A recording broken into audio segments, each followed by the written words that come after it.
しゃる通りです。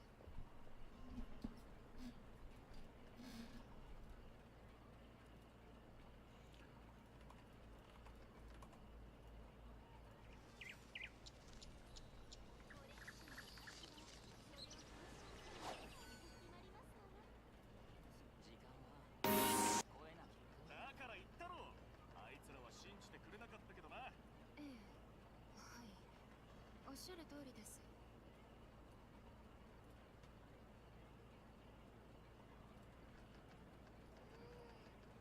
次はあの子たちと銀行ごっこをしようかしら。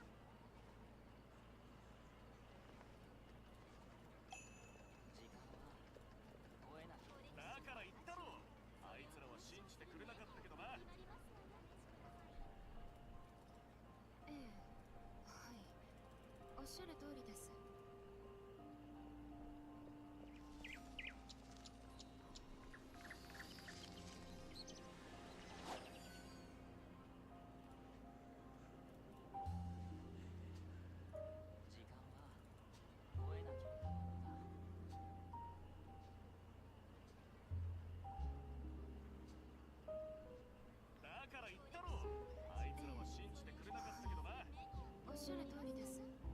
最近の八重堂の小説は異世界転生ものが多すぎる。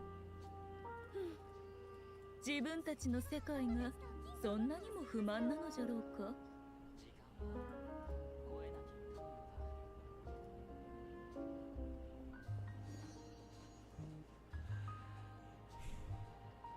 And hey, what's going on, everybody? Was about to say early stream today, but then you looked at your clock and you realized your day was gone. Oof. Yep, it's DST, late baby. The good DST, where we gain an hour instead of losing an hour. Woohoo!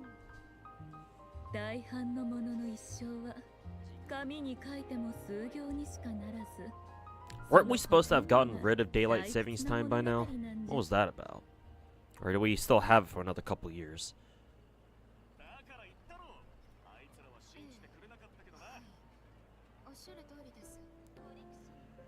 What's that all about, Willis?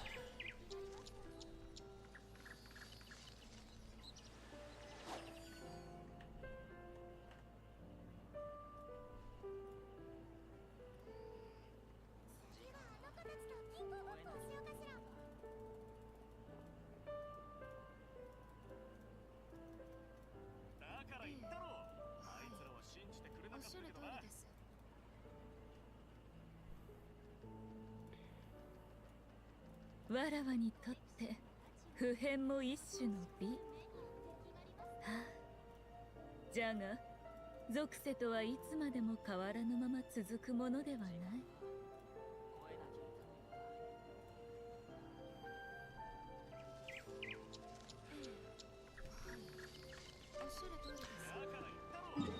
Okay.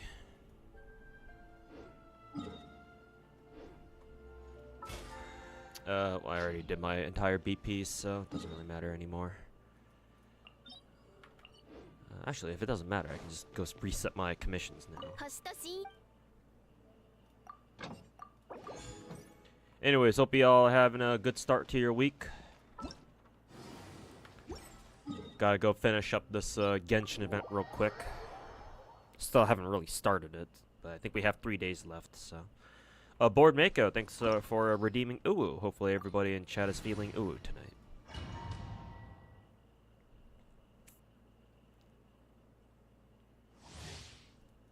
Time is a social construct. True, true.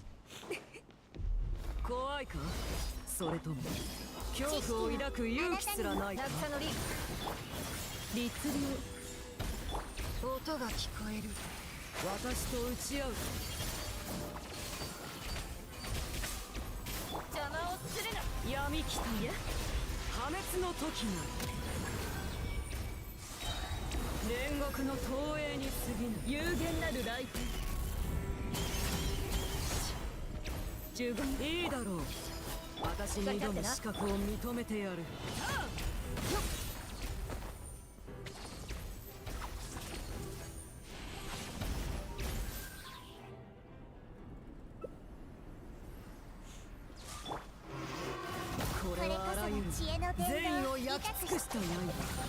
試練満員だよ。届けるといい。チョック15。めくれます。やっ。ふん。落日ついてきて。すべての始まりに過ぎない。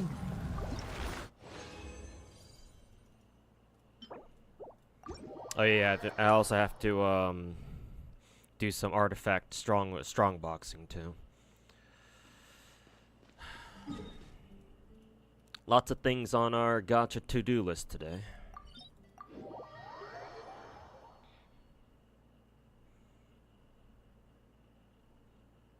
Got your second Skyward Spine from regular banner yesterday.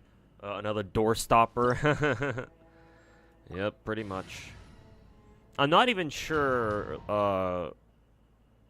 who could even use Dragon's what is it? Skyward Spine Spear even all that well. I know my Toma has it, but I'm not too sure who that spear is meant for these days. I guess just any utility spear character, I guess.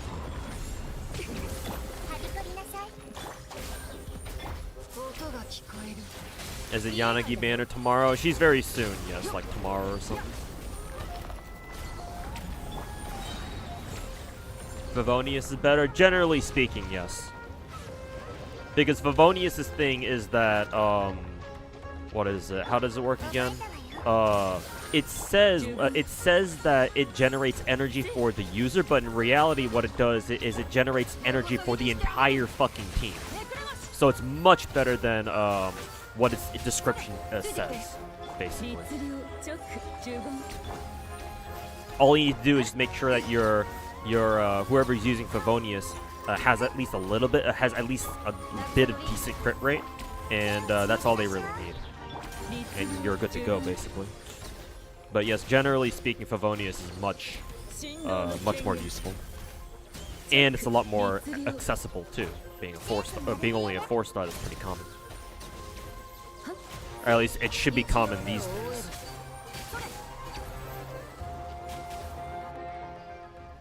The Favonius weapon should have been the 5-star. Honestly, they should have been, yeah. MIHOYO didn't. I'm pretty sure MIHOYO didn't really expect it to be so good. We could have made money off this. MIHOYO probably.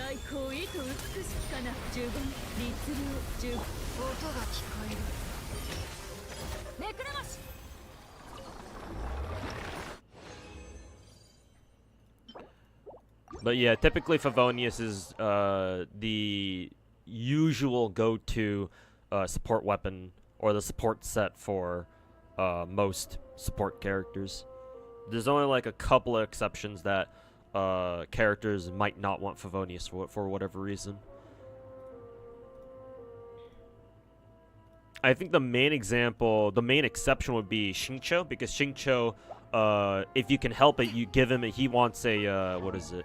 He wants a Sack Sword from the Sacrificial set.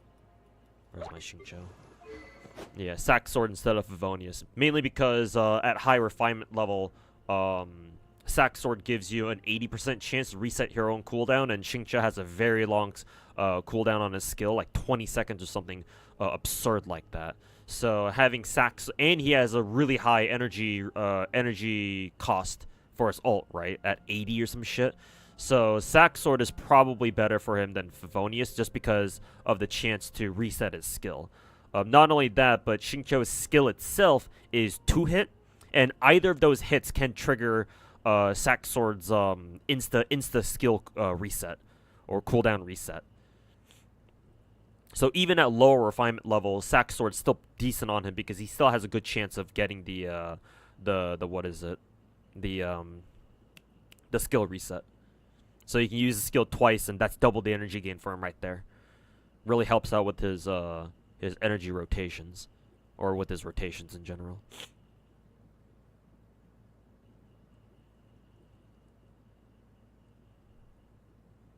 You got like 14 great swords? Not really. Nobody really uses great sword. The only character that I have that I actually run unironically sat great sword on is Dory, because her skill is actually very fast.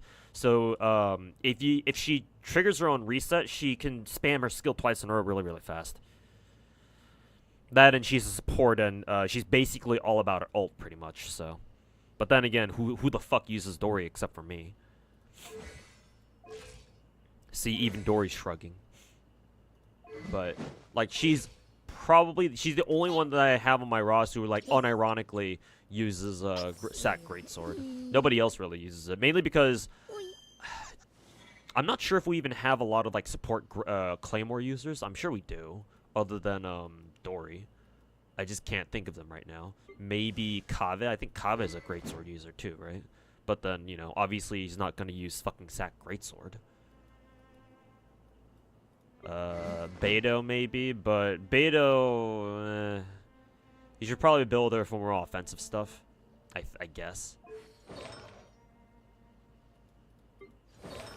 Considering she's supposed to be rowing four-piece fucking emblem anyway. It's kind of the issue.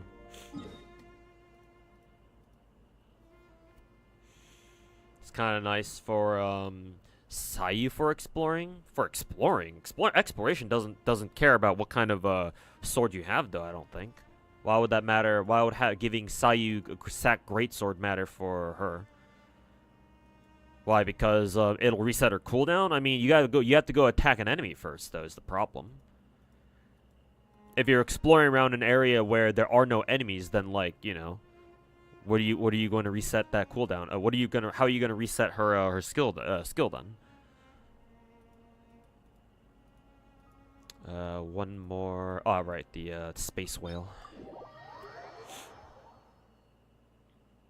Yeah, Art Class, how's it go, man? If you hit an enemy on the way to an area, you can eat twice. Yeah, but that depends on you actually hitting an enemy. Now, I'm not sure how often you can explore, do exploration, right? And you hit an enemy, or whatever.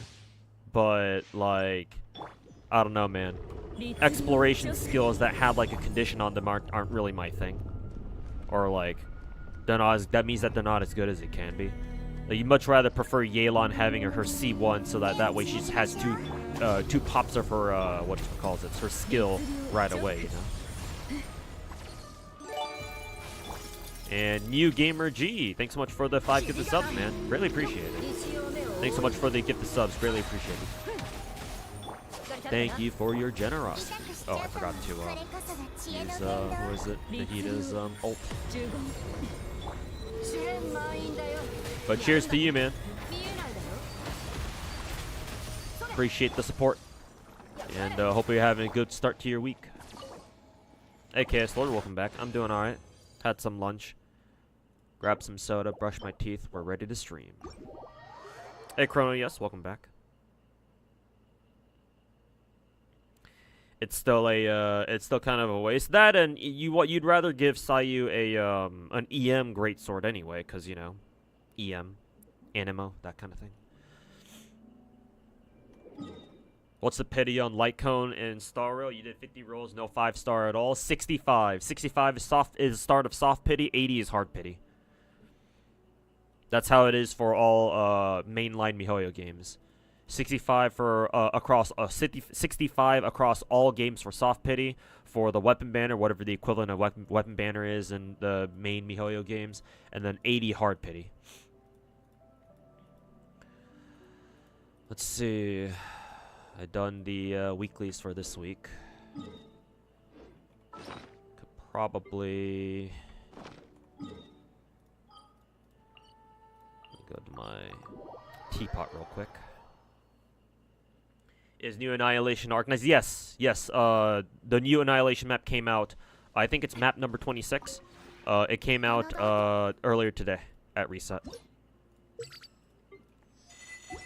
Fairly simple, I think. It's a map from the space event, or the space station event, I should say. Fairly simple though.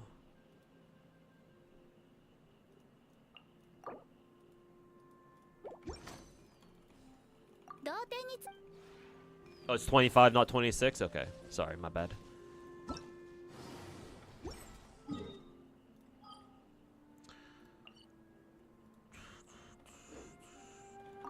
need to do some strong boxing. Okay, what did I want to use strong boxes for again?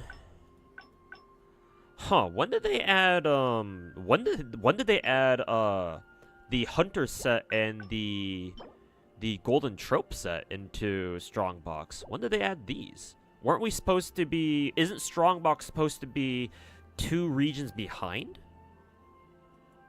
When the fuck did they add these?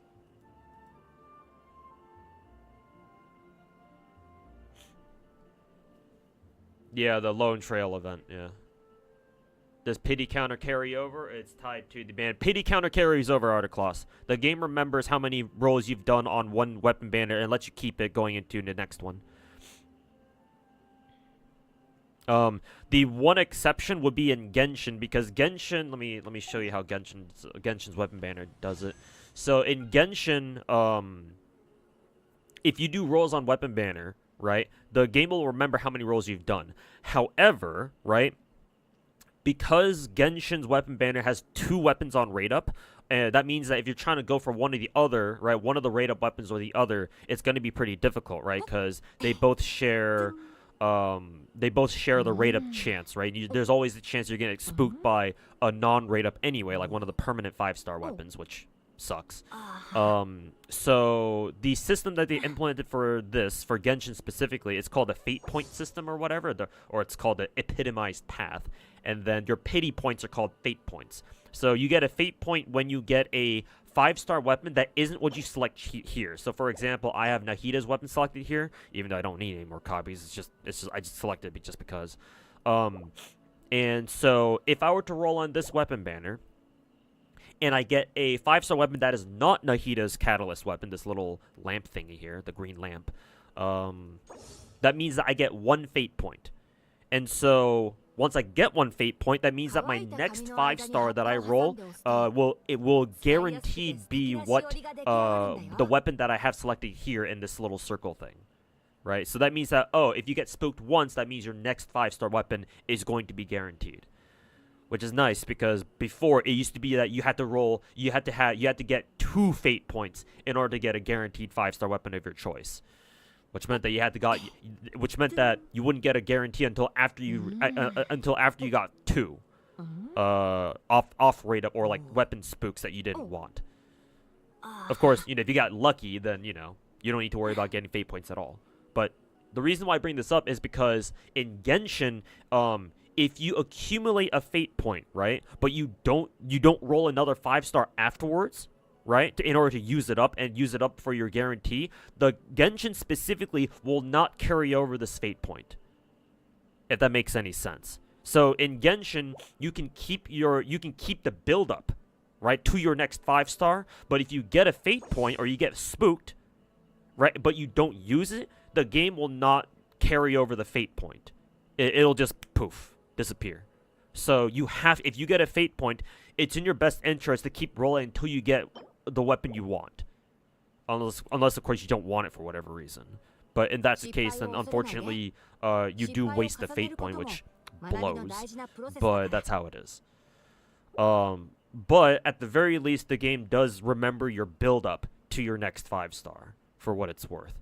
For the other MiHoYo games, for Star Rail and Zenless, you do not have to worry about that, because in Zenless and Star Rail, both of those games, they do not have double 5-star weapons on rate up, or light cones, or engines, or whatever. Also, Jaywalker, hey, thanks so much for the additional 5 gifted subs, man. Appreciate it. New stream, more gifties. Hey, thanks so much, Jaywalker, man. Greatly appreciated, dude. Holy fucking shit. You've donated a lot of subs. You've gifted a lot of subs over the past, week or two, and I greatly appreciate it, man. Thanks so much, dude. I expect to be streaming for a long time today, so hopefully you stick around for a while on the stream. Hey, Lumiko, over on YouTube chat. How's it going, man? So yeah, in Star Rail and Zenless, you don't have to worry about this whole fate point shit, because there are no double weapon rate ups. There's just one weapon on rate up, and that's it. So because there's only one, you don't have to worry about a stupid fucking fate point system or whatever. And that means that in those games, right, if you get spooked by an off-rate up light cone or an off-rate up weapon, that means that your next one is guaranteed to be whichever rate up you roll for. And the game does remember that in Star Rail and Zenless.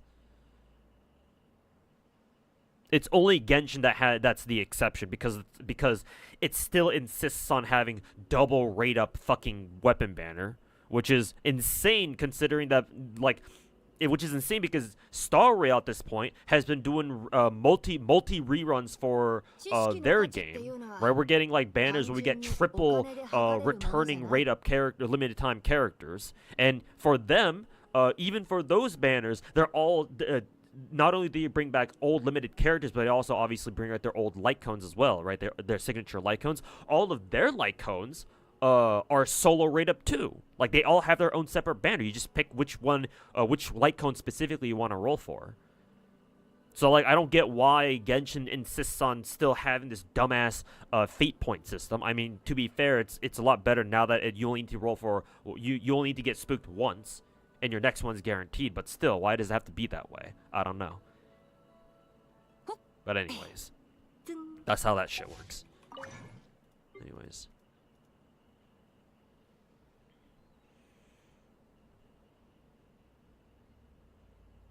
Due to the homeless incident. I mean, even if it wasn't Staff of Homeless, another weapon would have come out that was so blatantly so blatantly over tweaked that people would have gone crazy for it. And I mean, hell, we should have had something like the epitomized path in the first place. To be honest with you, but you know, greedy gacha company bullshit. So the floof simp addict is back. That's me. That's me. You can tonight. You have tomorrow. You have tomorrow off, but you're gonna go watch a movie right now, so you'll be back. All right, Jay Walker. Thanks for the gifted subs, and go enjoy a movie tonight, man. And yeah, hopefully you enjoy it, and maybe you can come back in time to catch the rest of the stream. But yeah, have a good one, bro. Can you give us more details about that? The Staff of Homeless incident.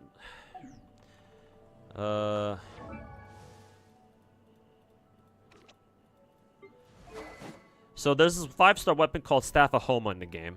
It came out literally 4 years ago. 3 years ago? 4 years ago? With Hu Tao's first raid up.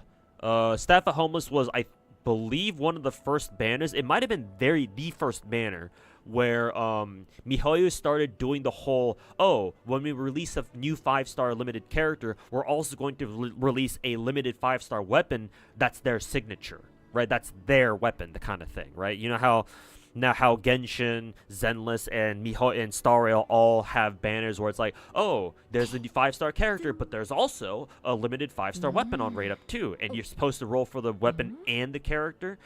I think so. Either Hu Tao started that trend, or she was one of the first ones to start the trend. I forget exactly when it started. I want to say it was her. I don't remember, but it was something like that. So, because of that, and because Staff of Homa is just a really good weapon in general, just crit damage, main stat, its passive works perfectly with Hu Tao, but because of how it works, it technically works with, you know, most characters. Even proper HP scaling characters these days, because at least they get an HP bonus, even if the attack bonus they don't really care about too much. So Staff of Home is just in general a very good weapon. I think another 5-star weapon. I think the Staff of Scarlet Sands technically out competes it nowadays, but it's still a very good weapon. But at the time it was amazing, like 4 years ago.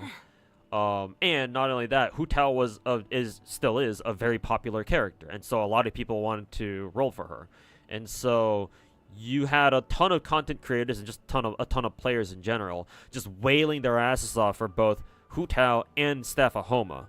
Now, wailing for characters is, you know, it's whatever, right? Character ban has always stayed the same ever since the beginning of time. But back then, weapons did not have a pity. Think it was Zhongli? I guess so, but I don't really count Zhongli because nobody uses Zhongli with Vortex Vanquisher. Just on a side tangent here, where's my Zhongli? Like, nobody fucking uses him with this spear because it doesn't even make sense on him.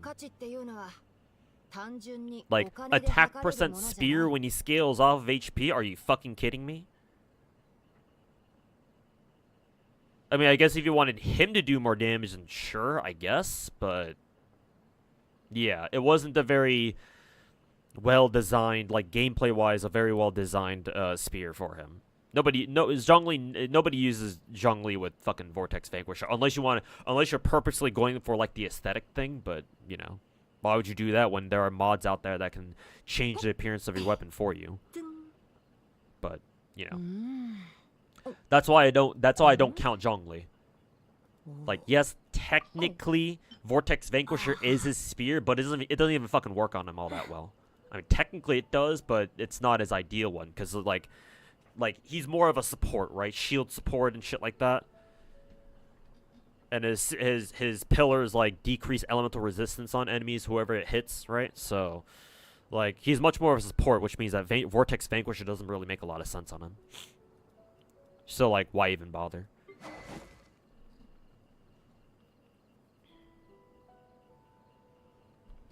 But anyways, so yeah, back then, Articloss, let me open the gacha page again. Back then, weapon banners have always had double rate ups. So back then, before we had, you know, before Genshin started doing double character banners, right? Usually it's one new character and then one old returning character, right? Somebody who's already in the game just as a rerun banner. And sometimes we have patches like these where we have two returning limited time characters, blah, blah, blah. But weapon banners have always been double rate up. And how that would work is one of the weapons would be like the main weapon for whoever was on rate up, and then the other weapon would just be like a random 5-star permanent weapon. So yeah, weapon banners have always been bullshit. They've always been hot dog shit. But they were even worse back in the day because there was no pity for weapons. You just had to get lucky. Just win the 30% rate up, Keck W. There was no weapon pity at all. This did not exist. The epitomized path shit and all the fate point system shit. No, this did not exist. No weapon pity. If you wanted to roll for weapons, go fuck yourself. Or just get lucky. And so when Hu Tao came out, right? Obviously everybody wanted to roll for a spear, and so they did, and that's how we got, you know, fucking nuclear incidents like Mr. Tectone dropping 10 grand for R5 Homo or some shit. And that's why Genshin players to this day still call the spear the Staff of Homeless. Oh, I forgot to. I also realized I have to go give Kecking her new echo thing. Quit. There we go. Anyways, back to Hu Tao. And that's how Staff of Homo got its nickname, its perennial nickname, Staff of Homeless, because of how much people wailed on the spear back in the day. And most likely MIHOYO decided to add, due to, you know, most likely popular Chinese demand, MIHOYO was compelled to add the epitomized path, like pity system into their weapon banner, not too long after.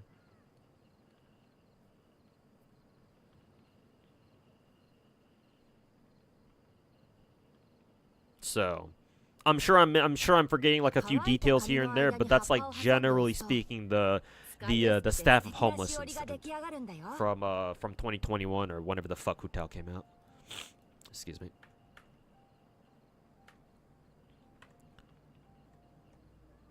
Good times back then. Started with Zhongli in 1.1, but his weapon was bad. Yeah, exactly. So I basically don't even count it. You wish Natlan's signature weapons weren't so specific. Kenichi's signature makes you want to vomit with how specific it is. I mean, yeah. Yeah. At least with the fucking Natlan signatures, yeah. Because like all the Natlan characters have that like their specific fucking Night Soul mechanic bullshit. So yeah, I can't say I'm a big fan of that either myself. Like Natlan characters have their own like region specific mechanic. That's okay or whatever. Like that's fine. It gives them, you know, a flavor, a personality, and like their own unique twist on stuff that, you know, Genshin probably honestly needs more of, but Yeah, that's a little bit too restrictive. So I think I would generally agree with that. Should you go for a staff if you already have Scarlet Staff of Scarlet Sands? I believe the new like generalist like best in slot like the best stat stick you could have. I believe it's technically Cyno's spear, if I recall correctly. Yeah. No, Staff of Scarlet Sands is like the best general use spear, limited general use spear that you can have, because it has 44% fucking crit rate at level 90, which is fucking insane, and its passive is also very good too. Not just very good, it's extremely good. Actually, not is it extremely good? No, it's okay. Equipment character gains about half of their EM as bonus attack. When skill hits opponents, blah blah blah. User gains another portion, another like quarter of their EM as bonus attack, max 3 stat, and max 3 stat. Oh no, like this, yeah. Scarlet Sands is probably generally speaking the best like overall spear in the game. Yeah. I mean, just the 44% base crit rate at level 90 alone is already better than what is it? Is already better than fucking Staff of Homa. Because you know, double just because of raw CV or crit value. Do you play Woo? Yes, I do. I played Woo yesterday. A little bit of it, anyway.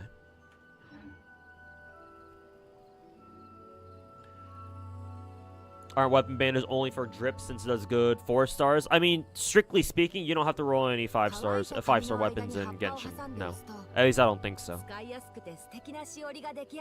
So yes, strictly speaking, rolling for weapons is purely for drip. But they're not just drip though, because 5-star weapons in Genshin or just any MIHOYO game in general is extremely fucking strong. They're like luxury items, obviously. So you don't have to roll for weapon banner if you don't want to. Ideally, if you're free to play or like a low spender in Genshin, you should never touch weapon banner. Though to be fair, nowadays it's a lot more viable to go for weapons, because now all you need to do is just get lucky, or you don't need to get spooked like fucking 3 times or 2 times in a row like you had to before. Now it's just, oh, you get spooked once and okay, your next 5-star weapon is guaranteed. But even then, I still wouldn't recommend it that much to free-to-players and new players. It's still too risky. Because like as a free-to-play, how many Primo gems do you really have, right? You're using most of it already on you're using most of your free-to-play Primo income on the characters themselves. So unless you get super fucking lucky and you get like you insta roll a new character on like your first or second multi, it's like, how much do you really have left over to try spelunking into fucking weapon banner, right?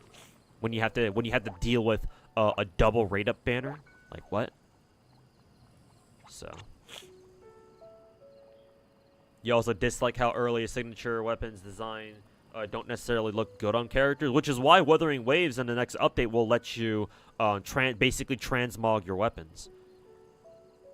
So they know about it too. But I mean, hey, if that really bothers you, you know, there are mods out there that change the appearance of your character's weapons, I'm sure, to something that looks a little better on them. Just gotta look around.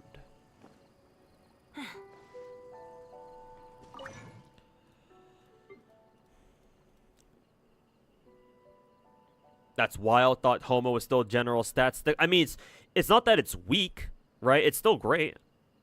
But if you have a choice between now that Scarlet Sands exists now in the game, if you have a choice between rolling for more copies of Scarlet Sands as like a general stat stick for your spear users or for your Lancer characters, between that and Staff of Homa, go for Scarlet Sands.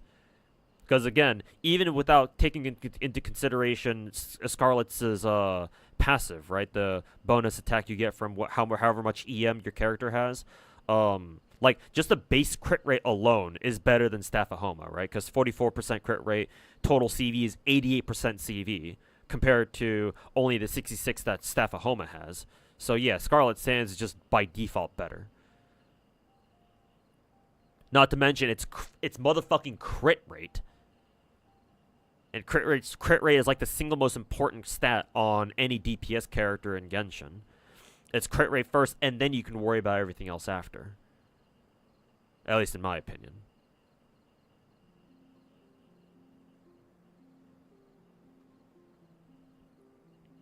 Yoimiya doesn't even match her aesthetics? Yeah, kind of strange about that, but it is what it is, I suppose.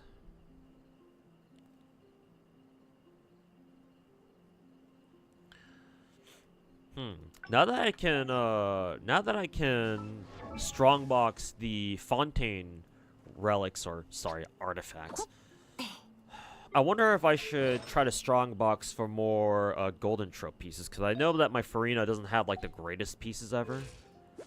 I know I can get her stats to be much better than what she has currently. Excuse me. Yeah.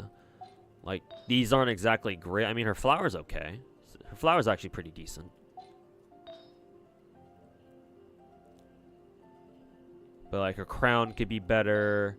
I guess technically her cup could be better too, but it's gonna be rough trying to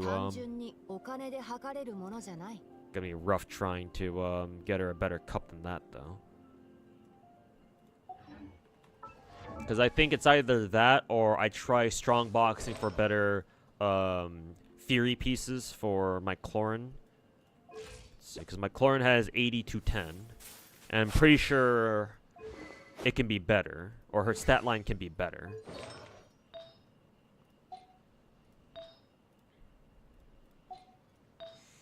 Yeah, I could definitely try getting her a better timepiece for sure. I think her timepiece is by far her weakest piece. Yeah, her weakest single piece. Her flower's okay. Her feather is also okay, but it could be better for sure. And yeah, definitely her timepiece. So it's either or. I think I'll go strongbox for more golden trope pieces though for Farina. Ugh.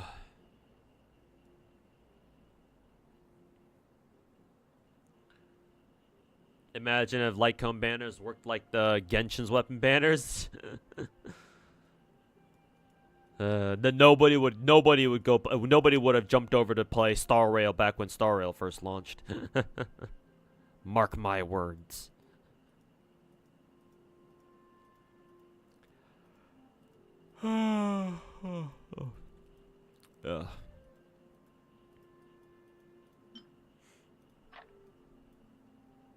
Are those spears for me?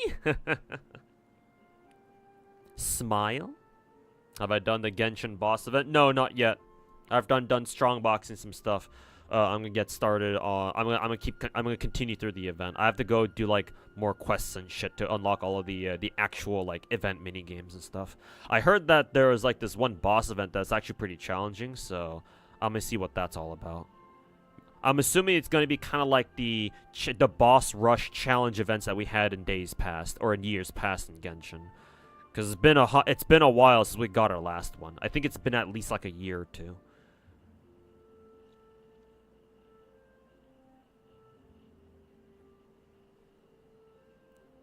Depends on if the character ascends with the crit or crit damage though. Even if a Lancer character scales or gets free crit rate as they level up, I would still just give them Scarlet Sands anyway, because that means that if they have crit rate, right, and they get Scarlet, that means that 24% as a 5-star with free crit rate, plus 44, that's 68% crit rate right there. So, like, all you really need is to get, like, a couple more crit rate rolls, like 1 or 2 more crit rate rolls, and that's 70+ crit rate right there. And, like, for me personally, 70% crit rate is already a pretty good spot for your characters to be in. Like, for your DPS characters to be in.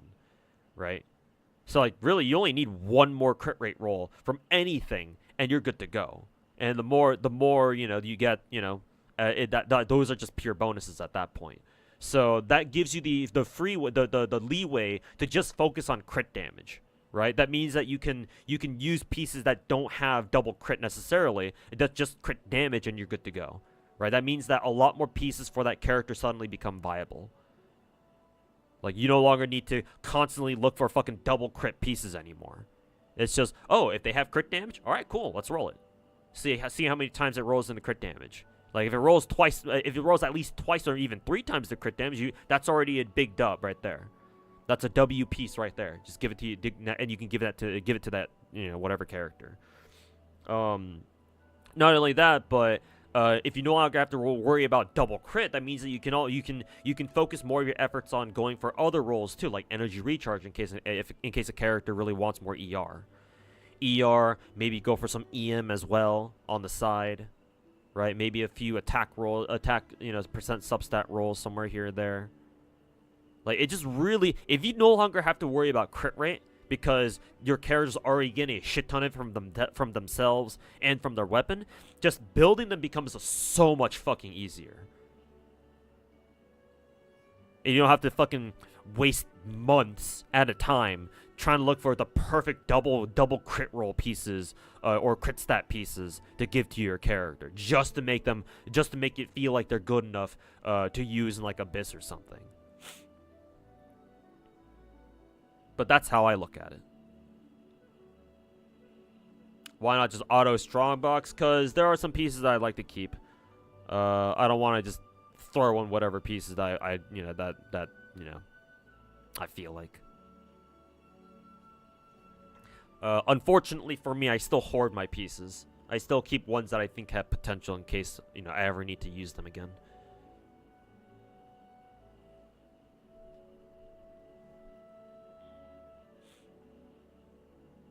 You're considering getting back into Genshin, but your teams are super outdated. Don't worry about it, Centurion. Your old teams probably still kick a lot of ass anyway.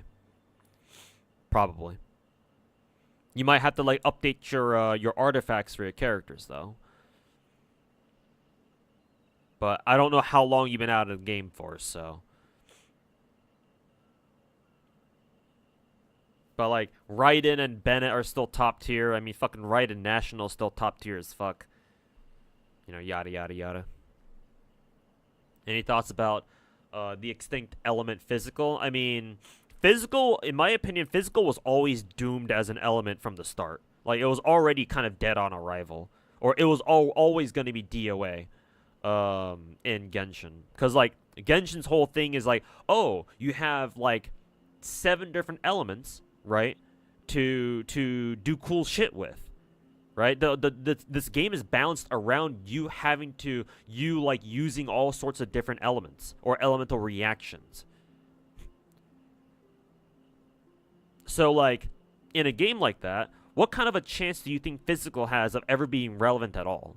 Because if physical is ever relevant, then why the fuck would Genshin bother, would people bother, like, playing the game as was quote-unquote intended? Well, I should say physical was strong. So, like, MIHOYO needs to go out of their way to, like, buff physical damage somehow. But not over-tune it so that people just, you know, everybody just switches over to the new physical meta, quote-unquote. Like, they need to make physical as strong as, or maybe just a little bit weaker than regular or just normal standard elemental reactions, and then we'll be good. But I don't know how they plan. I don't know how they plan to do that. I don't know if they ever plan on doing that. So.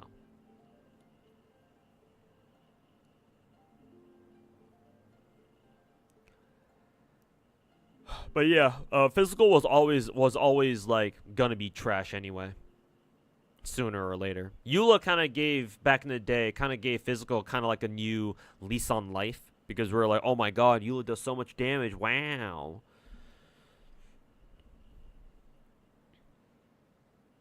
And then we realized, oh, right. You know, Genshin's still an elemental reaction game, so, you know, physical Omega lol. Hey, Ryder, welcome back, man. How's life treating you? Pretty shit, but I persist through the horrors.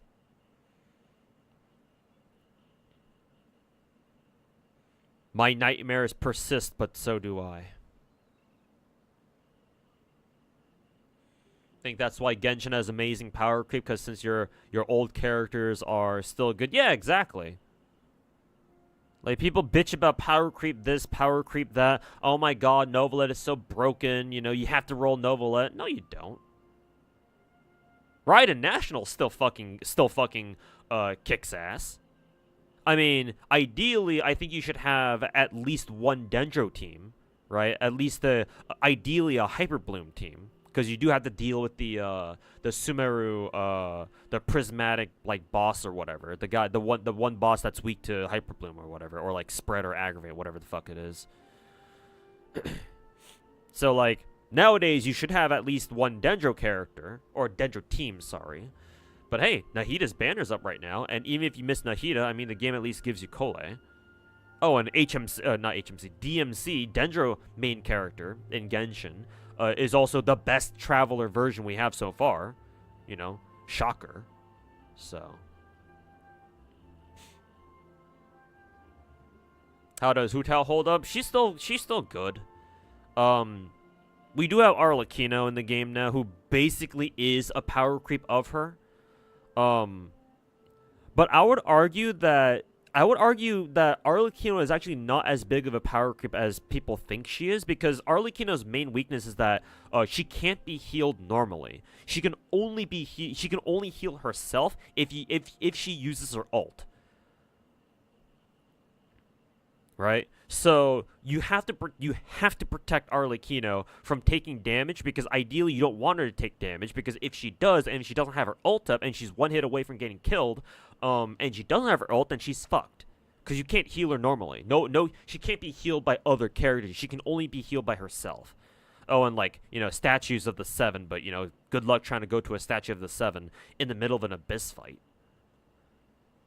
So if you play bad with Arlecchino, or if you're running an Arlecchino team against like a boss enemy that doesn't give a shit about your attacks, like they don't get staggered or anything, and they just keep attacking you back, and Arlecchino keeps getting slapped in the face, then there's only so long that Arlecchino can only last for so long, basically, is what I'm trying to say. And at least with Hu Tao, even if Hu Tao constantly, you know, eats her own HP, at least you can heal her back up, right? Not only does her ult heal her for a little bit per enemy that she hits with it, but you can just heal her just regularly too. So Hu Tao has much better survivability, and because of that, consistency than Arlecchino does. Arlecchino does have better damage output, sure, but at the cost of survivability. So Arlecchino is the type of character where it's go big or go home, whereas Hu Tao is the safer Pyro Lancer. So it's like, does Arlecchino power creep Hu Tao? Yeah, technically, but you know.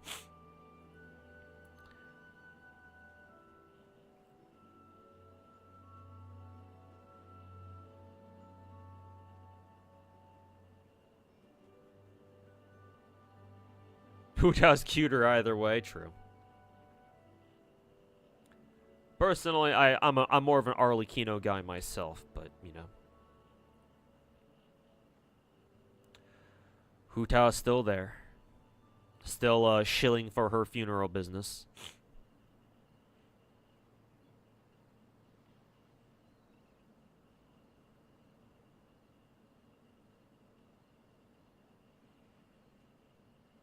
Does unlock the hunt march?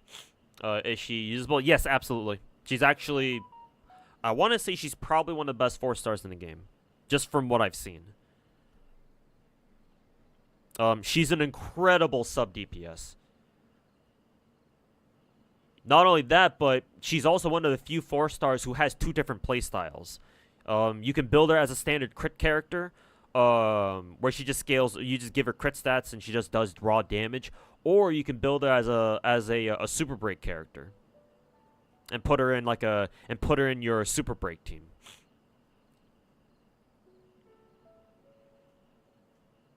So yes, Hunt March is absolutely viable. Much more viable than fucking Preservation March, at least, or Default March. Yeah, if you're gonna use March at all, I would highly recommend you would go with Hunt March. I mean, there's some cheese strategies you can use with Preservation March with her like freeze locking people to death in like simulated universe or something, but if you're talking about like actual endgame stuff like MOC or whatever, Hunt March is probably the way to go.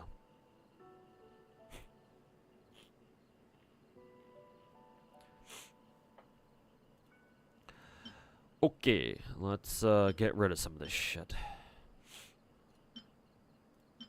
Honestly, I feel like I could probably just get rid of all of these.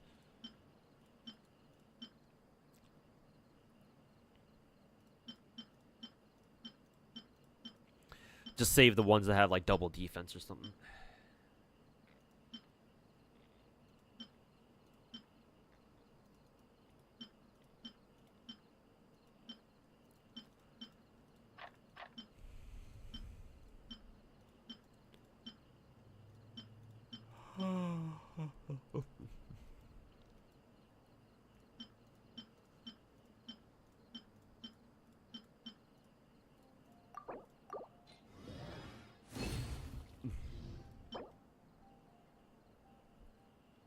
Let's see, HP, EM crit rate. I guess if this rolls crit damage, it could be nice.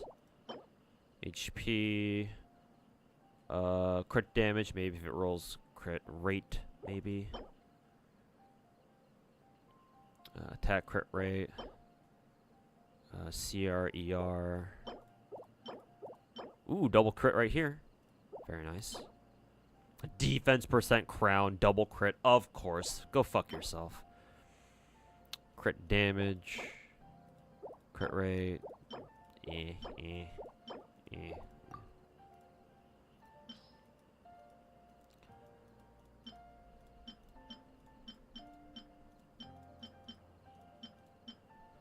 So what was that again? Attack percent, ew.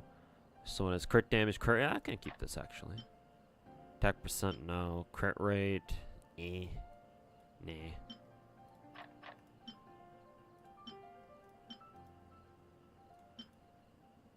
This was crit damage. You can keep that. This was crit damage, so that's already more valuable than crit rate main stat at least. I don't give a fuck about any of these.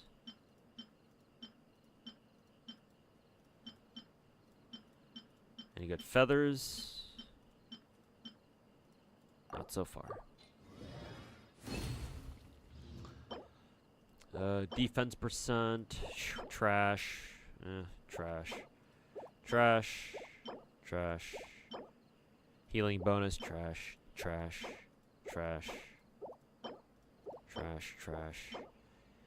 ER,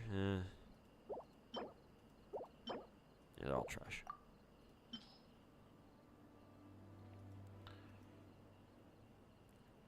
Albedo / Shiori piece on the circlet, maybe? What, the one that had double defense or whatever?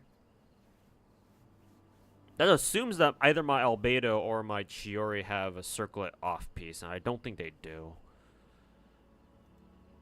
Oh yeah, but then again, I'm already they already want golden, or at least Chiori wants golden trip. I don't know how much Albedo wants golden trip though.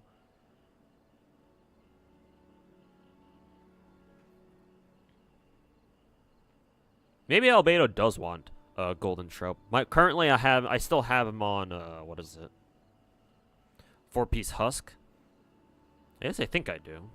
Maybe I switched him over to golden trope at some point. Maybe I should.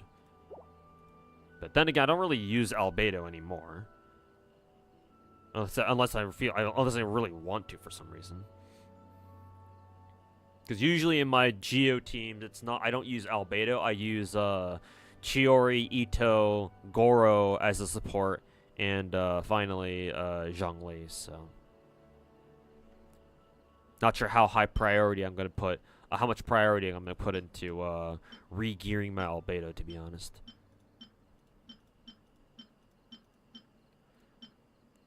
Defense, electro damage bonus, cup, trash, hydro damage, trash. HP double crit. I'll keep that. Trash, trash, trash. Absolutely trash. Trash, trash. Trash, trash, trash, trash, trash. So HP, not double crit. This one was double crit though. I'll keep that.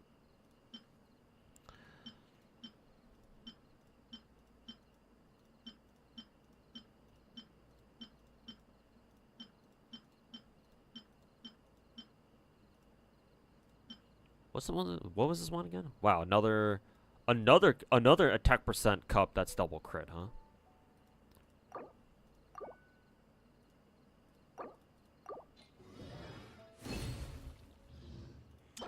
Check it out. Trash, trash, trash, trash, trash, trash, trash, trash, trash, trash, trash, trash, trash. Okay, cool.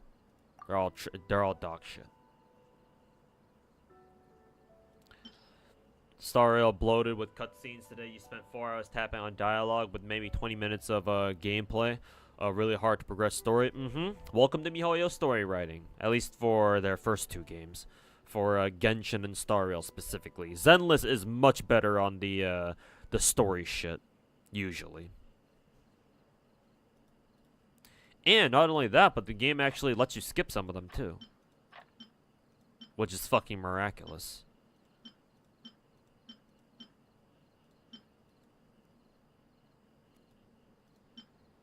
Oh.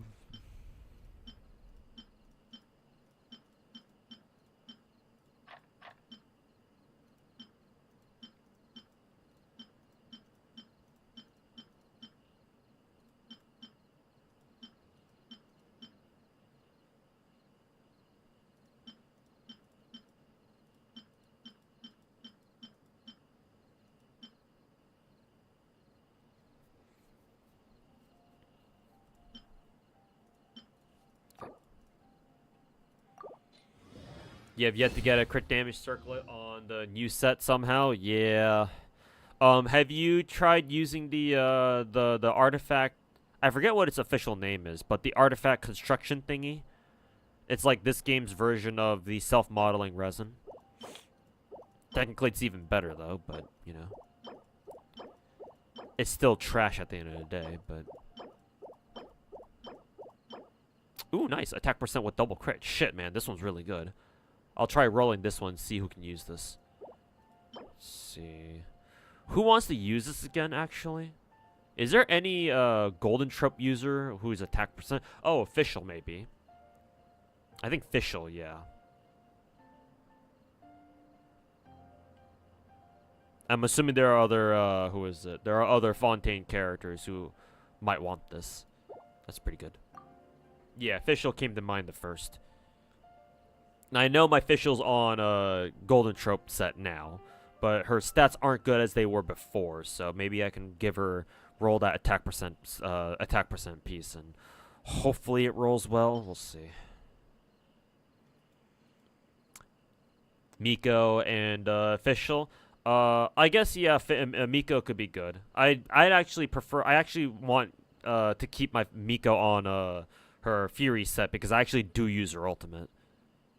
But if you don't use Miko's ult, then yeah, you could definitely give her. If I didn't use Miko's ult at all, then yeah, I could definitely give her that. Or I could definitely put her on Golden Trope set.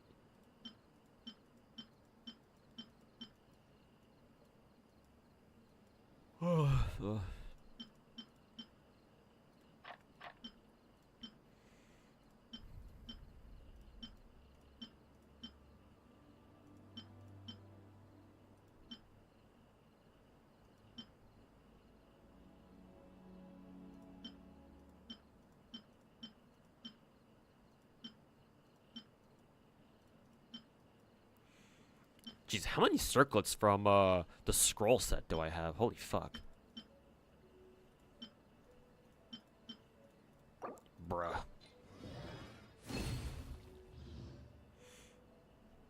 What units do I consider must pull in Hoyo games? Oh, you want me to go through all of them? Like, give me 1 second. Let me check these artifacts real quick.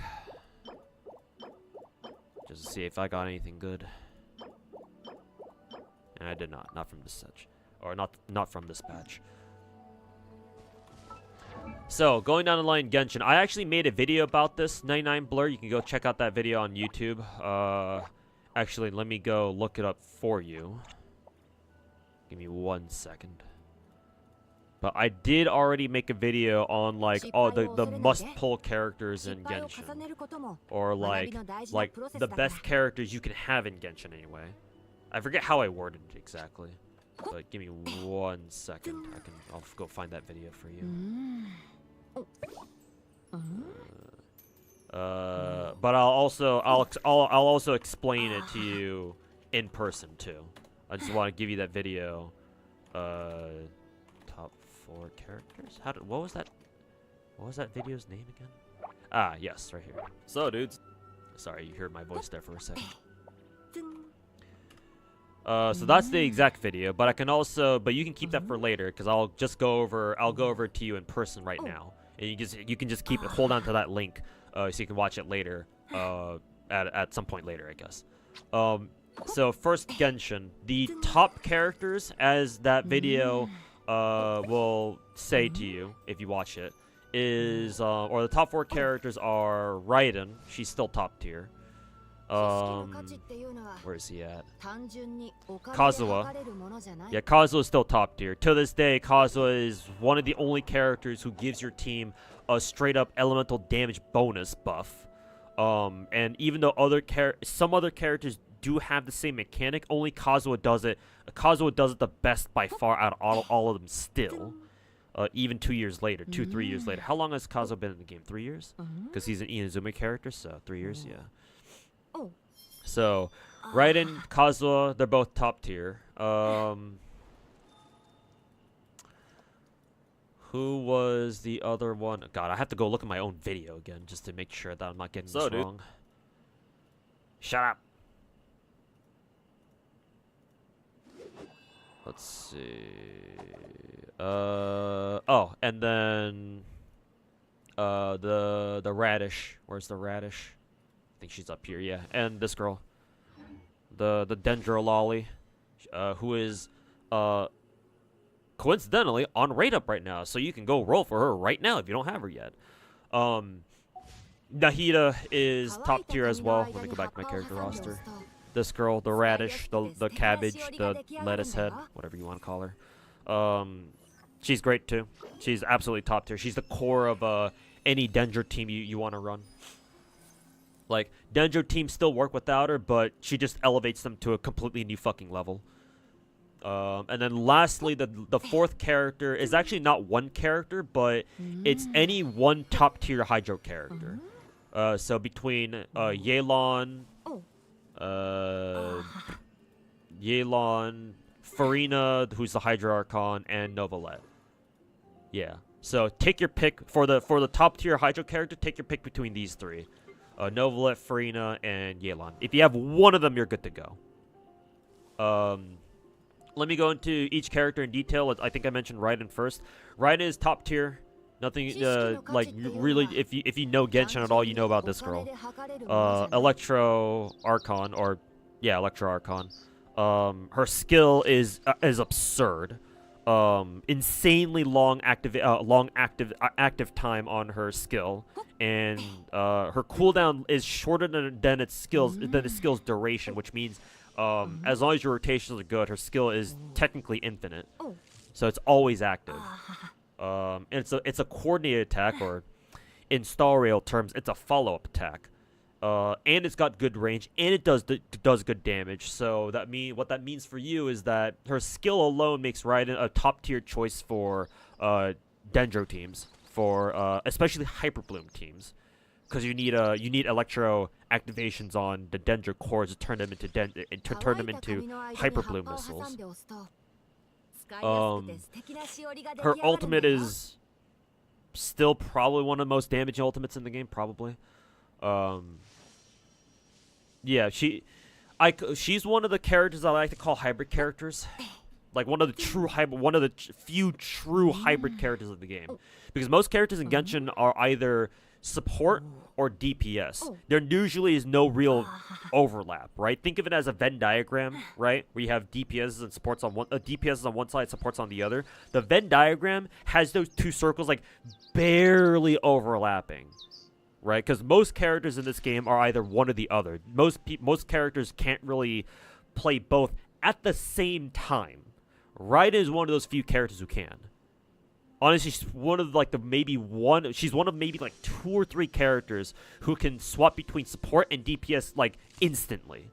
Just whenever you fucking feel like it. Without having like switch her like equipments or whatever. Because a lot of characters out there, I'm sure, can not even then, I don't even know how many characters can do this. As in like, oh, they can be a DPS and they can be a support, but not at the same time, right? You have to switch their gear around to make them play one or the other. Raiden is one of the few characters in the game who doesn't have to do that. You just give her one set, which is fucking emblem set, which is her go-to set. She has other sets too, but this is her go-to. Give her that. I mean, her weapon doesn't really even matter that much, because even if you don't have her signature, you know, this spear exists, the catch, which, funnily enough, I only have R1 because I haven't fished at all. But even if you don't have her signature, the catch exists. All you need to do is just grind some fishing for like, 3 hours a day or some shit, and get to R5 and you're good to go. So theoretically she's easy to build, not really. Her subsets is where you're gonna get absolutely fucked though. But on paper anyway, she shouldn't be that hard to build, because at the very least her weapon, even if you go for a signature, she's got a great welfare weapon and catch that you can get at any time, by the way. If you haven't gotten it yet, that is. So yeah, just great support, great DPS. She can play both at any time, whenever you fucking feel like it, whenever you want her to, whenever she needs to. Raiden, ladies and gentlemen. Still one of the best characters in the game. Who's the other one? Kazuha.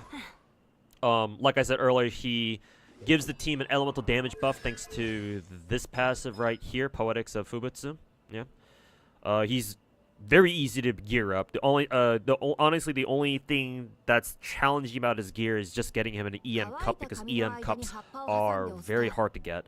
But as soon as you get one, it almost doesn't even matter what its substats are. You just give it to him. Because EM is his best stat. Just stack as much EM on him as you can. Maybe some ER as well, just to make sure his rotations are good. But yeah, this passive right here makes him top tier just instantly. Because again, other characters might have a similar mechanic of giving their team elemental damage bonuses like this, but Kazuha's the only one that Kazuha does it by far the best. And it's a noticeable fat elemental damage buff too. And elemental damage buffs are kind of the thing that most DPSs want. There might be some that don't really care for it, but I'm assuming most of them still want that shit. Like, you will notice the damage difference between having Kazuha on your team and not having Kazuha on your team. Plus, he's a great crowd control with his ultimate and his skill, because his skill it vacuums in people, right? Basically, a more meta appropriate Venti. Venti wishes he could be this guy. And just like Raiden, even if you don't have his signature, you can just give him a free one in, I believe, Iron Sting. I think, yeah, you can just give him Iron Sting. It works just as well. So yeah, very easy to gear up, very strong, very low. Like for how strong he is, he doesn't really need very much at all, and that's pretty fucking insane. Excuse me. So that's Kazuha. The cabbage, or the radish rather. Nahida, like I said, she's the Dendro Archon. She's the core of Dendro teams. Dendro is a very powerful element because of how its reactions work, right? But Nahida makes them absolutely top tier, because of how her skill works. Because it's just a constant Dendro. How her skill works is that she puts a Dendro debuff on enemies that she hits her skill with, and then they had that debuff for a long ass time because she's an Archon, and Archons by default must have skills that have a long time or at least have very short cooldowns or some shit. And, yeah. There's not really much else to say about her. She's like the core of Dendro teams, basically. Like, if you want a Dendro team to like work better, it's just, oh, you add this little girl into your team, and just watch everything blow up with Dendro. Where did all the enemies go? I don't know. So yeah, Nahida, go roll for her. And like I said earlier, she's on rate up right now. She'll be here for another 2 weeks. So go roll for her if you don't have her yet. I don't care if you don't like lolly characters or not. You will roll for her if you care about having the best characters in the game. Suck it the fuck up. Learn to play a little girl. She will save your ass. And you will thank her for it. And lastly, the final Hydro character. The reason why I pick out 3 different Hydro characters is because honestly, they're all extremely busted. Yelan is the first one that I recommend. Because she has fat tits, but other than that, she's basically a 5-star Xingqiu. We all know how strong Xingqiu is in this game. Yelan is basically a 5-star Xingqiu, and that's as busted as it sounds. And technically she's better because she's Xingqiu. She has everything Xingqiu has, and then some. Because I think her passive increases her HP, just based off of how many different elemental types you have on a team. And higher HP means just more damage for her. And then her ultimate just gives your team more damage for no fucking reason. Thanks to this passive. So there's that. But yeah, Yelan, she's ridiculous. What else do I have to say? Again, 5-star Xingqiu, as busted as that sounds. Imagine taking Xingqiu into both sides of the abyss. That's what this girl lets you do. So that's Yelan in a nutshell. Farina is the Hydra Archon. And, you know, Archons at this point are pretty strong, if you didn't notice already. Except for Venti, and Venti's a fucking bum. But yeah, Farina. Her skill hits like a truck, because how her skill works is that she like summons these 3 like Hydro buddies, and they shoot, you know, Hydro bullets at people. They don't shoot very fast, but they do hit hard. And it's especially noticeable if you give her good stats, and you give her Golden Shrub, which specifically buffs elemental skill damage, and Farina's basically all about elemental skill damage. She also uniquely, because characters from Fontaine have this mechanic where a lot of Fontaine characters, not all of them, I don't think Fremine counts, but most other Fontaine characters have this mechanic where part of their kit makes them lose HP. So for Farina, she's no exception. When she uses her skill, if it's in offense mode where she summons her 3 Hydra buddies and they shoot, you know, Hydra bullets at people, every time their bullets connect, right? Whenever they hit enemies, she saps HP from your entire team, including herself. Now, normally you'd look at that and be like, "Oh, that's a nerf, right? That's such a huge downside. Like, what's the trade-off, right? The trade-off is that a lot of Fontaine weapons have this like effect on them. Let me see if I can pull up an example. Well, including her own signature, I suppose, and a lot of Fontaine signatures too. They have that shit. But let me check. I think Dockhand's Assistant is a Fontaine weapon. Let me see if its passive matches up with the. I don't think so. Let me check another one. I don't think this one does it either. I think that Fontaine weapons have this passive where if your character loses HP, they gain a buff of some kind. I forget if it's the Fontaine free weapon, the free Fontaine weapons or something, or maybe it's more so, what is it? Fontaine's relics, or sorry, artifacts, because Fontaine does have an artifact set. Which one is it again? I think it's the Hunter set. It's down here somewhere. This one? Yeah.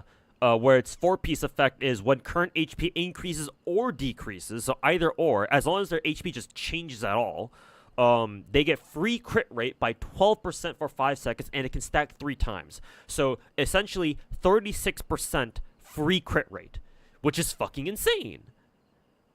So because of this, just because of that relic set alone, and that relic set is pretty good, right?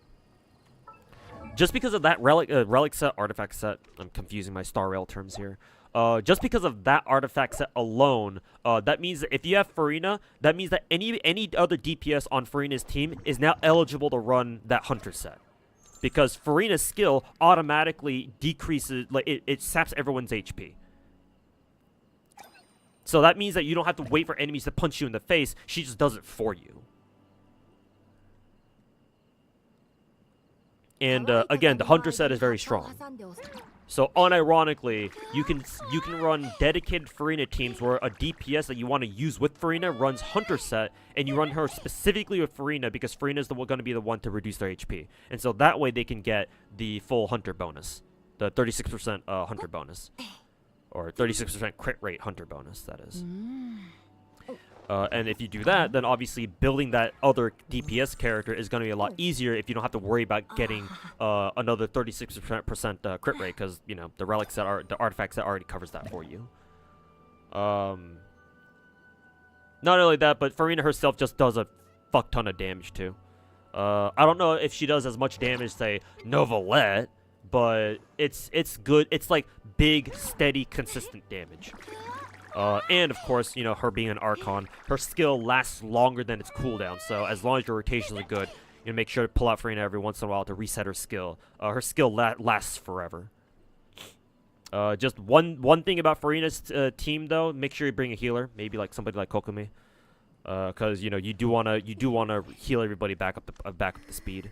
Because Farina's skill only decreases your entire team's health down to only 50%. Once everyone's at 50%, it doesn't go down any further, not from her skill alone. So ideally, you want another healer with Farina to pair with Farina. So that way, again, like Kokomi puts out her jellyfish, and Farina puts out her skill, her water buddies. And then your characters get healed and have their HP decrease at the same time. Farina does also have a heal mode with her skill, or technically it's her charge attack. That switches her skill from offense to support. Mainly it's healing, but Farina's healing is not that good. You shouldn't be using Farina as a healer, because if you are, you're using her wrong, honestly. And I hesitate to tell people that, you know, this is the way you should play a character, but Farina is one of those. Or it's like her offense skill, or her damage dealing skill is so much better than her healing skill. Like, why would you ever use her healing skill? So don't use her as a healer. Just bring a separate healer instead. Then you can't even have her skill on both doing damage and healing at the same time. You can only pick one or the other. So you might as well just stick her on offense instead of a support. But Farina is also another great Hydro character. Novelette just shits damage. He's just damage. He's French. What did you expect? Just, I don't give a fuck. I'm French. I will do damage. Fuck you. You've probably seen memes about him, right? Where people just fucking charge attack with him and then just suddenly spin in circles. And they just fucking obliterate everybody before him. But yeah, Novelette is your just raw motherfucking damage guy. Farina can do damage, but she's a lot more damage and utility. Like, she's got layers to her kit. Yelan is more off-field support. She's pretty simple, but she's more off-field support unless you have her C6 for some reason. Then that changes, but that's besides the point. Novelette is just raw Giga Chad damage. That's it.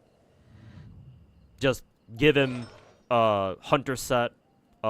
Give him a good HP weapon or a good crit damage catalyst, and make sure he's got good stats, and just, you know, press E, hold down left click, and just fire my laser.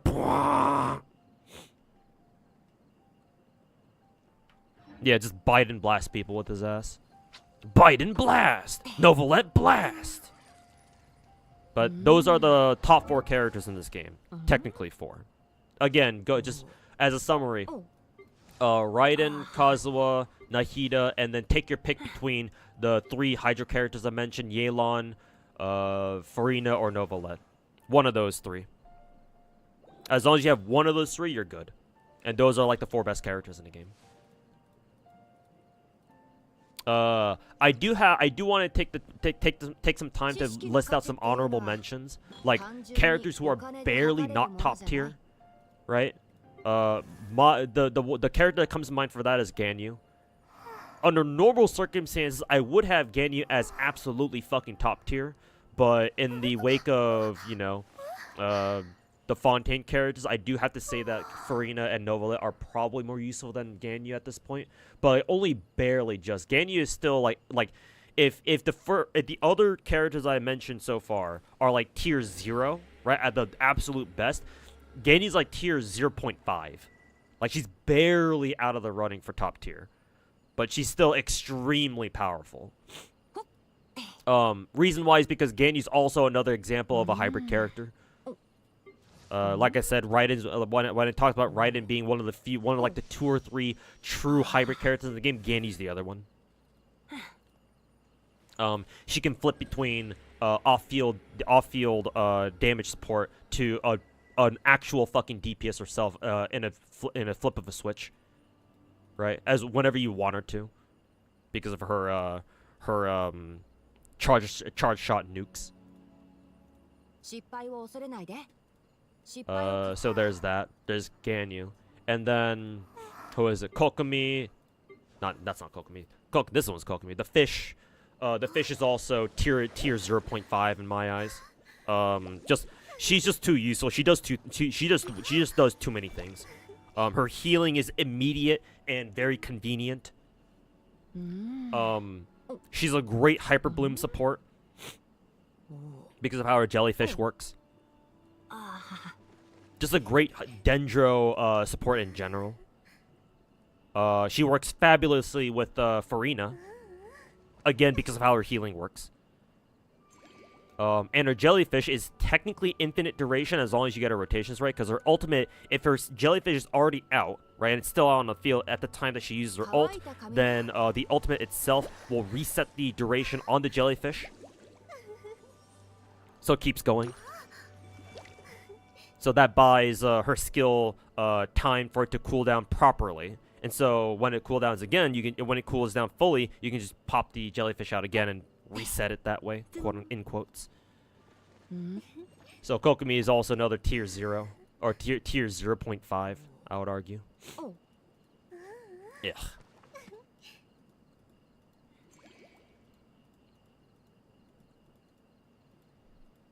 Were there any others, actually? I'm not sure.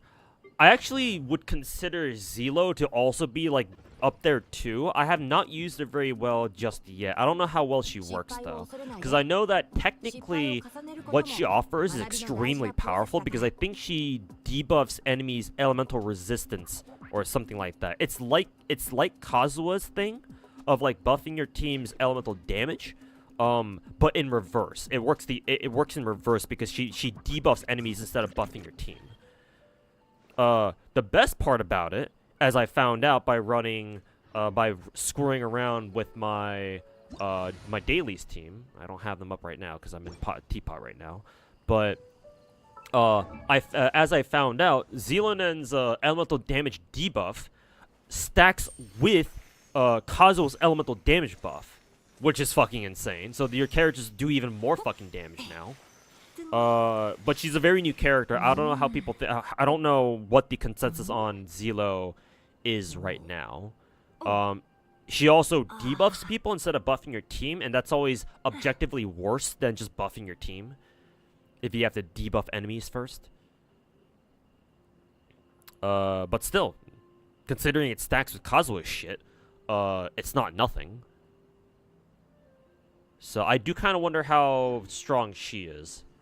I haven't used Zelo properly yet, unfortunately. Maybe I will later, but for now, that's all I've got. Anyways, that's Genshin.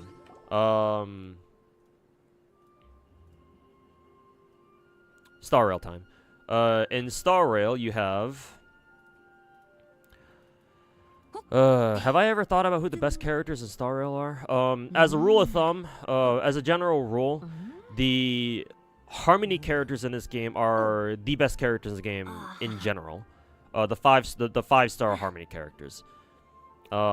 any limited 5-star Harmony character is game breaking. Just straight up. Well, maybe not game breaking, but like they're hilariously top tier. Like even HMC, because she enables super break teams. And that's something that only she can do at the moment. So HMC is not only free, but like insta top tier because super break teams. Bronya is permanent, and she is the weakest 5-star Harmony character, but she's still good. She's still perfectly usable.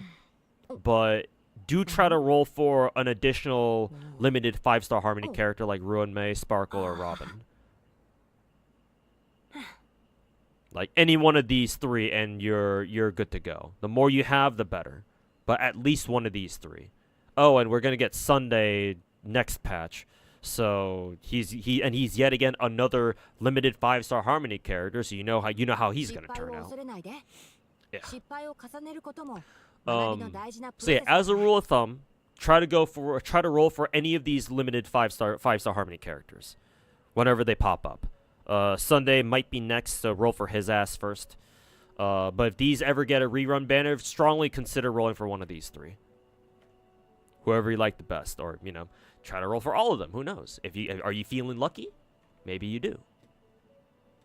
As for other characters, I want to say Acheron. Problem with me recommending Acheron is that she needs a lot of gear, first of all. And the kind of teams that she requires is very specific, because she does want other Nihility characters. So I kind of hesitate to call her top tier, just because she has a lot of team restrictions. And I hope you have good crit stats on her. I mean, technically, Raiden kind of works the same way. I mean, they're both Raiden. They're both Raiden Mei XP. So what the fuck did you expect? But like the amount of damage she shits out is not. You can't really ignore that. So for now, I will list Acheron as top tier, as one of the characters you should try to get. Kafka is also another one of them. Kafka is just a great character in general. Easy to gear. Enables DOT team single-handedly. Fantastic sub DPS whenever you need one for your team for whatever reason. So, Acheron, Kafka so far. Who else?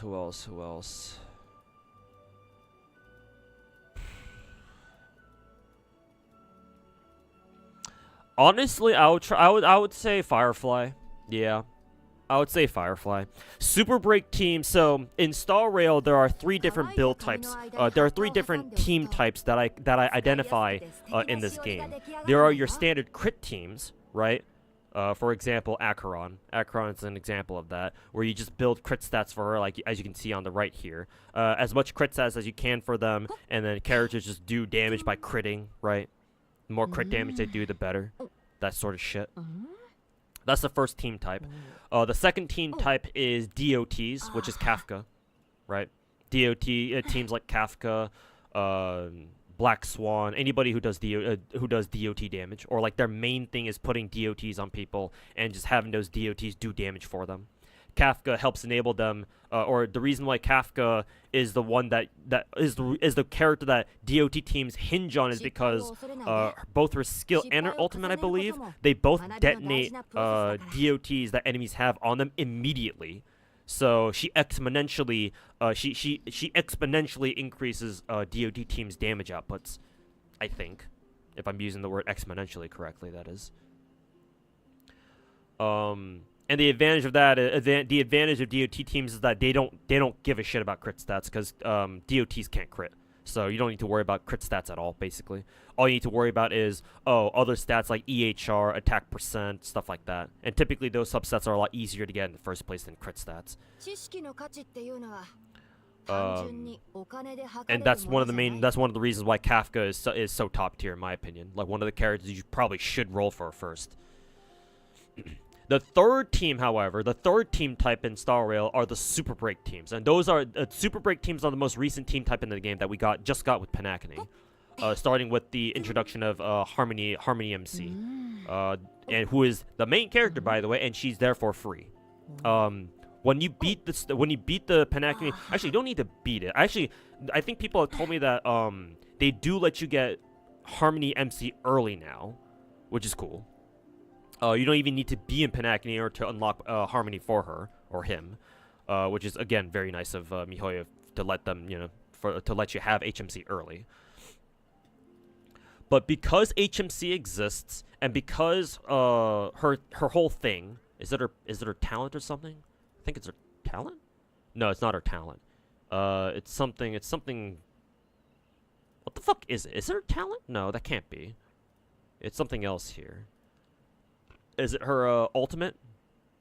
I guess it's her ultimate. Yeah, it's when her ultimate is active specifically. When her ultimate is active, when enemies have their toughness broken, they HMC's ult allows your entire team to start doing what's called super break damage, which is damage that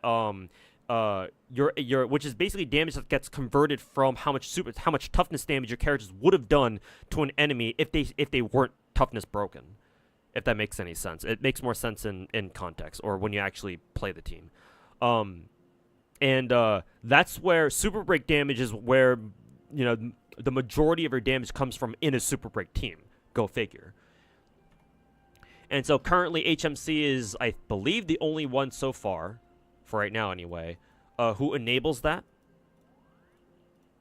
And Firefly, naturally, because of the story, pairs very well with them. Because Firefly's whole thing is that she breaks people very easily, and she applies fire weakness to any enemy that she uses her enhanced skill on.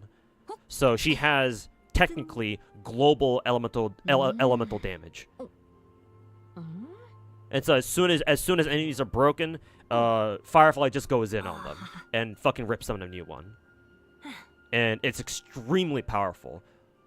Not only the damage, but also just the nature of super break teams. Because super break teams want to break enemies very quickly, half the time, enemies can't do shit to you. Right? Half the time, a good super break team will not let enemies even act at all. Half the fucking time. Which is half the reason why they're so fucking strong. The other half is HMC, of course.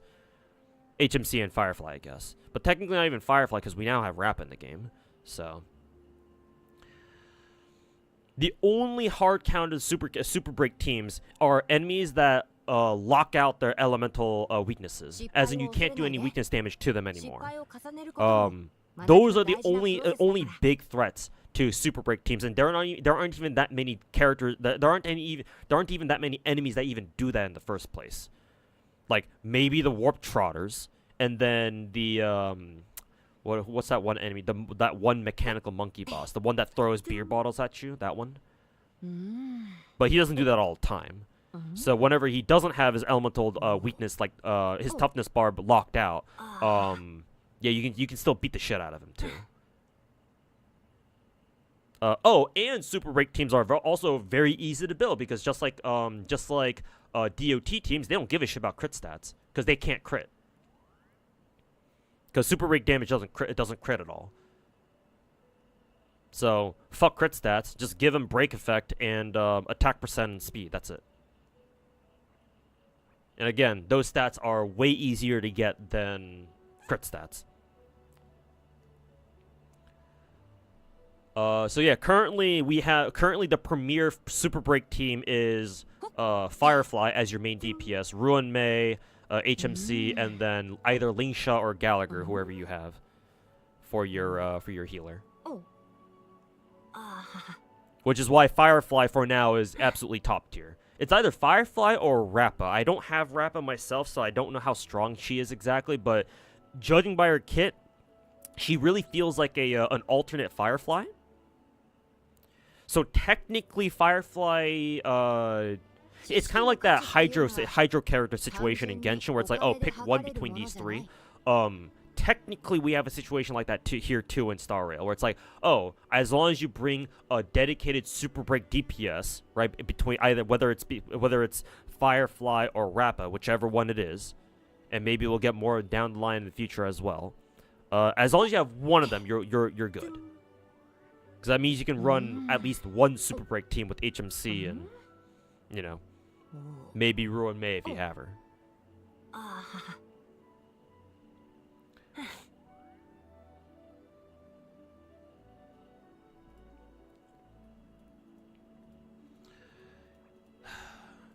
I'm trying to think of anybody else that I would say like is a must pull. I guess I'll round it out by saying roll either Huohuo or Luocha, because they're both healers. They're the two best healers in the game. If you have one of them, I think you're good. Ideally, you should have both, but just one of them for now. The reason why is because these two are the best healers in the game. I just said that. Because not only do they heal, but they also provide a lot of utility. Luocha has an offensive ultimate, so even though he's mainly support, he can still help your team. He can still help your team like reduce weakness, right? Or reduce toughness, I should say, not weakness. His skill and the way he heals is also extremely good. Because he has an auto heal as soon as anyone on his team has their HP reduced more past the halfway point, he just automatically heals them. He also scales off of attack, so he heals for a lot, I think. And he has a skill field where when it's activated, any attack that anyone on his team does, it heals the entire team for a portion of how much damage they did. It is how I think it works. So just a fantastic healer all around. Great utility as well. And then the more Eidolons that he has, the more utility he gets.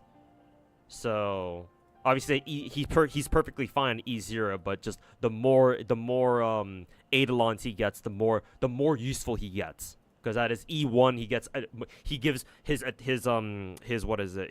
team just a straight up attack buff. At E2, he gives him a shield, so what is it? Normally, Luocha is Abundance Path, right? At E1, he also becomes Harmony, technically. At E2, he becomes Preservation by giving his team a shield, or at least one of his teammates, I think. At E4, he becomes Nihility, because he now debuffs enemies. And at E6, he then becomes, I guess another more Nihility, because, yeah. Is it Nihility? Where there is a 100% fixed chance to reduce all enemy. Yeah, he becomes even more Nihility because he now puts another debuff on them, on characters. So, Luocha, the utility man, basically. But they are locked behind Eidolons, but even without them, he's perfectly fine. Anyways, and then Huohuo, she's the other best healer in the game. Her thing is that she gives party charge with her ultimate. That's her most valuable thing.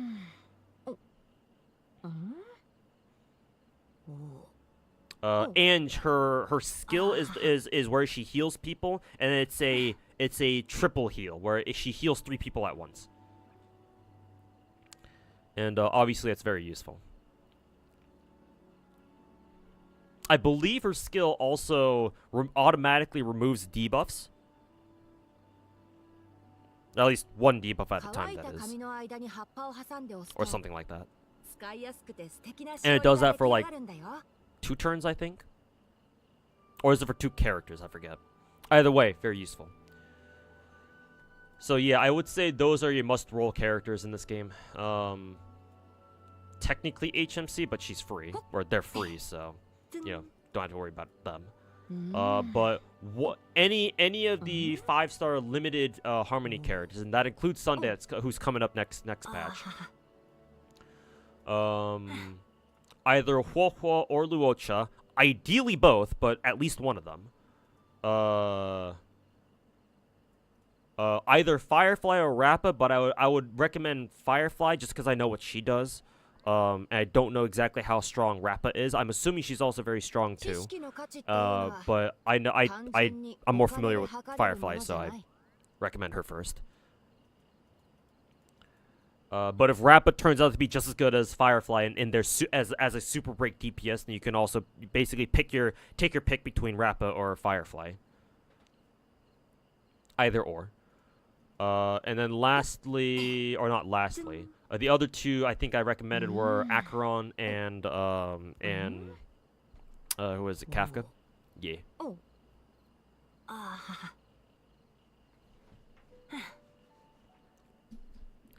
However, do keep in mind there.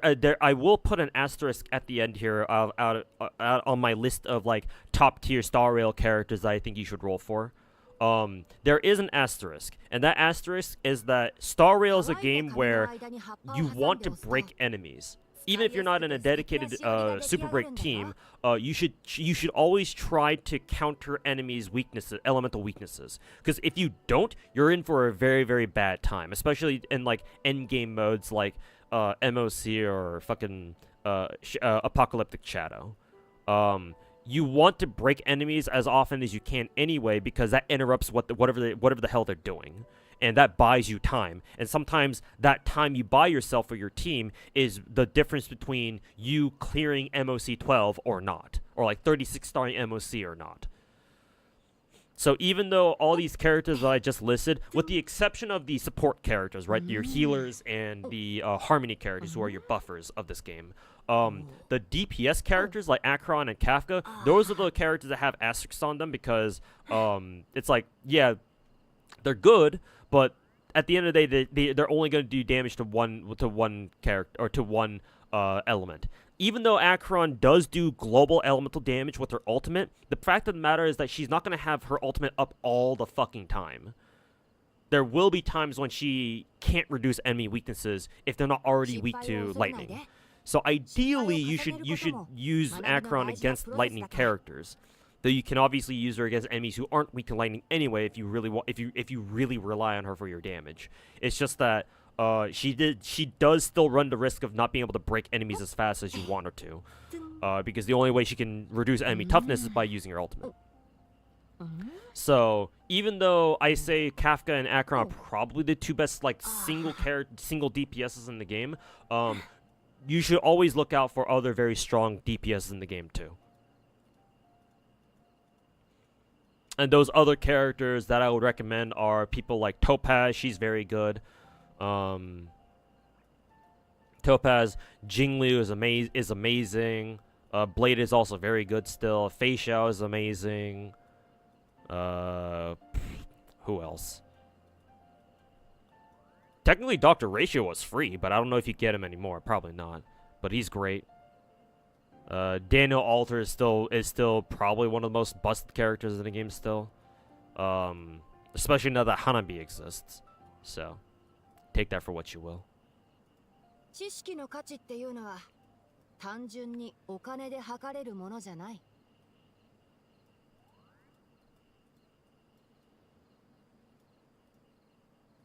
Anyways, so that's my Star Rail list.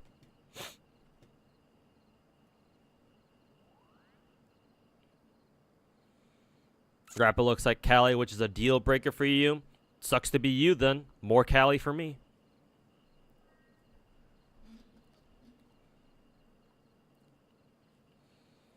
Rappa viable when enemies are weak to imaginary. I thought Rappa also had global toughness damage too, or was I mistaken about that? Maybe I was mistaken about that. Do you see 6 S5 all Genshin? No, I wish I could, but no. Even when I could wail on Genshin back in the day, like years ago, I only ever went for C6 characters, but I never went for R5 weapons. If I was a day trader like Mr. Fobmaster is, or if I was just filthy rich like Mr. Tectone is, then yeah, I wouldn't mind going for fucking C6 R5 everything, but I'm not them, so I can't. What about bonus attackers? You mean follow-up attackers? I don't consider them to be a different class. Everybody in Star Rail talks about, oh, follow-up team this, follow-up team that, but they're not their own team type. Not to me anyway. Because I categorize follow-up attackers, you need Fuqua? Oh, who's Fuqua? Fugwe? Anyways, I don't consider follow-up teams to be their own thing, because I categorize them as a subclass of crit teams. Because guess what? At the end of the day, follow-up attackers still need crits, so therefore they are crit teams. Follow-up teams are not unique enough in how they operate in order for me to warrant like categorizing them as their own class. Like at the end of the day, they still need crits, right? So they're a crit team. I don't know who Fuguo is though. There are no Fob Master day trades. I believe he works stocks, yeah. Which is how he gets all his money to fucking whale on gacha games. Count me as fucking jealous. Just got Cindy and 3 molds. Yeah, congrats, man. Enjoy your Cindy.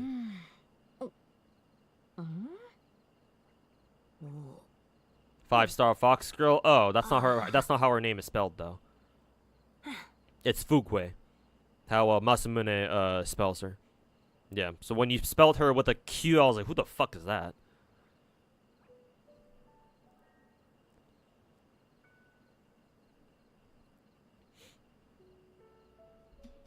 They're not their own team type, but they arguably have the best team in the game right now, which falls under crit teams, which makes crit teams viable again. Because honestly, crit teams are a hard sell in Star Rail because it's so hard to gear them. Because we all know how much of a bitch it is to get good gear in Hoyoverse games. So when DOT teams came out, it was like, okay, you have an alternative to crit teams because now you don't have to go for crit stats anymore. It's just, as long as you have Kafka, you can do it. Or at least Black Swan, I guess.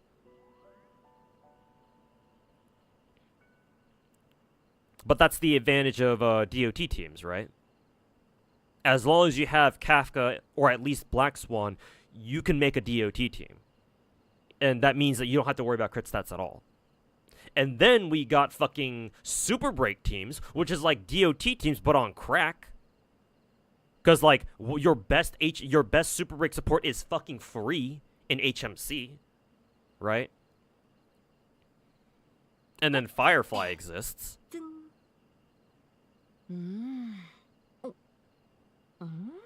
So it's like, whoa, that's a no fucking brainer.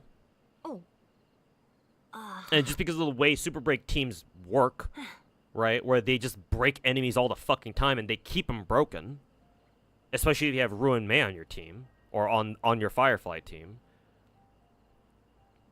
Like that's with teams like that, why the fuck would you ever want to run crit teams when all you need to worry about is just break effect, attack percent, and speed? Like honestly, speed's the worst stat you have to deal with, and that's far better than trying to worry about double crit stats. Holy fucking shit! So thank God we have follow-up teams as like a subclass of crit teams, because without them, I don't know why the fuck anybody would want to drag their balls through grinding for relics in this game. So yeah, thank God Robin and Topaz and all the other follow-up attackers exist to make crit teams actually fun, like worth your time building. Holy fucking shit, man.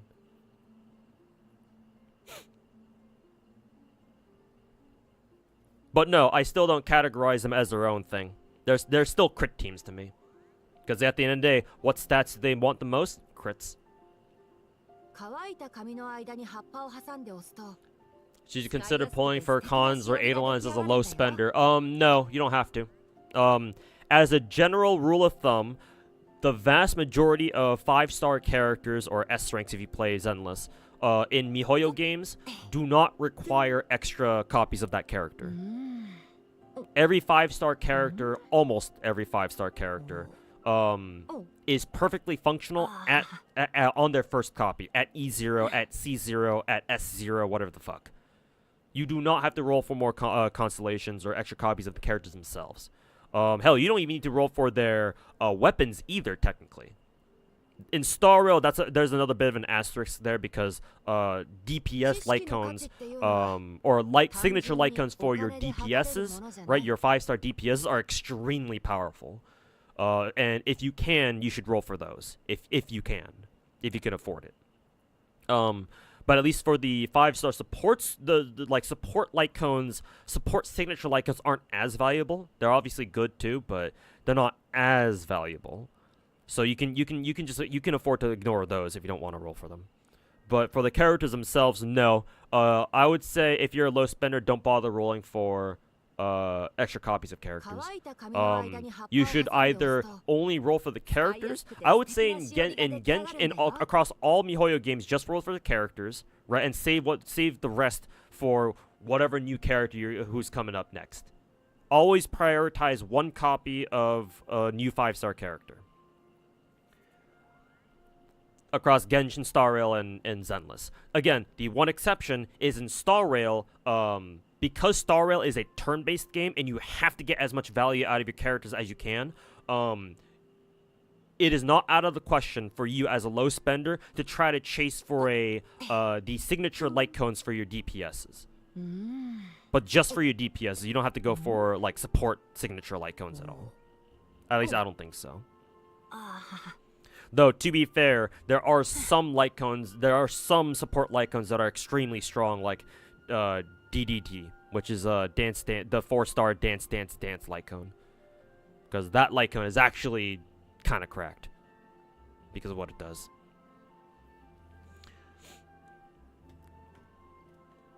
Anyways, that's Star Rail. And then lastly, we have Zenless right over here. In this game, who are the best characters? Jane and Bernice are the two best characters in the game for right now, generally speaking. Ever since we got Bernice, we now have the current meta is now running Bernice and Jane on the same team. Because they do an absolute metric fuck ton of anomaly damage together because of how their kits work and how the mechanics of this game work. So at the moment, these two characters are top dogs. That doesn't really say much because, again, remember that Zenless is not even a year old. Like, hell, it's not even half a year old yet. It's only like 3 or 4 months old at this point. 4 months, yeah. Oh, yeah, today's November 4th, so yeah, it's exactly 4 months old. So, yeah, because Zenless is a very new game, relatively speaking, like, the meta is going to shift a lot over the next couple of months until you know, this game turns 1 year old, or at least 1 year old or something. So keep everything take everything with a grain of salt when I go over like who the quote best characters in the game are. But for right now, these two are the best characters in the game, probably.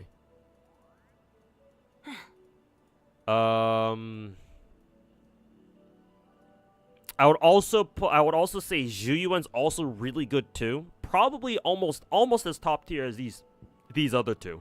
Simply because, just like in other games, Zenless also has an elemental system. So every character has like an element associated with them, just like the other MiHoYo games. There's only 5 elements in this game though, which are physical, ice, lightning, or electra, whatever.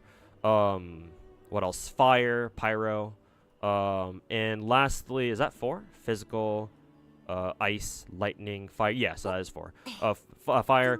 The 5th one is a unique element that the other MiHoYo games don't have, and that's called ether, or whatever the fuck this is. I guess the equivalent of this is like maybe quantum in Star Rail.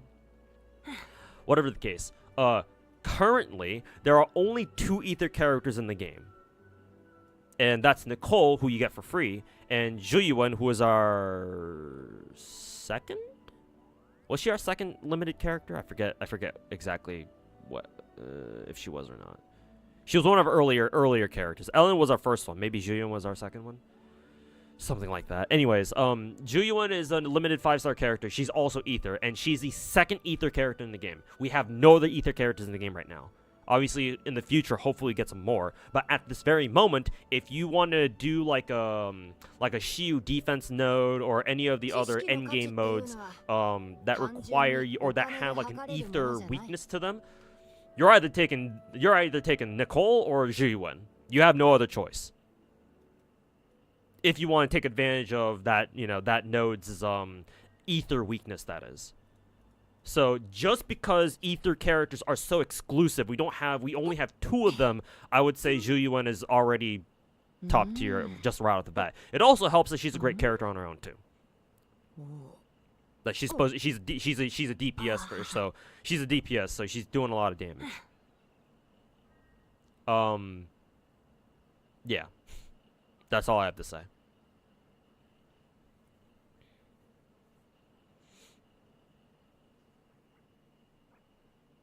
乾いた紙の間に葉っぱを挟んで押すと使いやすくて素敵なしおりが出来上がるんだよ。 Right now, Ether DPS sucks. I mean, if you compare it to like the absolute bullshit that Jane and Bernice do, like just the anomaly meta right now does, sure, but Juyuan is a solid character already. Just because she has multiple ways of doing damage, right? Because she has her her shotgun that has like 7 shells in it, so 7 shots, and that's steady, consistent damage. If you have a full, if she has a full barrel, and she gets 30% free crit rate just for being in the same team as like another support character, like hey Nicole, or another PubSec officer like Chingye, or I think technically Jane counts too. Jane is part of PubSec, isn't she? She's just an undercover agent. So hey, don't you diss my Juyuan, my dude. Though of course, once if they ever decide to drop an Ether anomaly character on her ass, then yeah, it's so over. Juyuan bros, it's so over when that happens. Should go for P6 Walta? No. Currently I only have her P1. I'm tempted to go for a full to do a full 300 rolls for the free the bonus copy of of Walta, but I don't know if I can do that yet. Best burst damage as long as enemies. Ooh, okay, I didn't realize that. Okay, I didn't know that. Ideally, you want to stun enemies first, and then you want to fucking shove her entire shotgun barrel down their throats. Pub segs. I mean, you know, that is technically a whole genre under Pornhub, if you know what I'm saying.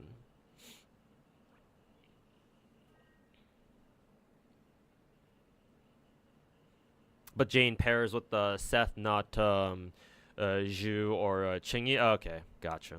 I mean, it makes sense because of their story and all. Yeah, and I get pulls tomorrow. If she comes out tomorrow, then sure, yeah. LMFAO. Hey, that's what my Gooner brain immediately thought of first when I saw that Zhuyuan's shirt, because it says PubSec on there, right? Let's see if we can get a close up of her. I guess this is as good as it's gonna get. Nope, we have it right there. You can see it like very briefly there. It's like her chest, her shirt says PubSec across it, and she has huge fucking tits. Like, bro, what do you want me to do? What do you think I'm gonna think about, bro? And was Zhuyuan fucking throwing it back every other animation, bro?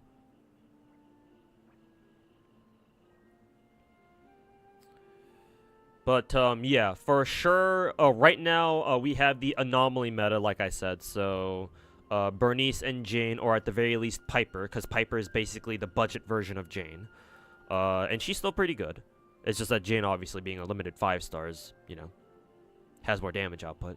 And then our next patch tomorrow for Zenless will give us an electric anomaly character this time. Technically, we already have an electric anomaly character in Grace, but I believe Yanagi will be much more of a DPS. And so I'm assuming Yanagi will pair just as well with Bernice, in case you're a fan of the overcharge reaction from Genshin. What's the oh yeah, the overload. It's called the overload reaction from Genshin, right? When you combine Pyro and Electro together.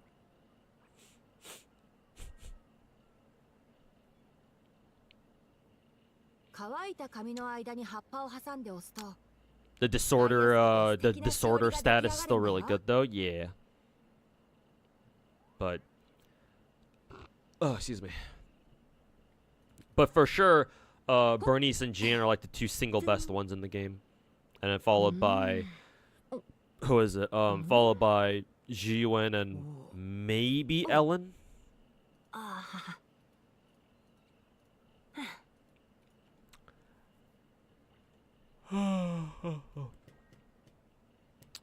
But yeah, hopefully that answers your question there, 99 Blur. I hope that was educational. I do have the educational tag on my stream after all. Anyways, let's go do the event now. Woo!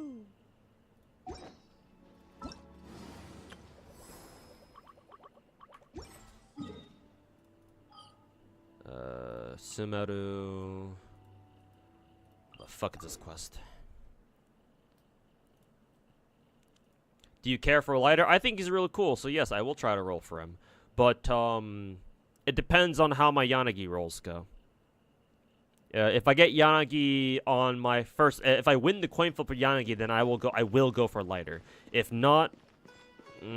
toss up. I don't know. But I would like to go for lighter. I think he's cool. Just because I goon to big titty waifus doesn't mean that I can't appreciate the boys, the lads, as they say. I ain't got a problem with the boys.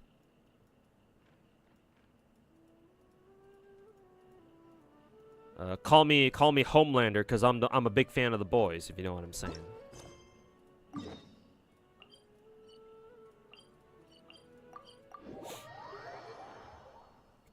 Jane rerun waiting room. We'll see how long it takes for MIHOYO to start doing reruns in Zenless. Hopefully sooner rather than later. Ugh. Sniffles. What are your thoughts on speculation that ShiftUp's gonna give a Pilgrim Selector to compensate for the Cindy bug? If they nerf, I guess. That sounds like people just coping, to be honest with you. I do think that it's kind of it is a very bad look if ShiftUp ends up nerfing Cindy post-release, because you never want to do that. So if they do that, then yeah, they have to compensate the player base in a major way. And yes, to be fair, a Pilgrim Selector ticket would do the trick. To be fair, right? But at this moment, that just kind of smells like cope. That smells like copium. I can smell the copium from across the fucking internet. Even with my clogged up fucking nose. So I won't believe it until I see it. Or at the very least until I see like credible leakers like starting to circulate the rumors that, oh yeah, we're gonna get a Pilgrim Selector or some shit. But as long as it just sounds like fucking copium, then no, I'm not going to do shit. Or I'm not gonna have any further thoughts about it. Also, I just realized that Traveler was actually saying something. Don't think other gachas can beat Hoyo games because they look so nice. Yeah, Harm Dono. I would actually agree. Even though it's very easy to hate Hoyo games and just hate Hoyo in general, if you want to develop a gacha game that will end up becoming the quote-unquote Genshin killer, or at the very least a game that can compete with Genshin, you have to make a game that looks just as good, if not better than MIHOYO games. And the thing is that all of MIHOYO games, at least all of their big name ones like Genshin, Star Rail, and Zenless, they are all absolute fucking eye candies. There is no doubting their visual fidelity, because they have absolutely fucking nailed it for all three games. Genshin the most so, and then Star Rail 2, and then Zenless a little less so, but it still looks good. But yeah, like gacha games thrive off of their visuals.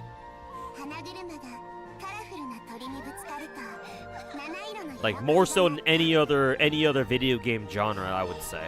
Right? People bitch about, oh, I want graphics in my video games, but gacha games rely on graphics more so than anything else, in my opinion. Because with normal games, you can get away with having less than like subpar graphics. You can get away with an art style that isn't, isn't too high quality, because as long as the gameplay itself is good, then people will be able to overlook the shittier graphics because the game itself is fun. Not so much so for gacha games, because at their core, gacha games are intended to be casual. And so if you want to attract a casual audience or a big casual audience, you have to make your game look good. If your game looks like shit, not a lot of people are gonna play it. Because like, why the fuck would casual people play a game that they don't like looking at? So yes, so long as gacha games don't look anywhere near as good as MIHOYO games, no, we are not going to see a Genshin killer anytime soon, or not even one that competes. Like Wuwa, it took Wuwa fucking 3-4 years after Genshin came out to finally have a decent competitor to Genshin, but it's not like Wuwa's dethroning Genshin anytime soon. So yeah, I agree with you, no harm. MIHOYO games, MIHOYO gachas, at least the 3 big name ones, are the best looking gacha games out there, and it'll stay that way for a while until we get some more competitors. The competitors I'm looking forward to that could maybe compete properly are like Azure Permilia and Project Mugen, assuming they're still working on that shit. Who's my favorite Star Rail character? Bronya.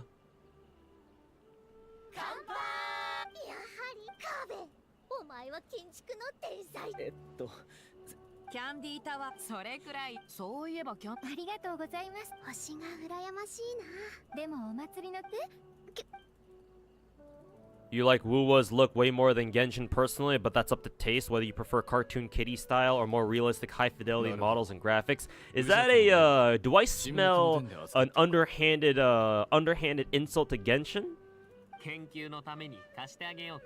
Because, let me tell you, Wuwa's models I don't think are any higher quality than MIHOYO. As a matter of fact, MIHOYO probably still blows Kuro Games models out of the water when it comes to just sheer graphical fidelity.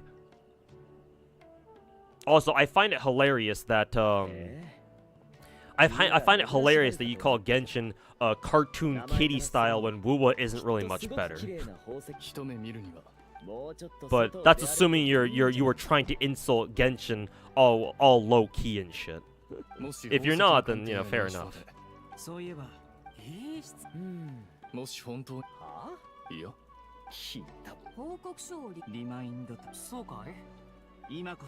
コレが呼んでるみたいだからさっはあ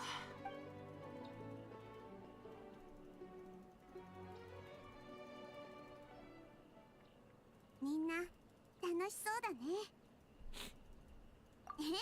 そうしそんなことない Z3 kind of compensates, not kind of, they overcompensate their art style with sheer style and personality, yeah.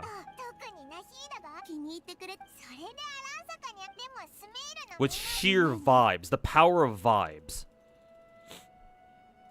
So yeah, like I don't like the fact that Z3's color palette is more muted than Genshin or Star Rail, but I can easily overlook that just because Z3 as a game just is so fucking vibey. Like the vibes are immaculate in Zenless. So I don't give a shit about the colors being a little more washed out in that game.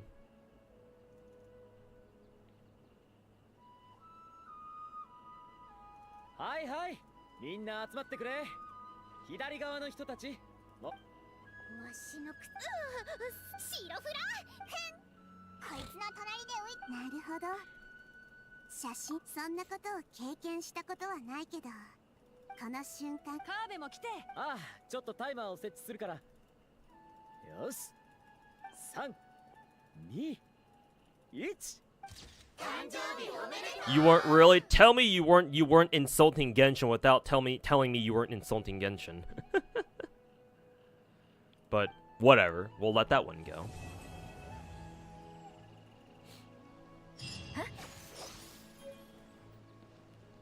Just look at the comparisons and tell me with a straight face that Genshin models look better than Wuwa. Yeah, I can still tell you with straight face that Genshin models look better than Wuwa. The main reason why is because Wuwa does not have good color saturation. Not good enough, anyway. The one exception is in the new region Black Shores. Because Black Shores is has amazing visuals. Which is what I was hoping for. Because 1.0 Wuwa, launch Wuwa does not... The colors are... Like coming from Genshin and Star Rail, bro? Like, Wuwa 1.0 Wuwa did not look good. It still doesn't, to be honest. I do kind of wish Kuro game would go back and like tweak the color saturation in the game a little bit more. Maybe I can do that with my own settings, maybe. But like, even if I can tweak it with my own settings, why would I have to do that myself? Right? Because I don't have to do that with Genshin. I don't have to do that with Star Rail. Why the fuck do I have to do that for Wuwa? Even if that works. Pretty sure I already did that too at the beginning of the game. So let's say you are right, that Wuwa's models are higher fidelity. I still don't give a fuck, because the game that they're in, the color scheme and the color palettes and the color saturation levels in that game are ass. They're just hot garbage. Like, when I look at a Wuwa environment and I compare that to looking at a Genshin environment, I don't give a fuck. Wuwa does not look anywhere as good as Genshin. Still looks good by default, don't get me wrong, and in a timeline where Genshin never existed and we just got Wuthering Waves, then yeah, Wuthering Waves will look great. But we don't live in that timeline, though.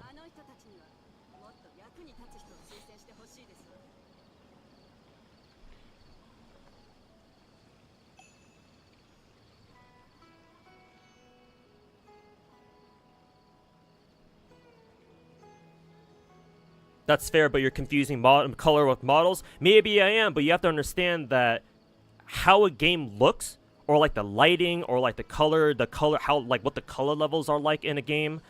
Those are just as important as the fidelity of the model itself. The example I'll give you here is King of Fighters 14. There's a fighting game called KOF 14, stands for King of Fighters 14. At launch, when that game first launched, that game did not look good. And the reason why wasn't because people thought that, oh, the models are shitty and shit like that. No, the models weren't the problem. It was the fact that the lighting in that game was pure fucking garbage. But everybody thought KOF 14 at the launch of the game was a bad looking game because it looked like shit. But literally the only thing they did when they updated its graphics was just give it better lighting.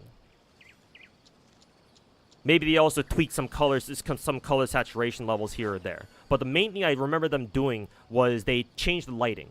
And all of a sudden, KOF 14 goes from being a fucking butt-ass ugly game to, okay, this game actually looks pretty good.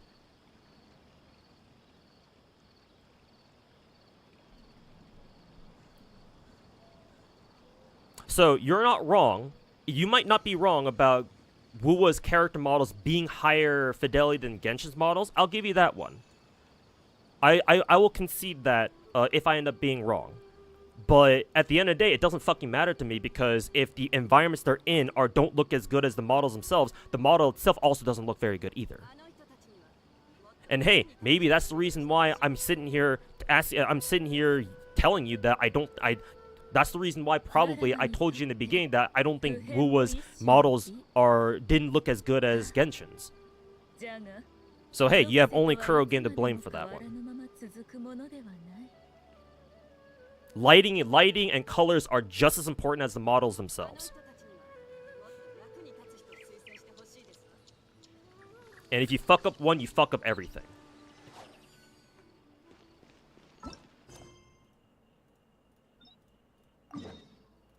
Why does this quest want us to go all the way over here? What the fuck? Maybe we have to go screw around with Sorusha or whatever? Whatever her name was. Why are we all the way over here now?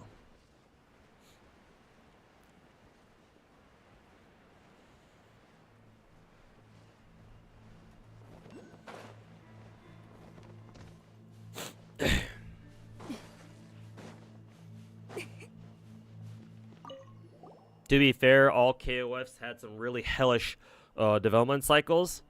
I mean, yeah, but like it was literally just a lighting issue. Like it wasn't really a graphical issue. It was literally just a lighting issue, bro. All they did was just make the lighting better. Like I'm not a game dev or anything, so I don't know how much work they put into like changing the lighting so they would make it just right, so that way the better lighting would make their models look better. I don't know how difficult that process is, but like I would imagine that's probably easier than going back and like redoing all their models from scratch. Just guessing? I'm just guessing here. Also, what is this emblem thing? Also, have I ever been down here? No, I have been. But what is this? Have I ever collected this?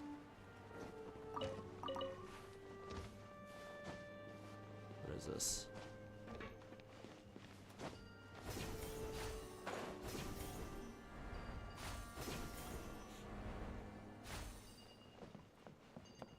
Also, what the fuck is it? Is this thing that I'm supposed to look for?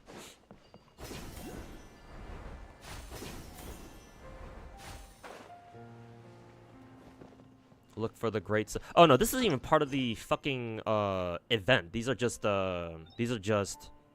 world quests that I still have yet to do. That's not even part of the event. Fuck that shit. Maybe I can do that later. I don't know.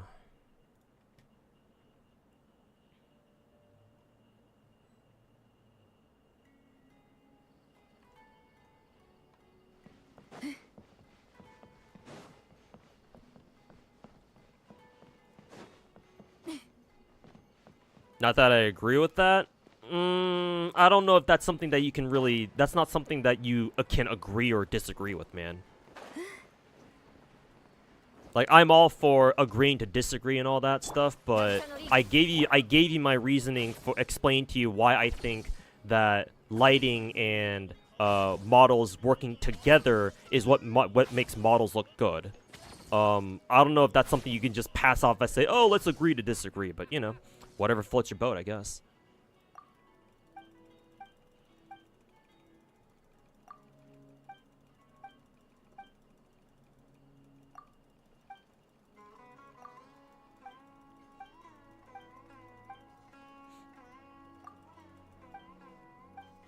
Lowering the gamma helps a fuck ton, maybe, but that just makes the world look a lot darker, though. Yeah, I get the whole, like, oh, Wu was supposed to be like a post-apocalyptic thing and all that, but, bro, I don't want to have to look at, like, I prefer, like, a brightly lit world, you know what I'm saying? Right?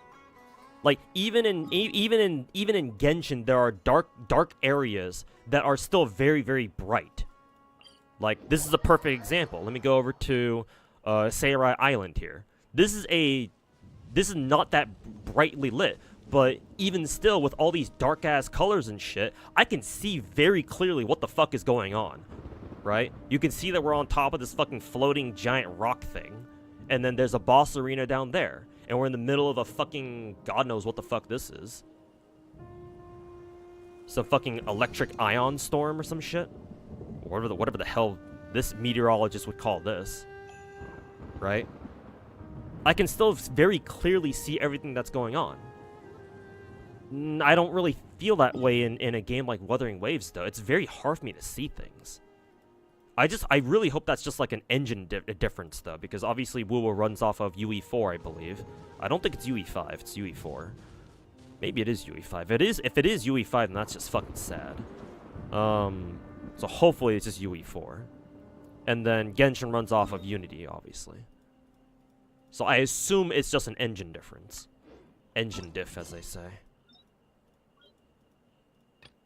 And we can go unlock this one.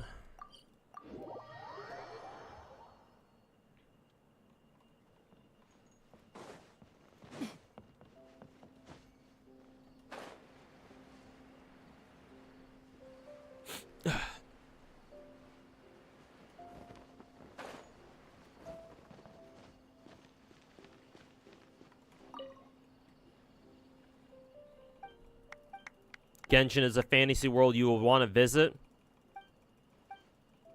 I mean, I don't really see how that's relevant in our discussion with Wuthering Waves, though. Because if that's the case, along that logic, you're implying that Wuthering Waves should be set in a world where you don't want to visit it. Because, you know, it's post-apocalyptic and you have fucking giant-ass monsters running around all over the place. And it should be nothing but sadness and fucking depression everywhere you look. But, you know, if that's the case, who would want to fucking play Wuthering Waves then? If that's the case. Like, no, you still want people to complete your game. So I don't know if that logic really holds there. is my problem with it. Like, as I said in my Wuthering Waves video, you can have a dark setting, right? You can have like a post-apocalyptic setting, right? You're taking place in like a post-apocalyptic world or some shit. You can have very depressing storylines, but that doesn't mean you also have to make your world look fucking depressing as shit too. Or at the very least, make it look like, you know, make it very easy to see things. Because I don't get that feeling when I play WoWa. Not as much as I do with a game like Genshin or hell, even Star Rail, bro. Are these the only side quests left? Or are these all the side quests that I have done? Or whatever? I can start doing the mini games now, right? Hopefully so. Anyways, we're already at here, so we might as well just do this one. Whatever the fuck this is.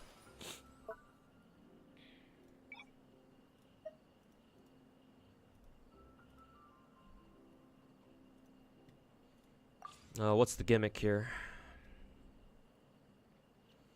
Vaporize? Okay. Oh, they even give you Zealand in here. Cool. I actually don't even know how she even fucking works. I'll give her a shot anyway, though.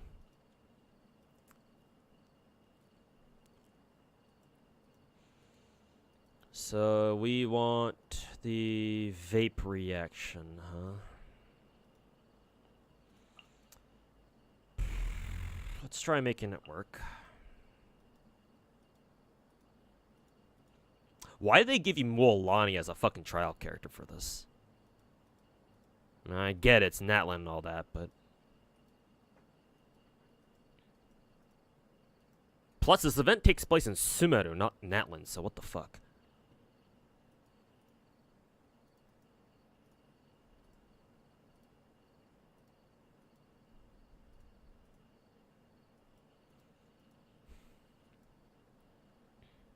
Kind of wonder how well Dehya would do in here. I'm not sure. Probably not very.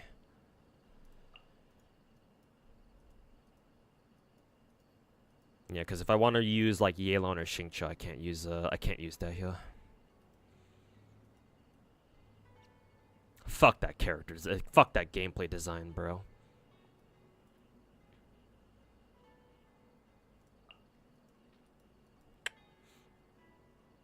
Kind of want to use Yoimiya. Using Arlecchino kind of feels annoying to me, but I'll fucking use Arlecchino, I guess. We can do.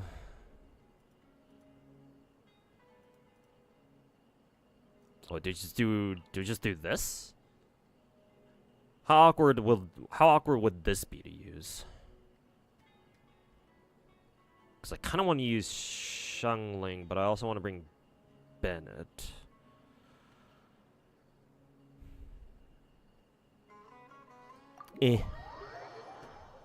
I don't know if this team is a thing or not. We'll find out.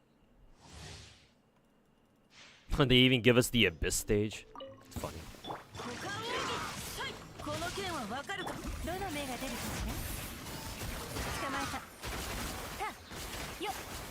みんながそばにいてくれるわ。大物が釣れたよ。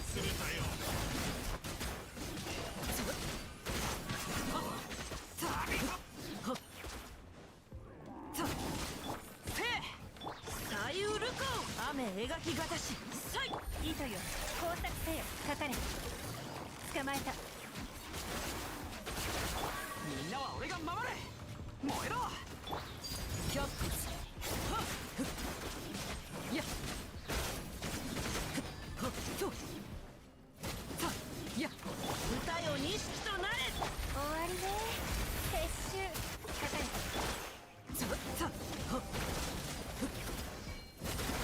月のように永遠な貫こういや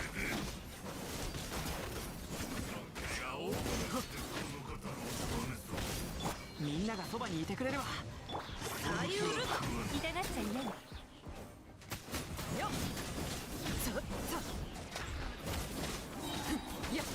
糸よ工作せ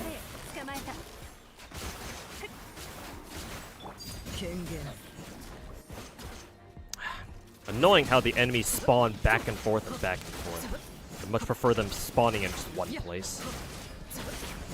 Because I think that's what previous events did too.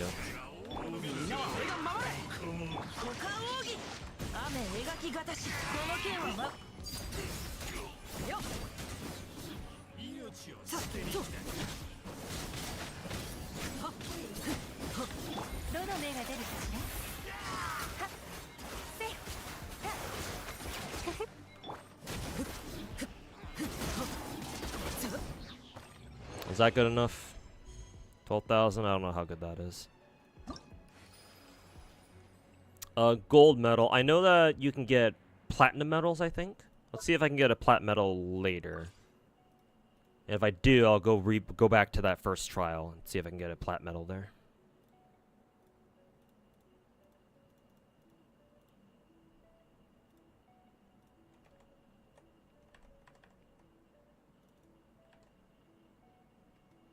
What is this one?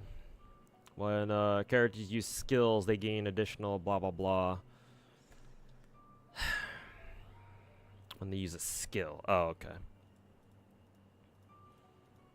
They really wanted me to use the Geo team here, huh? Excuse me. Okay, if you insist.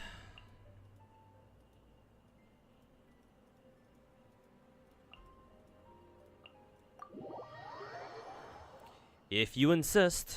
What event is this? This is the Genshin. It's the main Genshin event. I haven't done the event yet, so I'm doing it now. When do you think Enfield will release? No idea. Probably not this year. That'd be way too sudden. So I'm assuming maybe second quarter of next year. We'll see.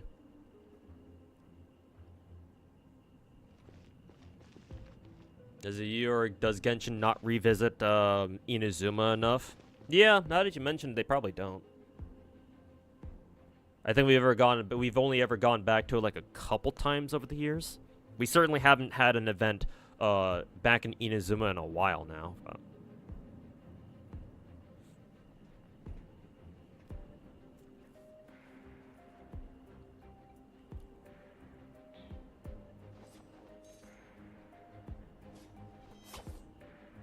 Those who think lighting doesn't matter in a game is stupid. I just don't like how that dude in YouTube chat that I was arguing with for a little bit about the whole model thing. I don't like how he seems so tunnel visioned on like just the model itself.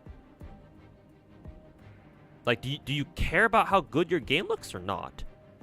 Because like it's not just the models that are high quality that makes it work. It's other factors working together to make it look good. Anyways, I gotta take this call. Give me 1 second. 綺麗な服をデザインしてあげるわ。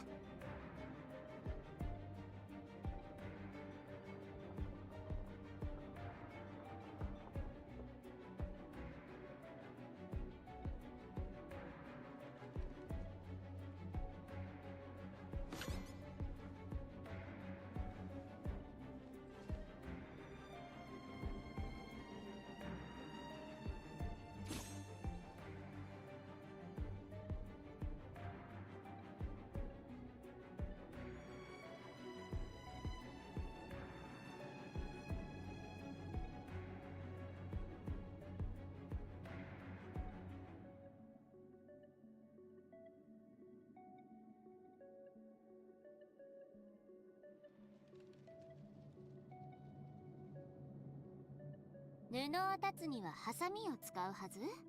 そんなつまらない規則なんてどうだっていいわ。使い勝手のいい刃物を使うまでよ。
突っ立ったまま動くつもりがないのなら、いっそ私のモデルになってくれない？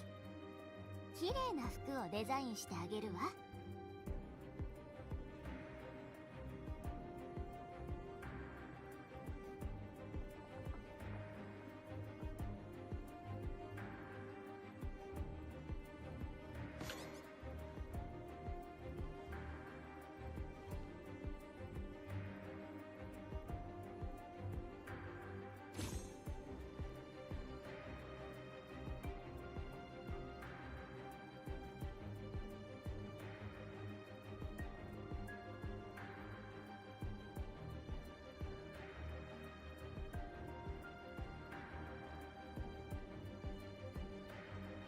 歩む道もなりたい姿も全部自分自身で決めるの。誰も私に指図なんかできないわ。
突っ立ったまま動くつもりがないのなら、いっそ私のモデルになってくれない？綺麗な服をデザインしてあげるわ。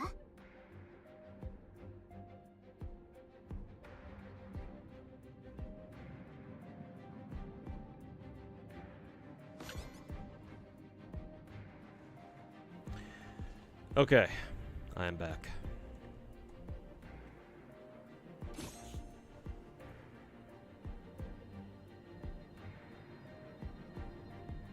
The last time we had an Inazuma event, we had to fight. We fought with like beetles. Yeah, I remember that one.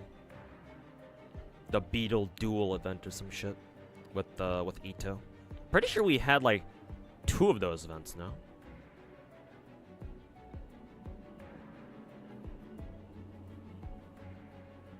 布を断つにはハサミを使うはず。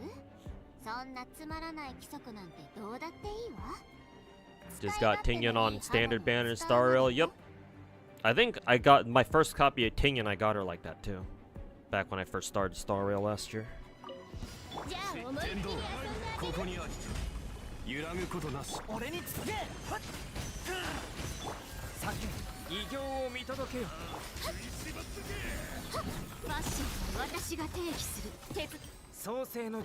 Ah, for fuck's sake.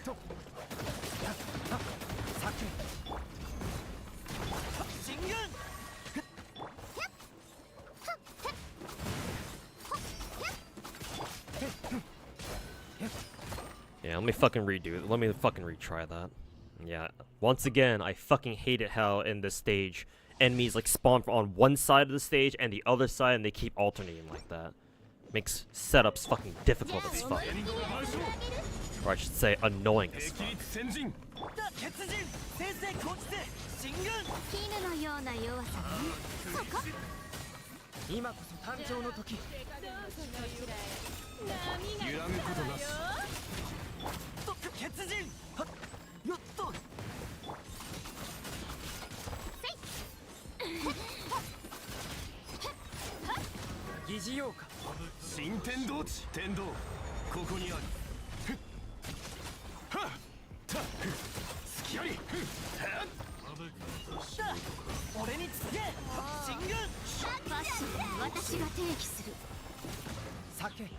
冥王剣戦天道万象霹靂先陣強行はっとへってやっ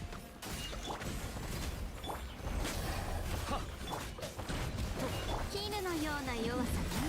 そこせい異形を見届けよ。捕まえたぜ天道ここにあり Dude fucking scoots out of the Zhongli's alt range. What a little fucking pussy.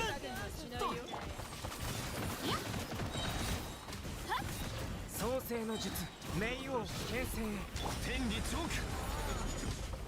ク揺らぐことなしファッションは私が定義する。俺につけ強行天道万象新天道地たまぞ今こそ誕生の時。絹のような弱さね。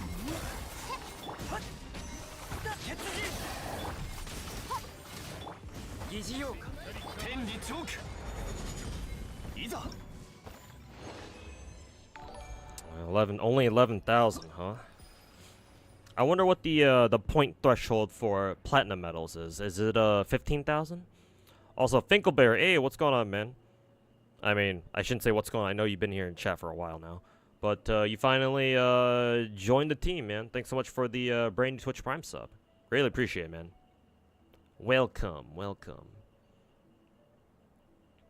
But yeah, thanks for hopping on the team, man.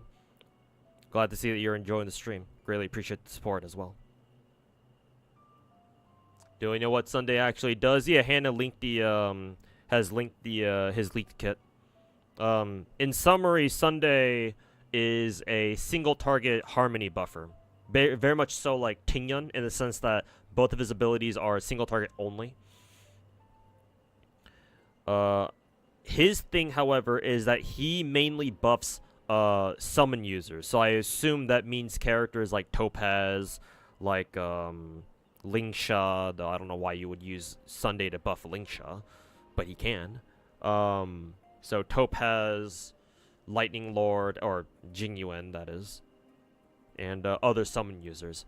It also lines up with the leaks that apparently MIHOYO may release a new sort of character archetype in Star Rail where they summon what are called quote-unquote servants, who are like basically summons but on crack, because you can now control them as like a fifth character or some shit. And if that's true, if that's true, then I assume Sunday can buff them too, because I'm assuming that his whole summon thing also applies to those servant things. And like considering we have the Unlimited Blade Works collab coming up, 3.0 putting out the whole servant thing makes a whole ton of sense.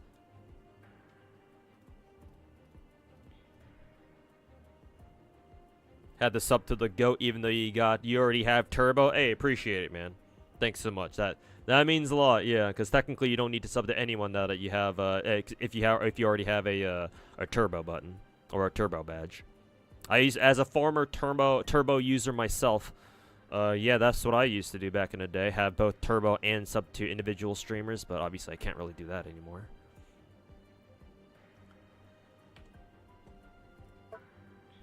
So yeah, really appreciate it, Finkel. Shoutouts to you. Is Clara a summoner? No. She is not. At least not as far as the game's concerned. She's just a counterattacker. It's just that Savarog does the counterattacks for her, though. But strictly speaking, no, Clara is not a summoner. You'll know if a character is a summoner or not if the summon itself has a place on the turn order. Savarog does not. So by definition, he's not a summoner. He's not a summon. Excuse me.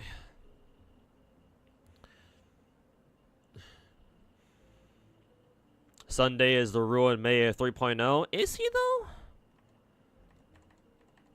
I hesitate to go that far, my dude. Is he though? Let me check his kit again. Is he gonna be the Ruin Mei of 3.0?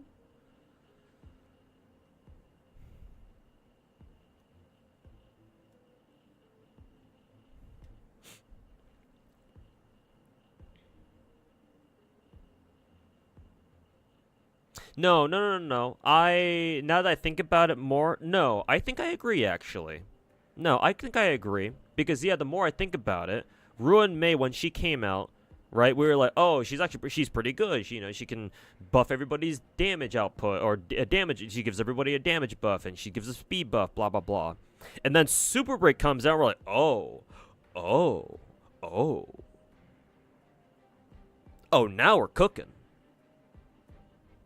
Right? It took a patch for us to realize Ruin Mei, or for Ruin Mei to really, realize her full potential. I guess, if you want to call it that. And no, I see it. I see the vision. Sunday will probably be like that too, where it's like, he buffs summoners, but we don't have a lot of summoners in the game yet, so we'll just wait until we do have some summoners. So no, I see the vision. No, I think I'd agree. And yeah, we already talked about the whole like 3.0 Star Rail, allegedly adding more not actual. We already have summoners technically. Adding like beefed up summoner characters where they fucking summon entire servants or some shit.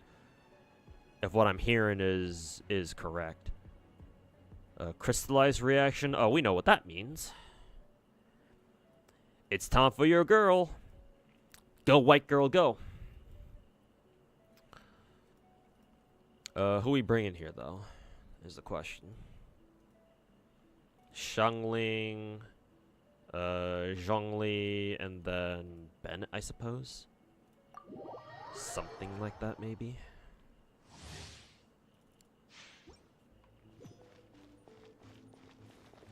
That means in the UBW collab we're gonna have Rin. Yeah, exactly, Articlaw. So now that I know about now that we're getting leaks about the 3.0 client version, introducing like a subclass of summoners or like a better version of summoners who just summon entire fucking servants. I mean, if servants are what they're literally called, then it's a dead giveaway that they're designing this class with the collab in mind, with the UBW collab in mind. Because now what that means is since it's a UBW collab specifically, easy. Rin and Shiro will be our two playable characters, or our two actual collab characters, and they'll be able to summon Emiya, or Emiya will be able to summon Archer, and obviously Rin will be able to Archer? Emiya will be able to summon Saber, and then Rin will be able to summon Archer. Wow, that took me a long time to get out. But then again, that would mean that, because it's UBW, which means that if Gilgamesh isn't part of the collab, then there's something fucking wrong. And he's a servant.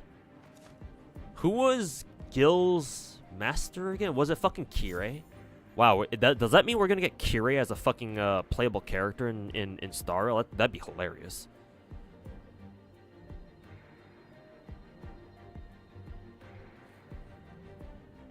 I think they should bring Ilya to have her interact with Clara. I mean, Ilya does have a role in UBW, which is to get her eyes slashed out. So I don't know how much relevance she's gonna have in the collab event itself. But I mean, it'd be funny if they do. But that would mean that at that point, that would be what, 4 new characters? And I don't know how far MIHOYO wants to go in terms of like how many new characters they want to add as a result of this collab. Because we already have Shiro and Rin. Like, they obviously have to be a part of this. And, like, if they decide to put in Gilgamesh, then that means they'd also have to put in the Priest. And that's already 3 new characters right there. Technically 6, if you really think about it. Huh. Maybe, this is why they're taking so fucking long, between the announcement and them actually putting out the UBW collab, huh? Starting to make more and more sense, I suppose.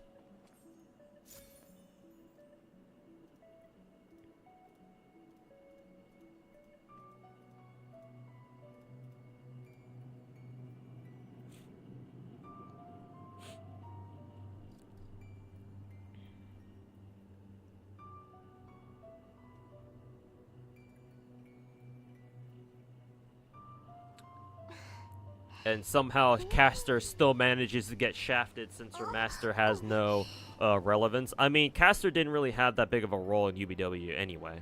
I don't even know which route she has a huge role in to begin with. Maybe the original Saber route, I guess. Actually, no. Didn't she have that one scene in UBW, right? The infamous Saber scene where she's bent over in that dress and she's tied up and shit. So maybe, but even then, I wouldn't really consider either Caster or Soichiro as like major players. Like they were minor characters. That's pretty much it. So unfortunately, yeah, I don't think we're gonna see Caster as part of the collab.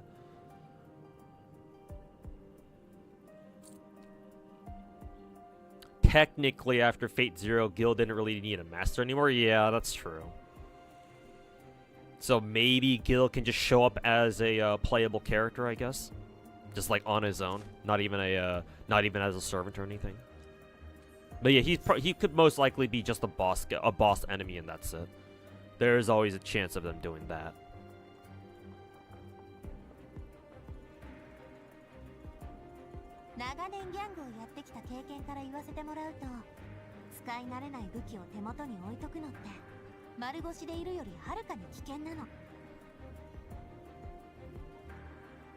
Seems like Jingli, who's Jingli, and the free dude from Mubo are both having reruns in 1.4. You mean Yinlin?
Ooh, out of range.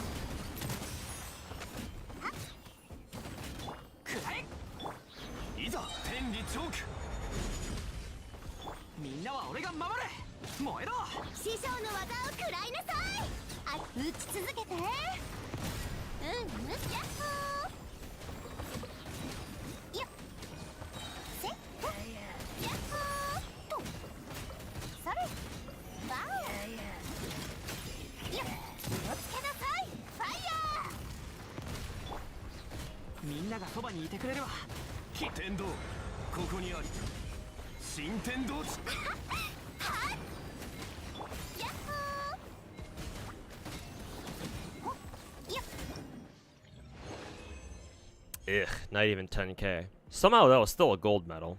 Maybe if I try that stage next time, I'm not gonna bring Zhongli. Instead, I'm just gonna bring another off-fielder. I think that's probably the way to go.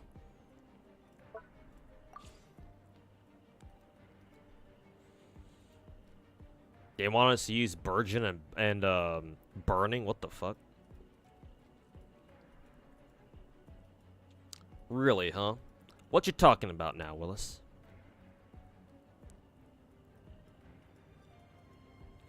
But sure, we can try it.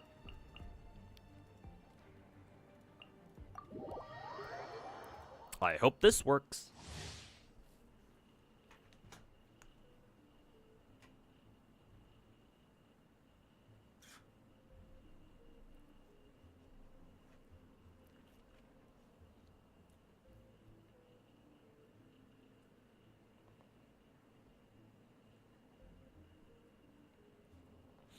how to power creep previous DPS, make them the same power level, but just add a summon / servant, so now they double their power. You do know that they're not gonna do that, right?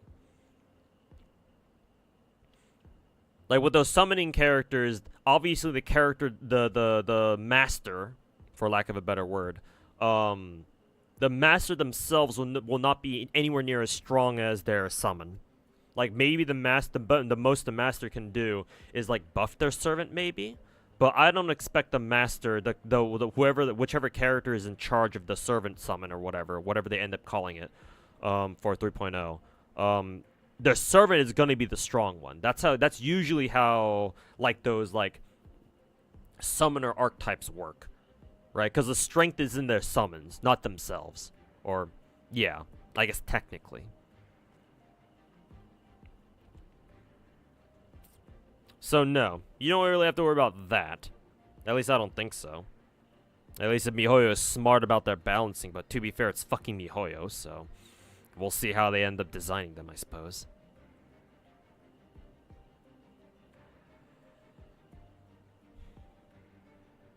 The red one from Yinlin, yeah, Yinlin and then Shangli Yao. So they're getting reruns, so that's fine. Isn't it only Yinlin? I don't know. I also heard from another source that, from somebody else in chat yesterday, I think, that they were going to rerun Shangli Yao as well, but we'll see.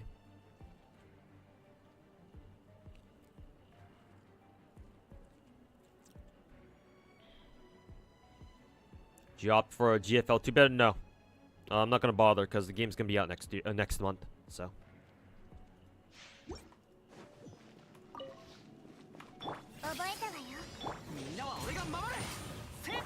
私のお家にいらっしゃ行くぞケア管理します我に光ここであんたを潰す無礼者は必ず生産それや全部丸見えね全力攻撃だ燃え再構成します清掃を開始しこれこそが知恵の伝道やふふ耐えられるか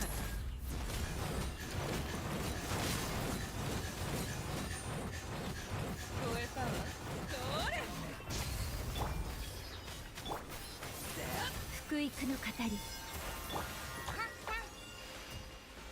手をつなぎましょう知識をあなたにもみんなは俺が守れせっやるか痛くしちゃうかここであんたを潰す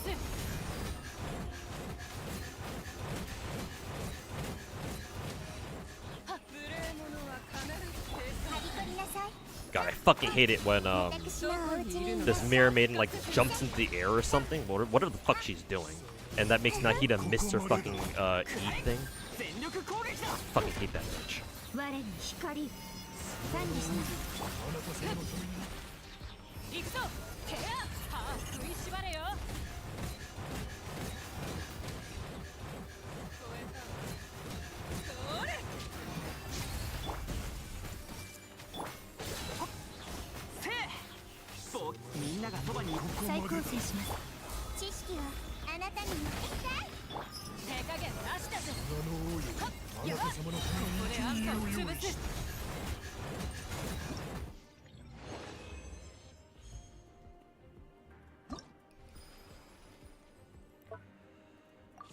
And then lastly, whatever this is, when they use Elemental Burst. Oh, Elemental Burst and Raiden.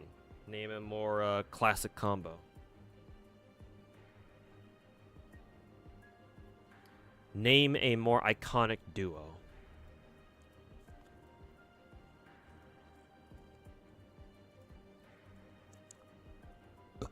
Excuse me.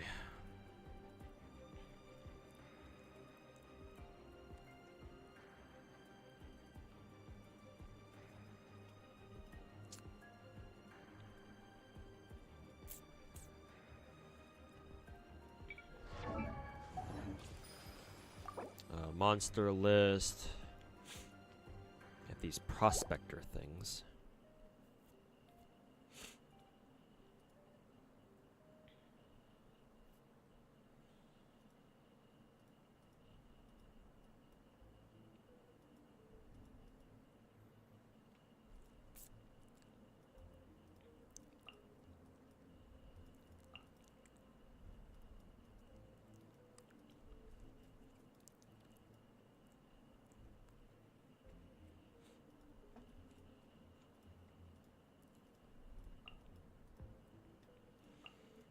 I guess we can do this. Kind of a weird team, but we'll see.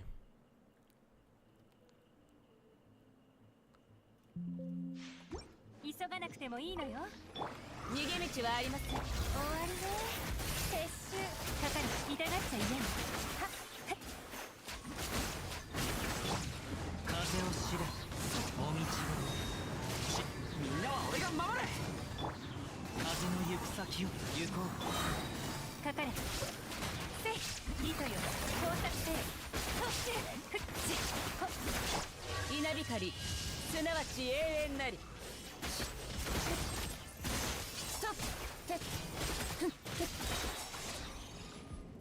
裁きの雷。風を知れ。仮みんながそばにいてくれるわ。風の赴くままに。どの目が出るかしら。捕まえた。かかれ。とはっ。せい。無我の境地。ひゅっひゅっ。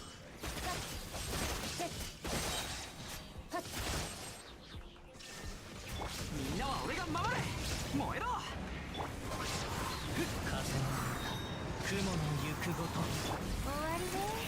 撤収。捕まえた。稲光。すなわち永遠なり。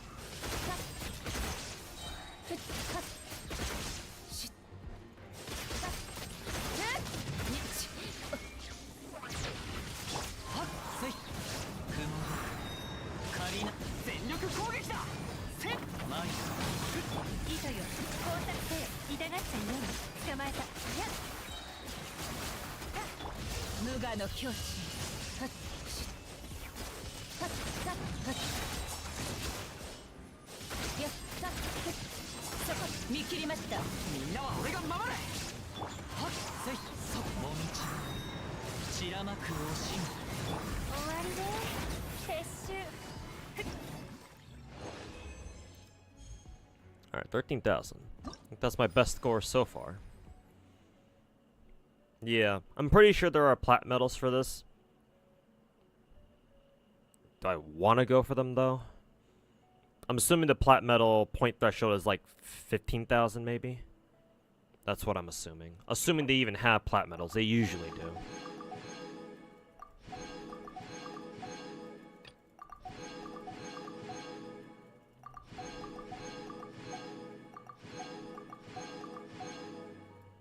But for now, I'll just go do the other events first, just to make sure I do everything. Master maybe like 80% of a normal DPS and like servant like 120. Yeah, probably. You're probably right about that though. But we'll see how they end up getting designed. Because yeah, just the idea of just the whole concept of Star Rail adding like those summon type characters, like that already is like extremely powerful. Because like in a game where normally you can only have what 4 characters on field at once, like if you have any more then like, you know, that's obviously very strong.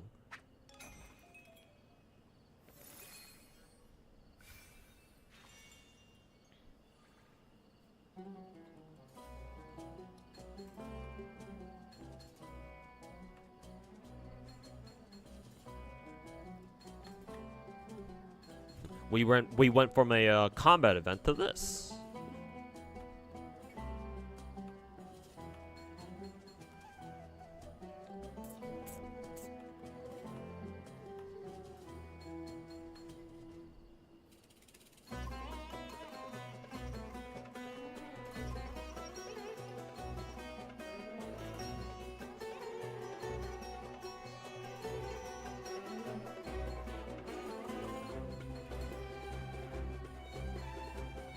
High octane gameplay, I know, right? Hey, this new Subway Surfers game just dropped. It's pretty fire, bro. Damn, we cooking right now. Am I using enough Zoomer and Gen Alpha terms yet?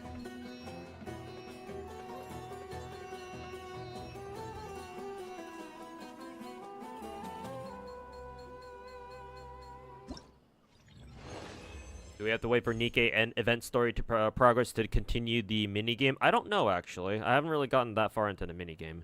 Maybe you do? I'm not sure.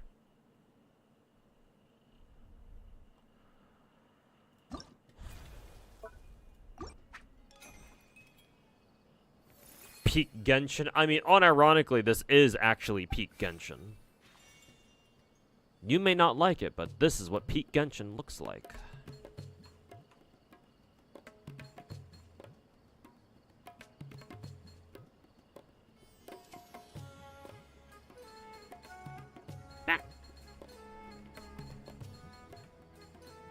I did miss one, though.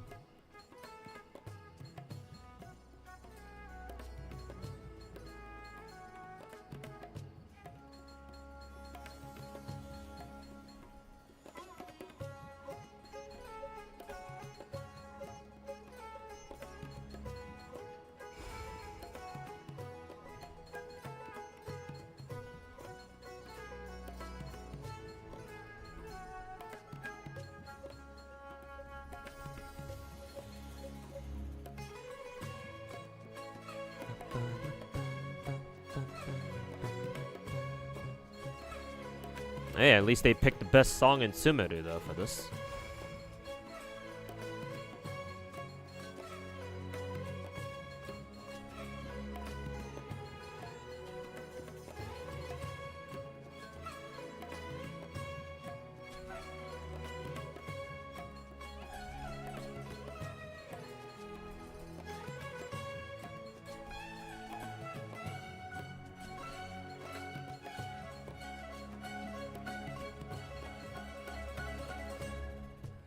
I wonder if the flowers match the beat of the song, though. They probably don't. It'd be pretty cool if they did, though.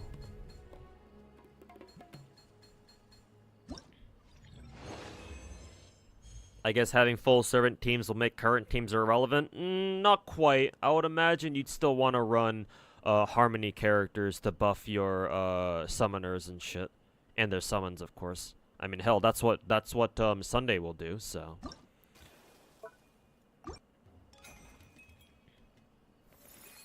So no, I don't imagine full summoning teams being like a thing. At least they shouldn't be.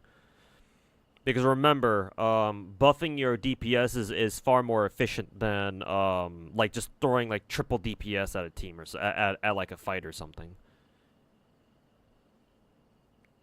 And I expect summoners to be the same way.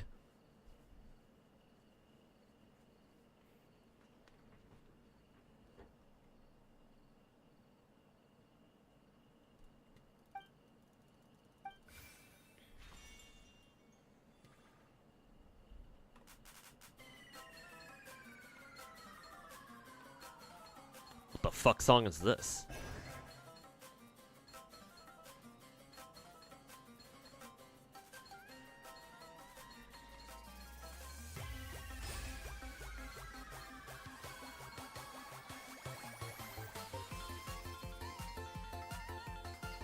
This doesn't sound like a fucking Genshin song. This sounds like a fucking Sonic song.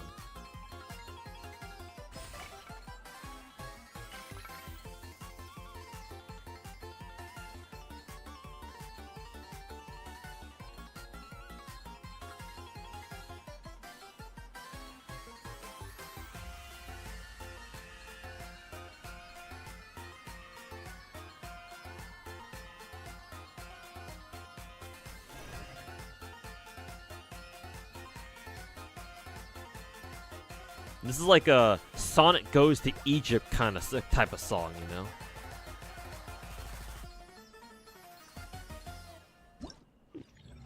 Dory theme, maybe? Oh yeah, it could be Dory's theme, actually. I don't think I've ever heard that song before, though. Sonic from which one? I don't know. I've never played any of the Sonic games. I just kind of threw it out there like, oh, this sounds like it could be in a Sonic game.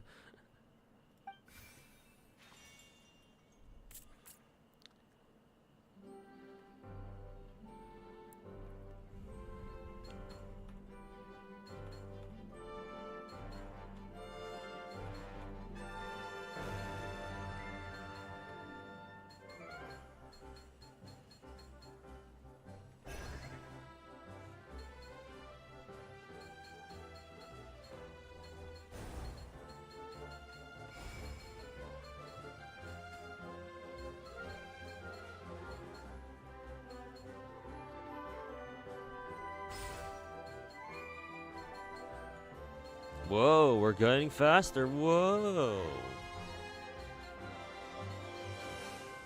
Hang on to your seatbelts, chat. We're getting faster. Monka speed.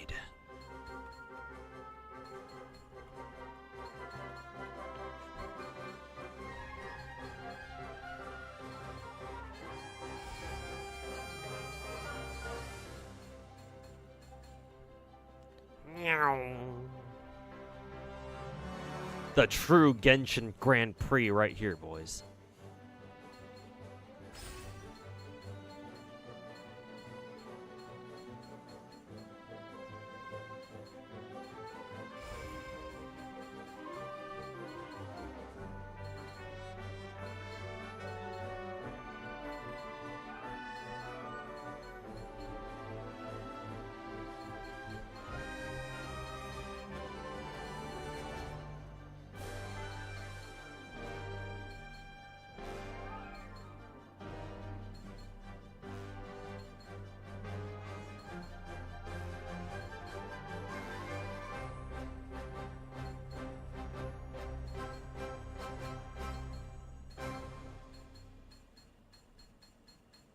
I wonder if these tracks have platinum medals too. Probably not. They're just tracks after all.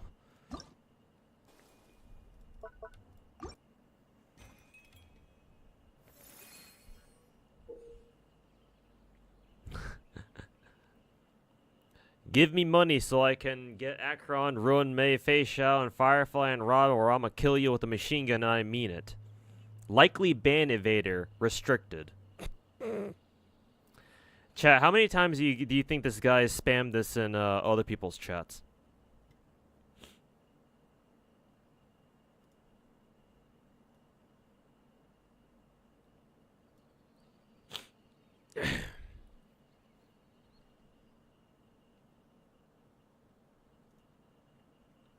Wait, what did he say? Oh, can you guys not see his comments? Oh, that's kind of interesting. Because on my Twitch chat here, I've got this dude, I'm not gonna say his username, cause fuck him. Okay, I see, that's good then. Wow, Twitch auto mod doing something useful for once. Yeah, there's, cause in my Twitch chat, I guess I can see it, cause technically I'm a mod in my own chat. There's this dude who spammed this one message exactly twice, surprisingly, just twice. That says, give me money so I can get Acheron, Ruin Mei, Fei Xiao, and Firefly, and Robin, or I'm going to kill you with a machine gun, and I mean it.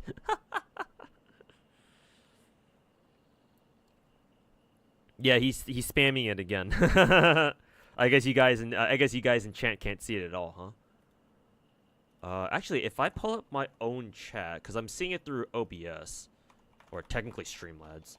What happens if I pull up my own stream on like a web browser? Oh yeah, you guys can't see it at all. Yeah, it doesn't show up on my Twitch chat either. Just regular Twitch chat on my PC browser. Okay, so it's just on my Streamlabs chat. Okay, that's actually kind of interesting.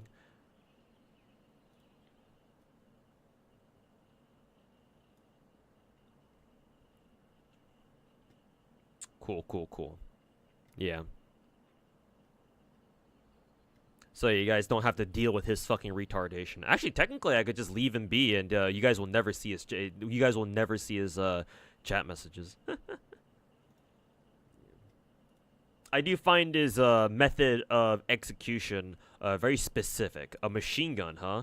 Tell me, kid, have you ever held anything heavier than a couple of textbooks before in your life? A machine gun, huh? Which one were we talking? Are you talking about, are we talking about an M60, the old school M60? You talking about the 249? You talking about what's the current standard issue US Army machine gun again? It's not the 249 anymore, I don't think. Let's see. US Army standard issue machine gun. I should say light machine gun. Let's see. They still use a 249? Really? I guess for some fire support squads, they would still use the saw. I've been seeing in a lot of like military training videos that I've been watching just casually on YouTube. I've noticed that they've been using a different machine gun though. It didn't look like the saw. Interesting. Whatever. Also, Tipomaniac, thanks so much for the year-long resub, man. Welcome back. But yeah, I don't even need to ban him then if you guys can't even see his messages in the first place. Get fucked, kid.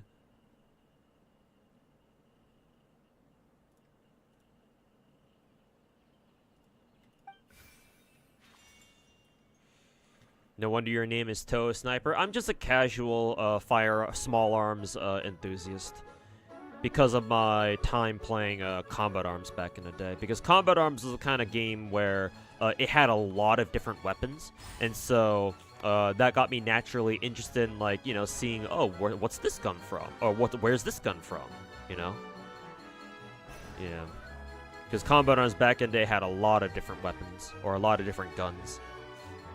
You know, the G36s are from Germany. So is the 416 too. I believe the 416 and the 417 are German. Obviously, you have your American-made guns like the M4, M16, and all that. The L85s are British. The FAMAS is French. FAMAS, however you say that.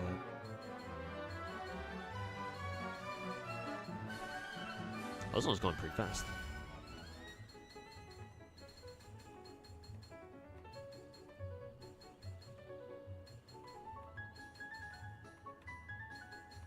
Well, we're really zooming now. Woohoo!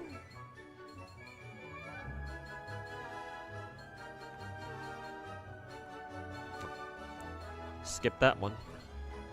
I'm moving too fast.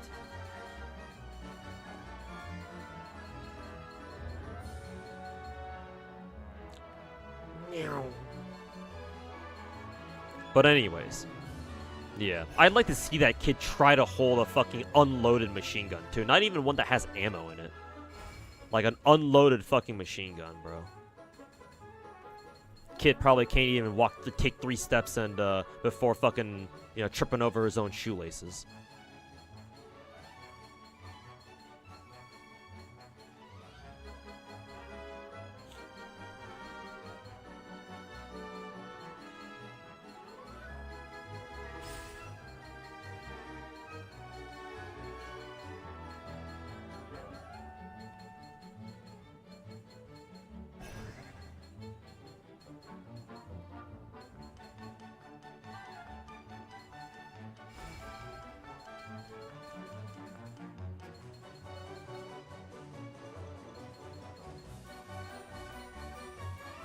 This is also a pretty long track too. Holy shit! How long has this been going on for?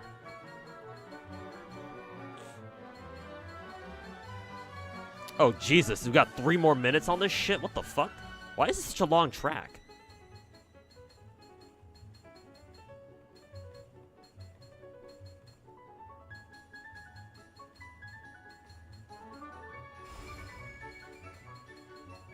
Yeah, why is this one, like, randomly fucking 5 minutes long or some shit?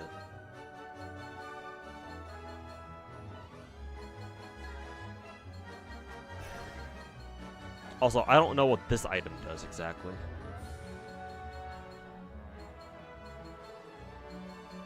Does it just, like, give us bonus points or something? I don't know.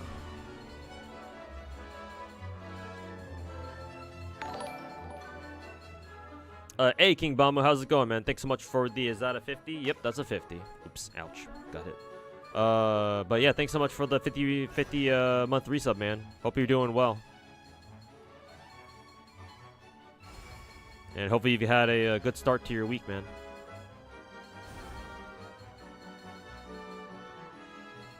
$50 flaw, exactly. And as a tier 3, too, so... I'm pretty sure he was a tier 3 this entire time, too, I'm pretty sure.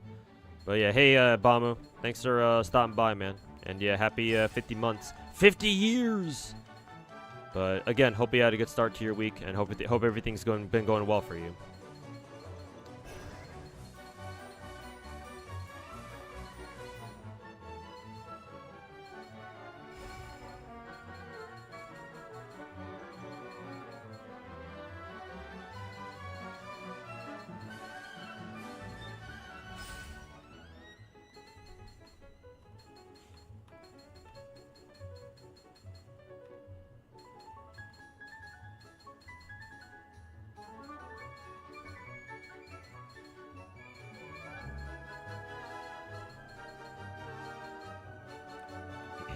I wonder if I could just leave this song halfway through, but I've already gone through most of it, so might as well stick it out the entire rest of the minute. We've come this far.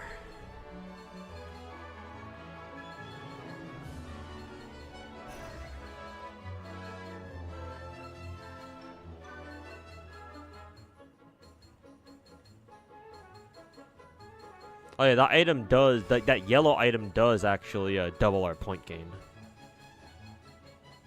Yeah, I was wondering what it did, but I guess that's what it does.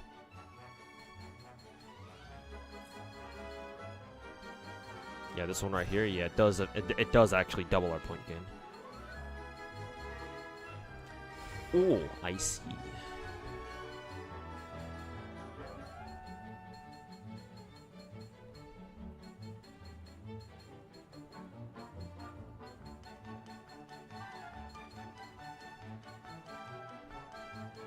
Three, two, one, time.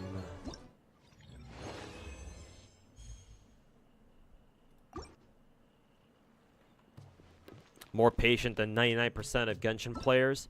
Impressive? No, not really. Remember, we're all FGO players here. By default, we are more patient than 99.99% of Genshin players by default.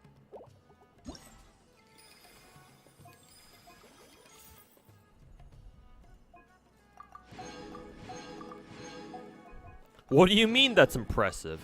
Waiting for 5 minutes? Bro, we have to wait 2 years for the shit we want. 5 minutes? Try 2 years, baby. That was just a pretty chill minigame. Yeah, it wasn't bad. I do wonder why it had to be like 5 fucking minutes long, though. Because, like, the other tracks are only, like, maybe a minute and a half long, but that was, like, 5 minutes long. It's like, huh. Alright. See, we did those two. Now we can go do this one, whatever this is. I guess it's this one right here. Yeah. Could have left. Oh, okay, yeah. I did see the top right, the pause and leave thing on the top right. And I figured, oh yeah, the game will just let you just leave, right away. But I didn't want to because in case that wasn't what it meant, and I had to do the whole thing over again. So. I just decided to stick it out. What are we doing here?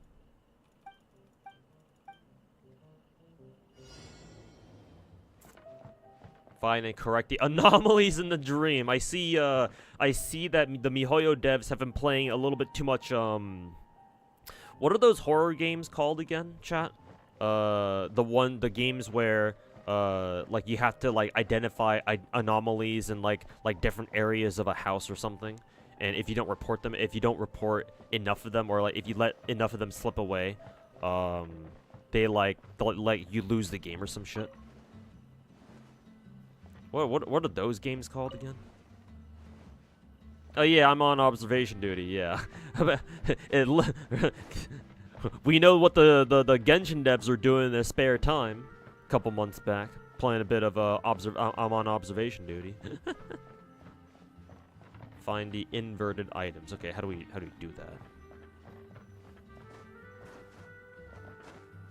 that? Oh, like that. Okay.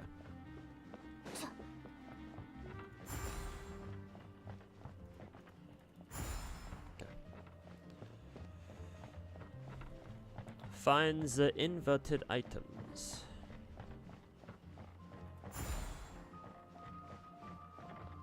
Imagine if the chandelier were inverted too.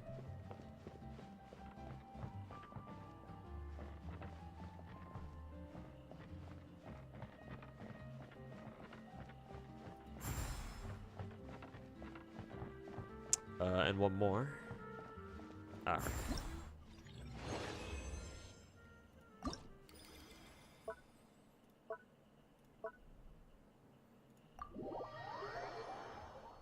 Or exit it. Yeah, those types of games.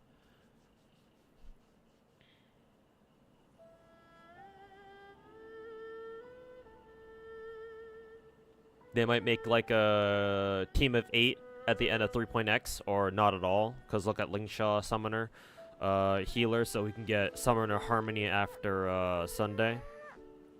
I mean, just for the memes maybe, but at the moment I'm not sure if like I have to wait and see, cuz yeah, if they make a summoner character for every single fucking path, then yeah, we can definitely see a meme team of like just summoner characters. And that could be a viable team. But we'll see.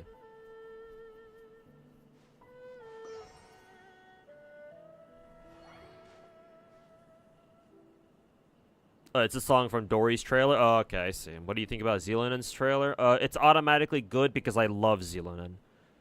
She itches my desire for a blonde Gyaru character in Genshin Impact quite nicely. So, I haven't watched Zealand's trailer at all, but I'm sure it's great. Because I love Zealand as a character. Because she's fucking hot.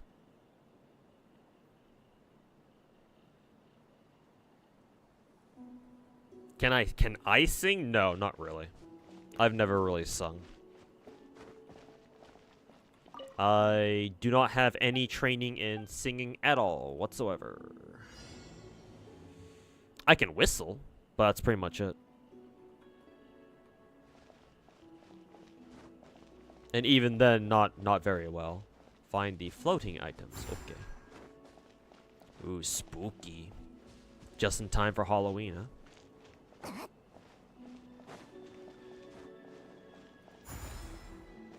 Very spoopy.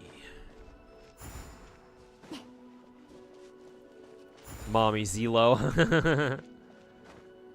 Personally, I don't really think she's a mommy type. She's more of a, you know, aloof girlfriend type. But that's just me.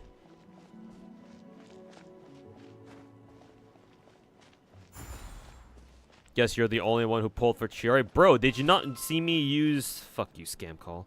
Did you not see me use Chiori in my Geo team? When I was going through all the event fights?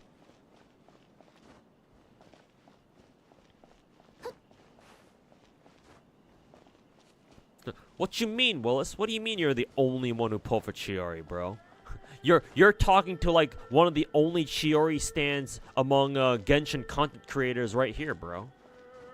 And I can't be the only one. I'm sure there are other content creators who fucking stand the shit out of Chiori. Oh, the game just fucking highlights it for you in case you take too long.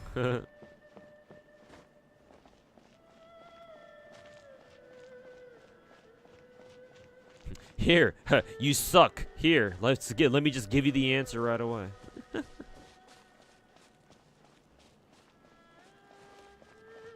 Yeah, I'll fucking take it though.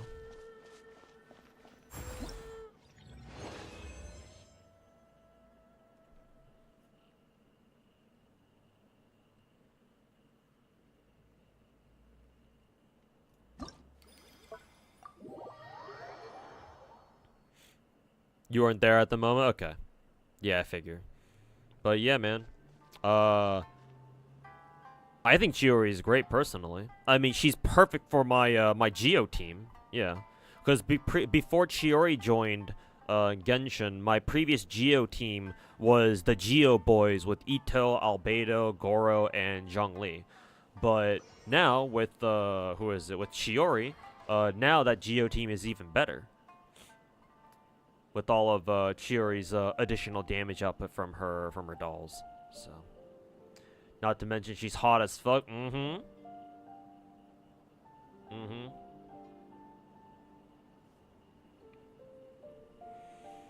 Yes, sir. I didn't expect to like her so much as much as I did, but I do. Hell, man, do I have Chiori fucking fully crowned yet or not? I don't know if I even can access my character roster. While I'm doing this thing, but let me try anyway. Nope, I can't. Character roster is disabled. But yeah, man, I'm heavily considering triple crowning my my Chiori one day. Find the unusual monsters. Okay. Like this girl? Does she count? Okay, I guess she does.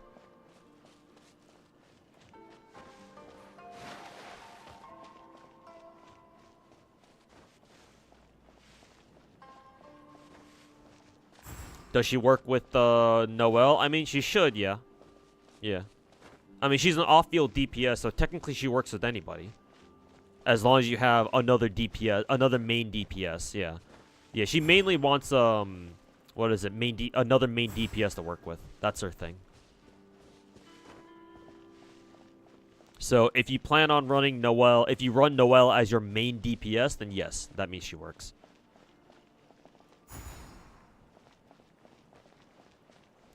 Let's see, we need 4 more. Granny up here with the mask. Considering this village, I kind of expect there to be something on top of the roofs here.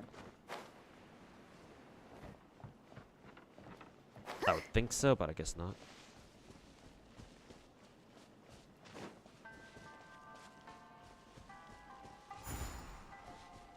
There's like 2 right next to each other.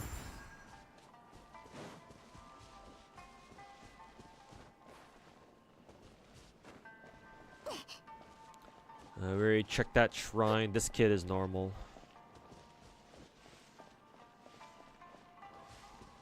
Oh, right there.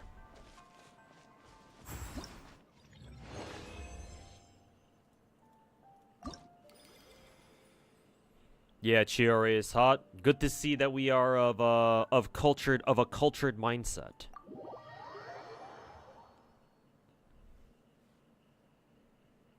You didn't roll Ito on any of his banners, so to this day your Geo DPS is Ningguang. I mean, she can work. She definitely can work. I mean, to this day, Ningguang is probably one of the few hard counters to the Geo, the wolf boss that you fight in down in Surumi Island. Also, I just noticed Fia 390. Thanks so much for being the very first YouTube member. Thanks so much, man. Thanks for becoming a gacha addict, in case you weren't already.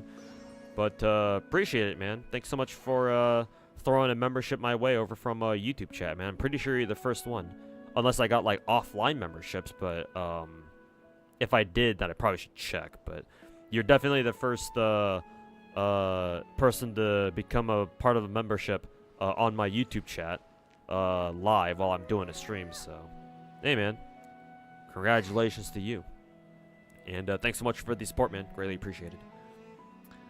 Welcome to the team of gacha addicts. Also, hey, Jay Walker, welcome back. And you're back. Batman movie was a long film, but ain't too shabby. As long as you enjoyed it. As long as you liked it.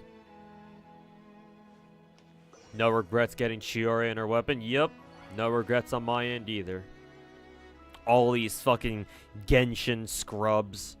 These Genshin fucking casuals looking at Chiori and being like, easy skip. Easiest skip of my life. God, what do they know about gacha games, am I right?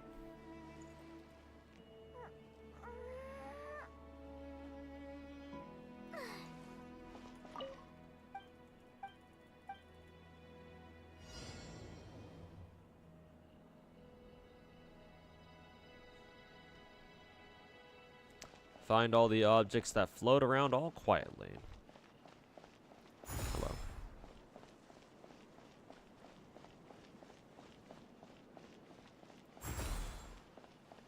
I guess they float around for a bit, but they stop once you get close.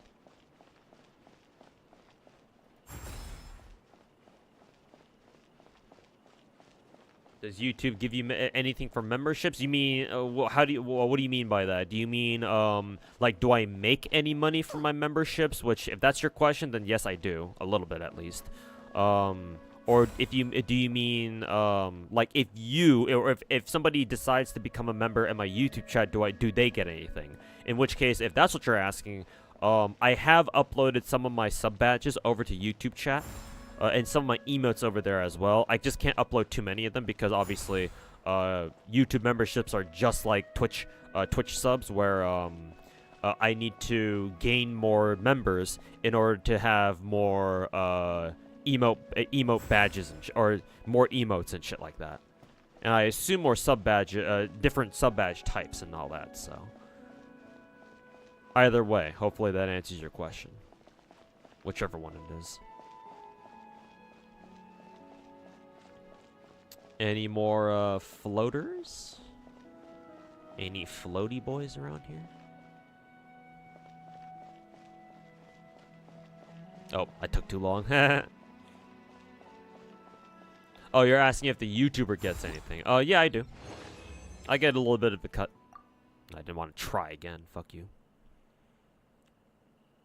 Found me some time ago, but recently my energies got you very interested. Oh, that's quite the compliment, man. Usually, I consider myself to be a pretty low energy content creator. I'll be honest with you. I'm the type of dude who's perfectly fine. Like if my chat is like really slow and dead, I usually just sit here not really saying anything and just play the game, play whatever game I'm streaming. I don't have the power of yapping like most streamers do, and that's a huge detriment to me personally because obviously streamers are all about yapping and shit like that, right? For me to start yapping on my own. Well, I can't do that, really, for the most part. Unless it's me just complaining about something that's going on in the game right now. But usually whenever I get really animated is when people ask me questions about something that I have a lot of knowledge about. So like gachas, for example. And so yeah, you ask me a question that I have a very strong opinion about, then yes, I will go off on tangents and be very animated and keep yapping, and keep yapping. And yap, yap, yap. Then I can yap. Then I have then I can tap into my power of yap. But unfortunately, most of the time, I can't do that unprompted. You know, I'm just that kind of guy. But so yeah, that's why I think that's a very big compliment. Say if you think that if you're saying that my kind of energy's got you very interested. So normally, you know. Most people are more interested in streamers, especially VTubers, who can just yap on their own. And that's not something I can do personally. So, thanks, man. That's a big compliment. At least for me. At least for an uber introvert like me. So, yeah. Hopefully I can provide more of that energy for you. And I really want to as well.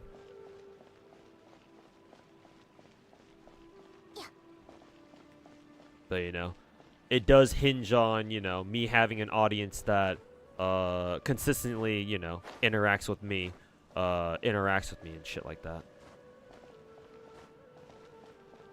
Oh, right there. What are we even looking for? Asymmetric objects? Oh, okay. That's gonna be kind of tough to track down then, because what counts as asymmetric? Because even the maybe this? Okay, I guess that works.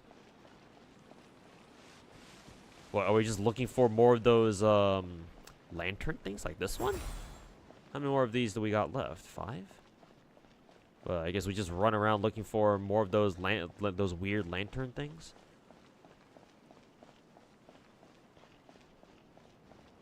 You can be an introvert and yap. You just gotta yap about everything and anything. I suppose so. And this bench definitely seems out of place. What about this? No, that doesn't count. But like I take it a step further. Like I'll just sit here. If nobody in my chat say anything, those of you who like stick around for late night streams that I do, you guys will know. But yeah, if there's nobody in my chat saying anything, right? Because late nights, most people are just lurking or just chilling. Right? And nobody's really feeling the need to chat or yap or anything. Then yeah, I'll just fucking just sit here and all quiet like and just play whatever game I'm playing. Like in my opinion, a good streamer, I think is there anything here? Probably not. In my opinion, a good streamer has the ability to just yap, just make conversation out of thin air. Like, to me, in my opinion, that's a fucking skill. From where I'm from. Or, you know, just with how I'm like. Also, who is that? Chaos Katsune, thanks so much for the brand new sub, man. I know you've been in chat for a while now. So yeah, you've been in stream for a while now, so I greatly appreciate the support, man. Cheers to you. Thanks for finally joining the team. Greatly appreciate it, man. Also, where are these other fucking just asymmetric things, bro? Oh, shouldn't it give me like a freebie by now? Maybe I just don't know where I'm going, or I just don't know where it is. Can you go up here? I think you can. Maybe there's one that's maybe there's one up here. Probably is. Yeah, there you go. Boop.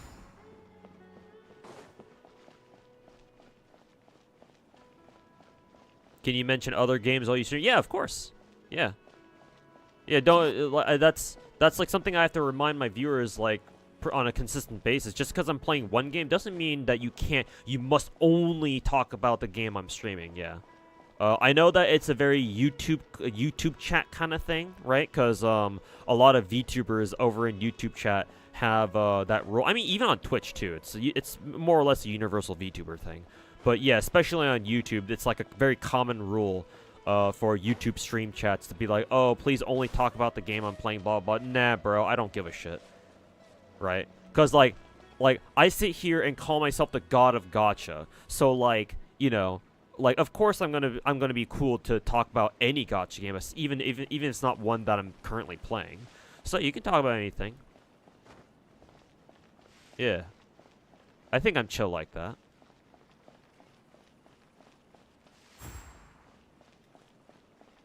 So yeah, if you got anything to ask me for just any game in particular, it doesn't even have to be a gacha. It can be literally about anything, as long as it's not, you know, too out of pocket. Yeah, you can just ask me about anything, bro.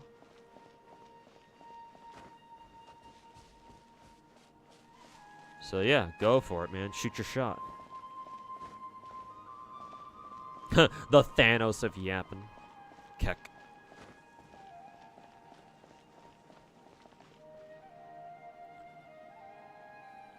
Let's see. Oh yeah, Finkelberry. Yeah, that's the dude from earlier. Yeah, that's the fucking dude from earlier. Yeah.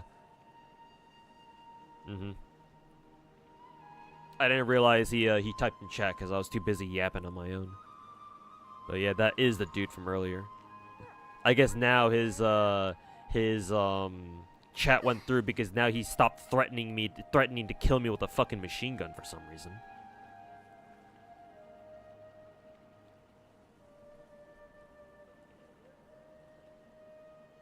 Let's mod him? Yeah, let's not. Yeah, let's not.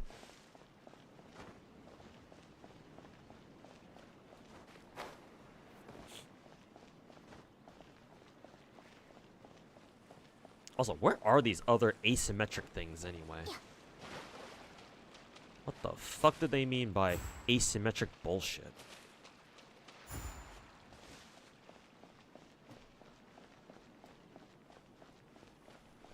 I guess since this is the last stage, they're not gonna give you any freebies. They did give me a freebie in the beginning, I think.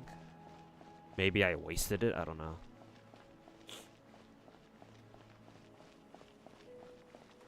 Cause now I ain't finding shit.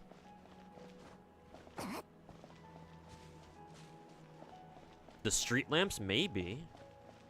But like, usually the asymmetric shit on this map is like, oh, there's like two items like very close together and they're the same thing, so it's like, oh yeah, those are obvious.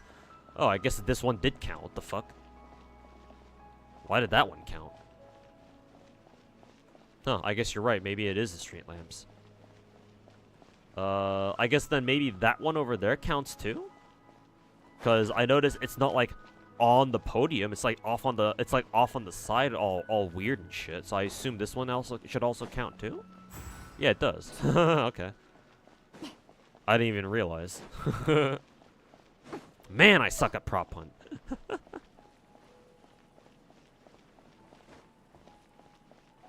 I mean, hell, maybe even this tree counts too. Let's see. Nope. Tree's normal. What about this street lamp? Yeah, that tree. It's all the street lamps. What the fuck? How are we supposed to know? How the that should not have been called an asymmetric thing. Like, they should have done something else. They should have just... I don't know how they should have worded that. Just look for things that look out of place or something? But like, how would we have known that the street lamps were anomalies? Is what I want to know.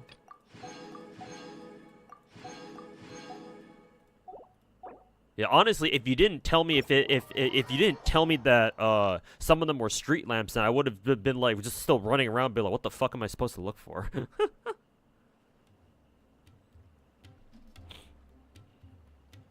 Yeah, Genshin observation duty / anomaly. Bro, honestly, that could be a banger minigame. A banger fucking multiplayer minigame. Yeah. Well, yeah, prop hunt already fucking exists. Yeah. Prop hunt or something. Actually, did we have that kind of multiplayer event in Genshin already? I mean, technically it's Wind Trace, I guess? Isn't the basis of Wind Trace basically that? Yeah, it is. Yeah, so technically we already have it, yeah. I guess that's just a single player Wind Trace then.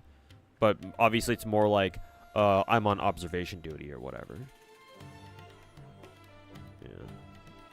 I was, hey bro, welcome back, man. How you doing? Sniffles.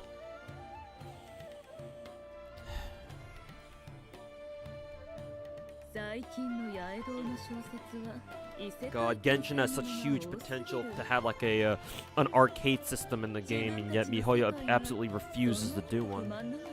How the fuck does Zenless get a fucking arcade mode and Genshin doesn't, right?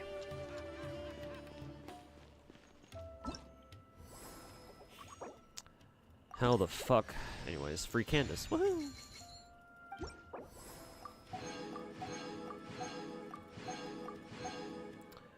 Okay, is that the whole event? I think it is. Alright, we're good. And now we have this event to do. I wonder if this event was the one that people said were like, oh my god, this event is so hard or whatever. Could be.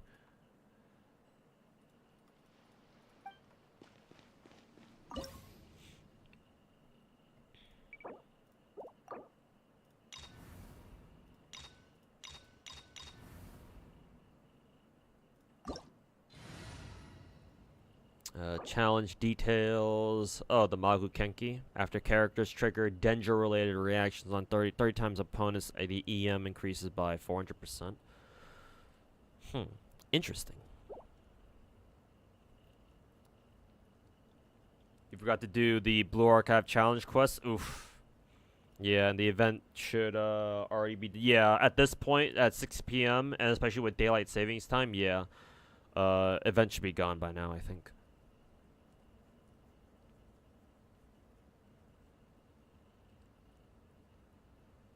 Hoyo is so weird with how they treat each of the games. No equal rights. Yeah, it's they're all managed by different developer teams. Yeah.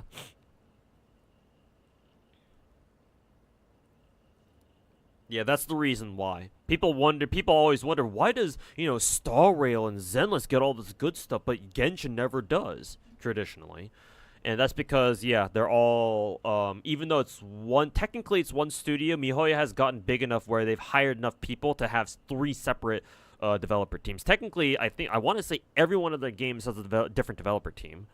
Or at least I wouldn't be surprised if that were the case. So yeah, that's how you get, games that are given, like, wildly different treatment. Or at least it feels that way.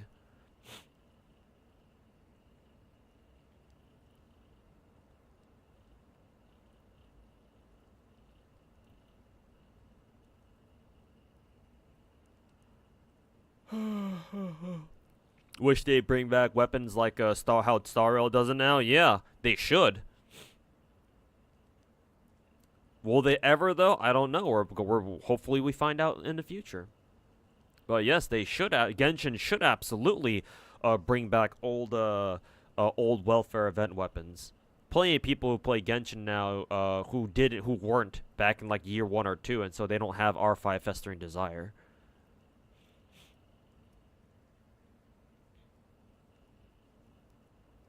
During the 4 hours I was streaming, you could only finish 2 story quests in Star Rail. What the fuck is this? Really? Were you skipping through everything?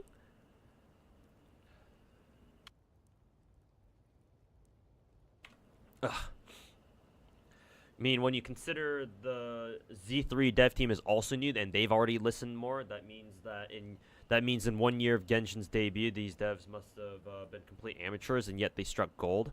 Doesn't that pretty much eliminate any FOMO Star really has? Guess people who were flexing about tutorial can suck it. I mean, ideally, a gacha game should have as little FOMO as possible. I guess they figured that they can bring back old light cones because it's not like characters are gonna they're gonna make limited time characters permanent, right?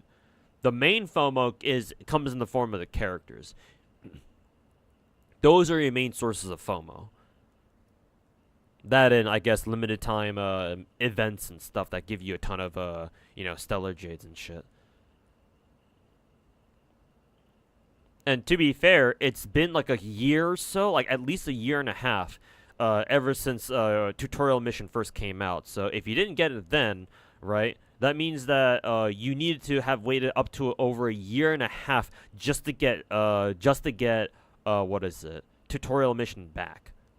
And remember, these are MIHOYO players we're talking about who are fucking impatient as fuck. So a year and a half to most of them is like fucking forever. Like, it might as well be forever. Festering Desire is in the men. Yeah, for Farina. Like, imagine Farina had a free-to-play weapon that was just as good for her as, say, Catch is for Raiden. That's Festering Desire, basically.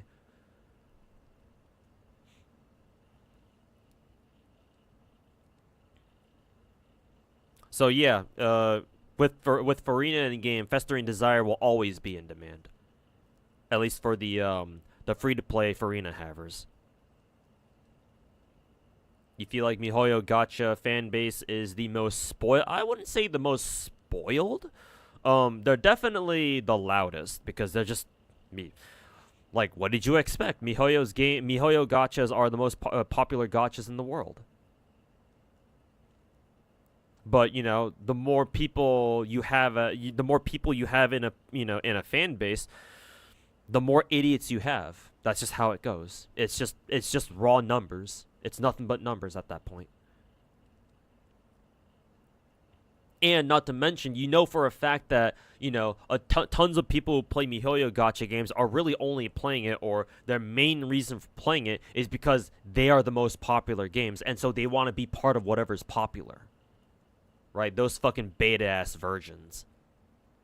Only playing things or only being part of a community because it's popular.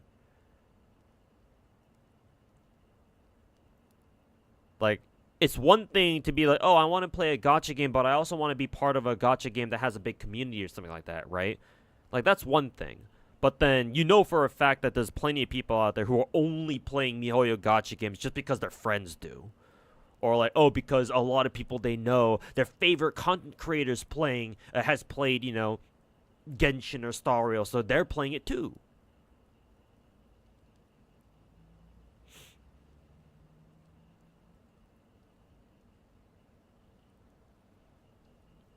As a shonen enjoyer, will you like free rent? I don't know. I haven't watched anime in like years. You may want to ask chat about that. People who actually keep up with the anime, the animus. That's why it's so easy to bait the Genshin player base. Yeah, because at least a good portion of people will fall for the bait every single time. Yeah.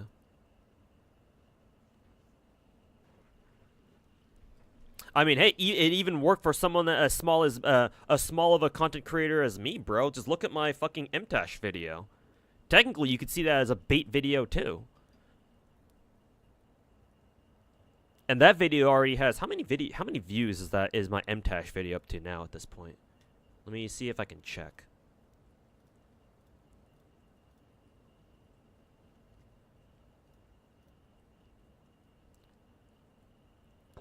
Oh, excuse me.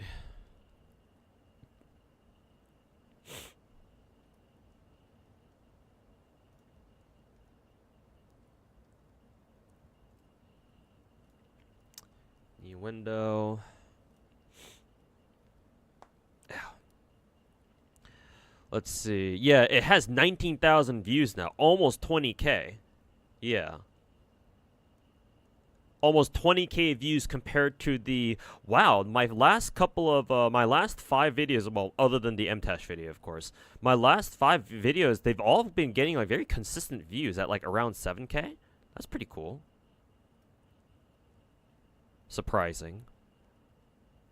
And then, like, MTash video is just the anomaly because Mr. Tucktone reacted to it.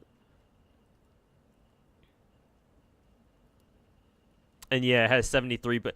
and guess what? This should not surprise you, chat. The MTash video has a 73.5% like to dislike ratio. When my average is around 94, 95, 96%. So yeah, you know that video's managed to bait at least more than a handful of MTash fans.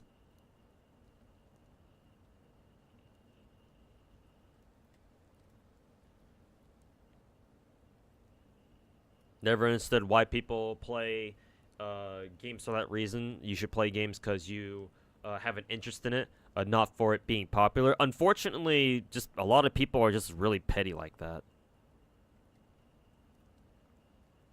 That's just how people are.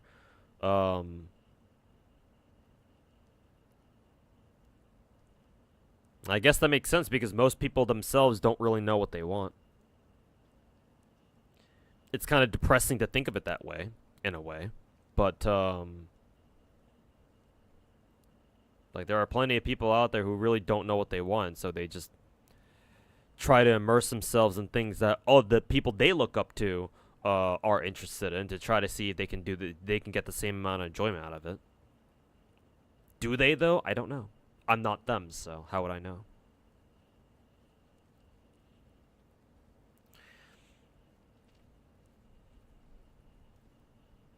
You should check Styx too and his rage bait content. Who's Styx? I don't think I've ever heard of him. First time hearing about that guy. Is his content the kind of content that I get pissed off at too? Does he say like some real dumbass shit?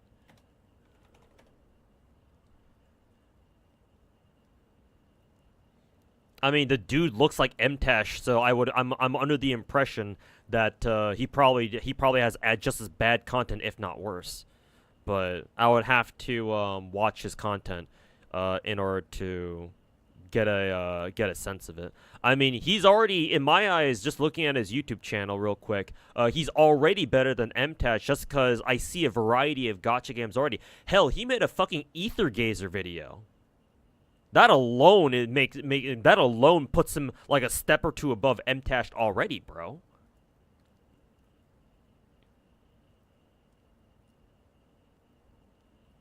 Like, if you're not talking about me, who the fuck? What other fucking content creator would even touch Ether Gazer, bro? Not only that, but it looks like he's another one of those gacha news content creators. And he does it on a regular basis. Yeah, I actually like Styx better than I like MTash already. Just because of the sheer variety of gacha games I'm seeing here. Because obviously I see the usual MIHOYO shit, sure, but I also see Wuwa, which is, you know, also natural. But I see Ether Gazer, I see Infinity Nikki, I see Nikkei too. Duh. I see PGR, I see what else do I see?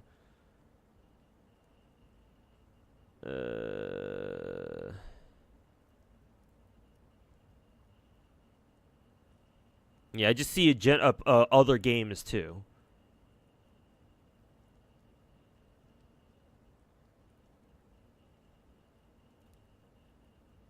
But yeah.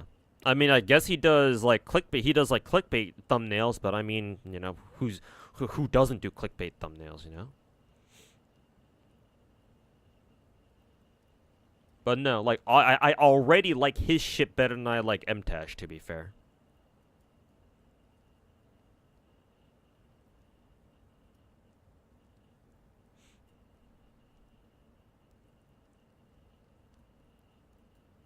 But yeah, he definitely the style of his thumbnails definitely lends itself to like clickbait / rage bait content.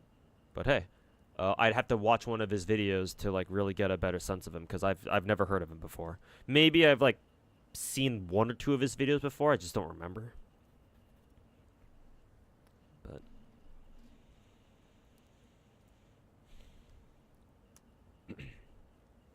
he does kind of have a hate boner for MIHOYO games, but let's be real, who doesn't have a hate boner for MIHOYO games? Me. I may hate a lot of things that MIHOYO does in regards to their games, but the games themselves, no. I love these games, bro.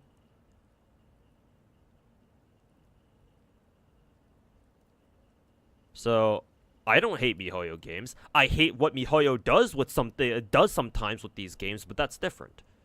Because I'm hating the methodology, but not the game itself. I think all of MIHOYO's games are fantastic, and they absolutely deserve the success and the popularity that they have.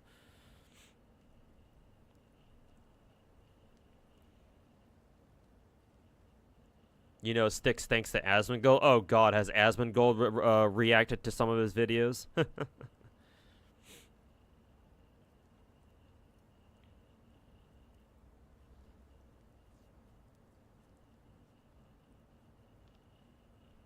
You've seen his worst gacha ever series. Oh, well, if he's made videos that are like critiquing gacha games and calling gachas the best or the worst, then obviously I've got a lot. I'll have a lot to say about that. He was popular in Doom posting TOF until he got called out for some misinformation. Ooh, that ain't good. You know Guitar? Yeah, I know about it. I know about him. I've had some of his videos recommended to me. He's like a gacha news guy, right?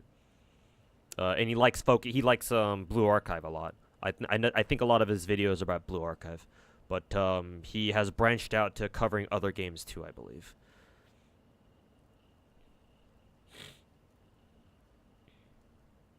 He didn't have a great rep back when he did MMO stuff. So is he another one of those people who jumped over to gacha games with Genshin? I assume so.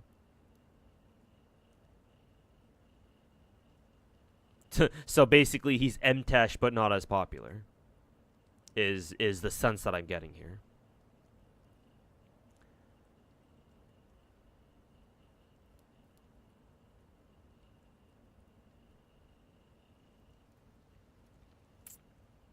Did I watch the K-Drop video if you told me to watch like a week or 2 ago? No, not yet. No, not yet. Haven't gotten around to it. Matter of fact, Foolish Monkey, how about you go find that video for me? And if you do and you drop the link, I will watch it once I'm done with the Genshin stuff. Because I still do remember the context for why you wanted me to watch that, because something about K-Jot saying that FGO is one of the most generous games or some shit, right?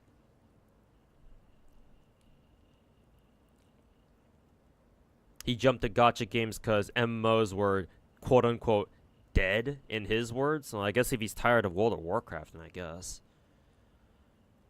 But if he didn't actually jump over to gacha games from the initial Genshin wave back in 2020, then and he just kind of switched over the gacha games on his own volition, like after the initial Genshin honeymoon phase, then that's I can respect that at least.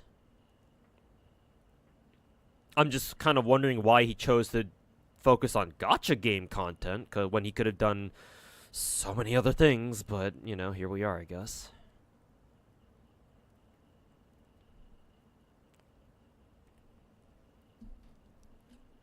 But, you know, kudos to him, I suppose. Ow, ow, ow. These guys do a fuck ton of damage, it seems like.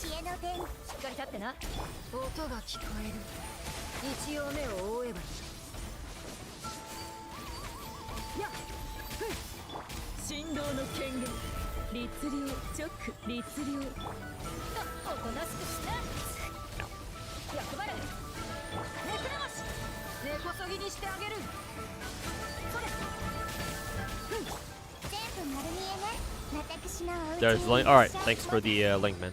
I will try to remember to watch it afterwards. 手をつなぎましょう。しっかり立ってな。 Now. 音が聞こえるよっ見えないだろやっそれやっふふこれこそが知恵の伝道。邪魔をするな渚のリン根こそぎにしてあげる呪言チョック呪言一応目を覆えばそれふん全部丸見えね。はっはっ有限なる来店リップ呪言試練満員だよめくれますやっそれついてきてふん手をつなぎましょう。私のお家にいらっしゃい。嫌いパンチよ役割はっ律令呪言チョックそれふん Okay, one's down. 音が聞こえる呪言チョック呪言これこそが知恵の伝道。しっかり立ってなチョック見えないだろやっふん振動の権限呪言チョック呪 Okay, 言 just one more. 痛くしちゃうと。邪魔をするな役割根こそぎにしてあげる There we go. Heck yeah.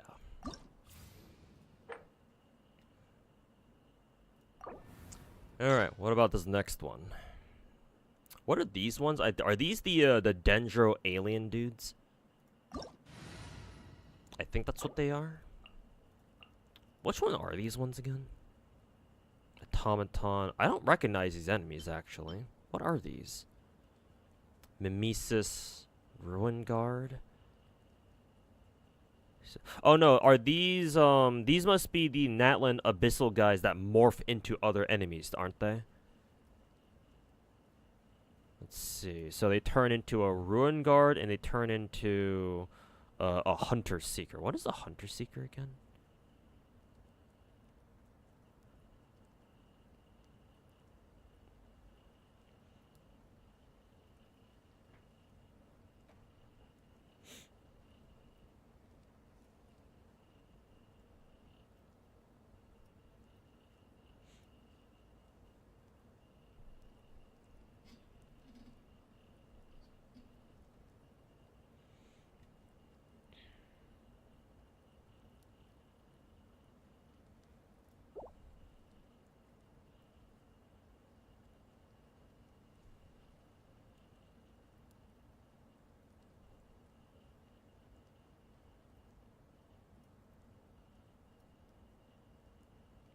I don't know what your guys' problem is in chat is. I don't know why you guys are debating fucking gender politics in my chat right now.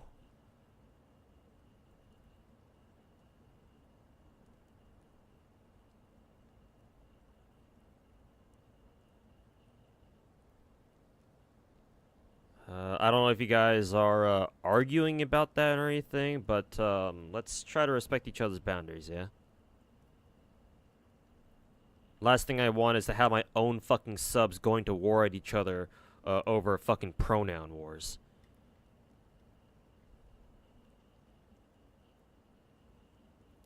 Yeah, not too sure what the last like minute or so in chat was that I'm looking at, so yeah, I'd like to ask you guys to fucking knock it off.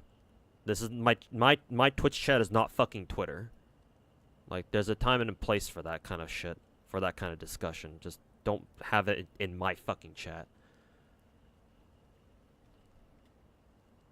Do I have Ryder May? Do you mean Raiden May? I don't play Honkai Impact, so I don't have Raiden May. But if you're talking about Raiden Shogun and Genshin, or Acheron and Star Rail, then yes, I do have them. Not really, we're just making fun of a new Dragon Age? Okay. Kind of, because I didn't understand the context for that, so... yeah, just be careful with that, alright? And Chrono, thanks for redeeming comfy vibes, man. Hopefully you're feeling real comfy tonight. Thoughts on power creep in MIHOYO games by increasing the health of Abyss and MOC's enemies, making other older units not viable? Yeah, I don't like that either. Making enemies harder by just raising their stats is the laziest way of creating harder content for endgame. It's so fucking lazy, man. And, like, to be fair, it's not just MIHOYO that does, it's just any, like, developers have been doing that shit for fucking ever. Because that's the easiest way to artificially inflate endgame content. Or, like, artificially inflate difficulty in a video game. Right? Just, oh, face these same enemies as you did before, but now they have more health and they fucking one-shot you now. Or, like, they two-shot you now or some shit. Like, it's so fucking boring, bro. Such a fucking lazy way of making harder endgame, because it doesn't make endgame any more interesting, right? It's just the same shit, but you have to fucking, you know, worry. You just have to worry about not getting fucking one shot by this bullshit. Yeah.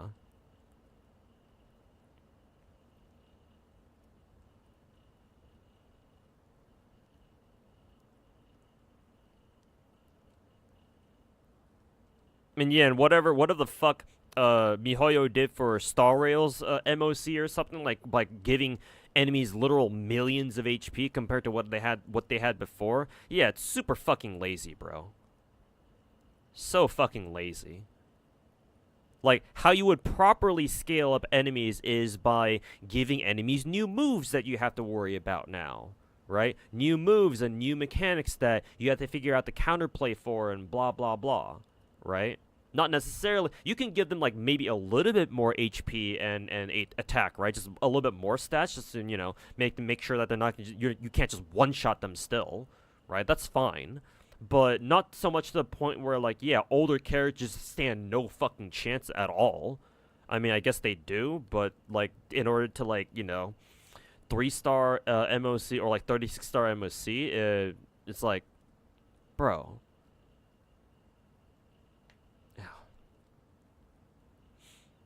But yeah, no, I'm not a fan of that at all.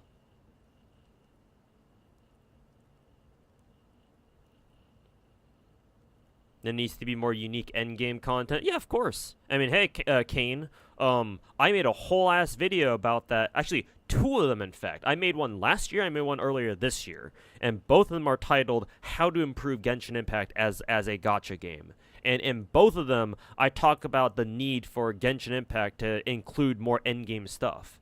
And technically, I can use that argument for not just Genshin, but also Star Rail and for what else? For Zenless. Though to be fair, Zenless has been doing a pretty good job with endgame so far, given how young it is as a gacha, right? With all the Shiyu defense, all the different Shiyu defense endgame you know, modes. And Hollow Zero, and that you know, the 1v1 versus the big Withering Garden bitch. Excuse me. But yeah, they should absolutely add more endgame modes than just fucking Abyss and Theater. I mean, the fact that they added Theater is a huge step in the right direction. Yeah. But it's not nearly enough. We need more.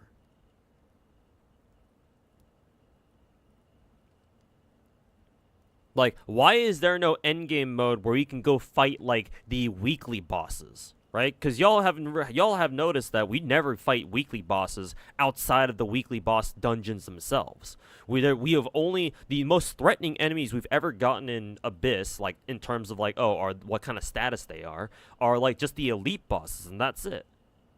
We've never fought a weekly boss in MOC before, and I think that's a damn shame. Right? My idea for expanding Abyss was, MIHOYO should add another set of 4 floors to Abyss. So instead of only going from 9 to 12, now we go from 13 to 16. And on floor 16, let's say you fight 2 different weekly bosses or something like that. And, like, unlike their regular weekly boss versions, right? That you can just fight whenever. Now if you face them in MOC, sorry, wrong game. If you face them in Spiral Abyss, now they have like, you know, 2 new moves or something that you have to figure out what they do and, you know, figure out counterplay to or whatever.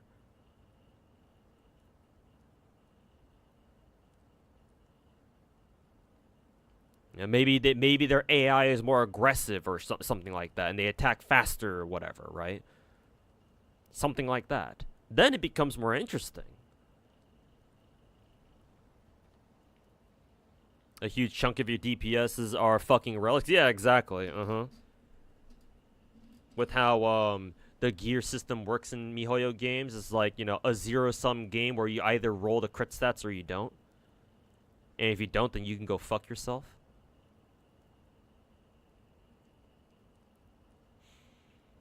Hoyo didn't make any endgame content until Wuwa came out shortly after, and then shortly after it did, Theater came out. It seems like they need the pressure. Yeah, exactly, Nugsy. That's what I said back in the day when Wuwa first came out. Yeah, MiHoYo has been sitting on. My personal theory is that MiHoYo has been sitting on the Theater game mode for some time, and they've been sitting on it so that they could put it out as soon as Wuthering Waves came out. Right, just to give players a reason to stick with Genshin, or at least come back to Genshin once they had their fill of Wuthering Waves, for like the first couple of weeks that Wuwo was out. Yeah, absolutely. Which is why Genshin having competitors to Genshin Impact, even if they're not going to kill Genshin, obviously they're not going to, not anytime soon anyway.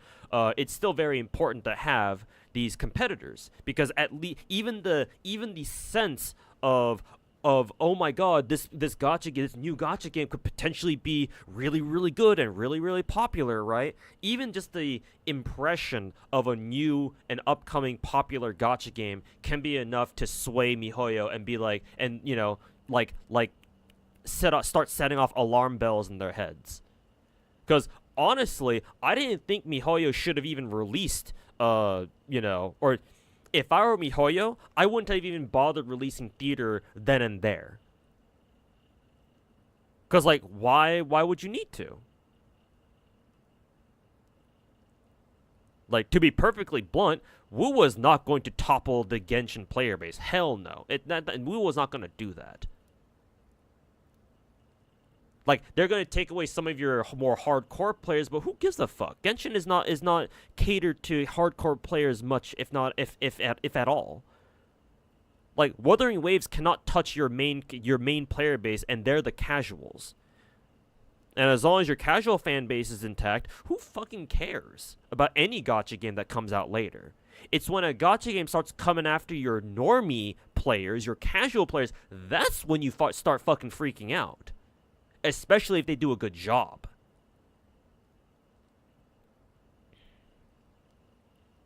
So yeah, to be honest with you, if I were MiHoYo, if I were Dawe, I would have just told my devs, the Genshin devs to be like, nah, just sit on Theater. You don't need to release it now. Why would you?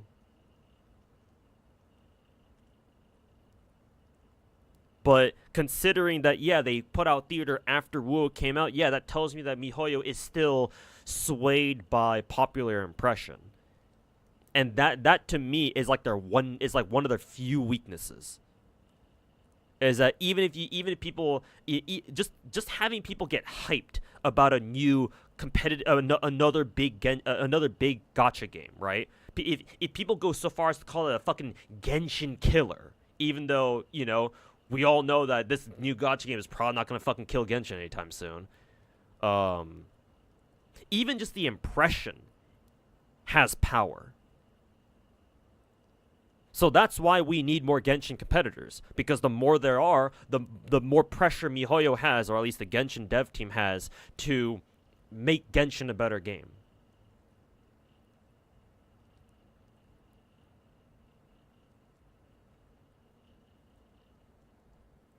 So absolutely, yeah, absolutely. At least there's the sense that MiHoYo felt the pressure of Wuthering Waves coming out, so that's why they decided to put out Theater when they did.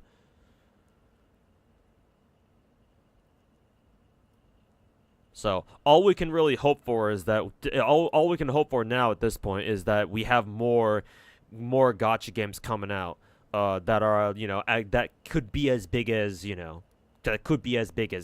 Like WoW was a step in the right direction. We'll see how big Girls Frontline 2 ends up being. I don't really know how big it's really gonna get. But we'll see. We'll see what Yuzhong has cooking up. Him and Mika team has cooking up for GFL 2. But like, other than GFL 2, maybe Enfield will be the next big quote unquote big gacha game after that.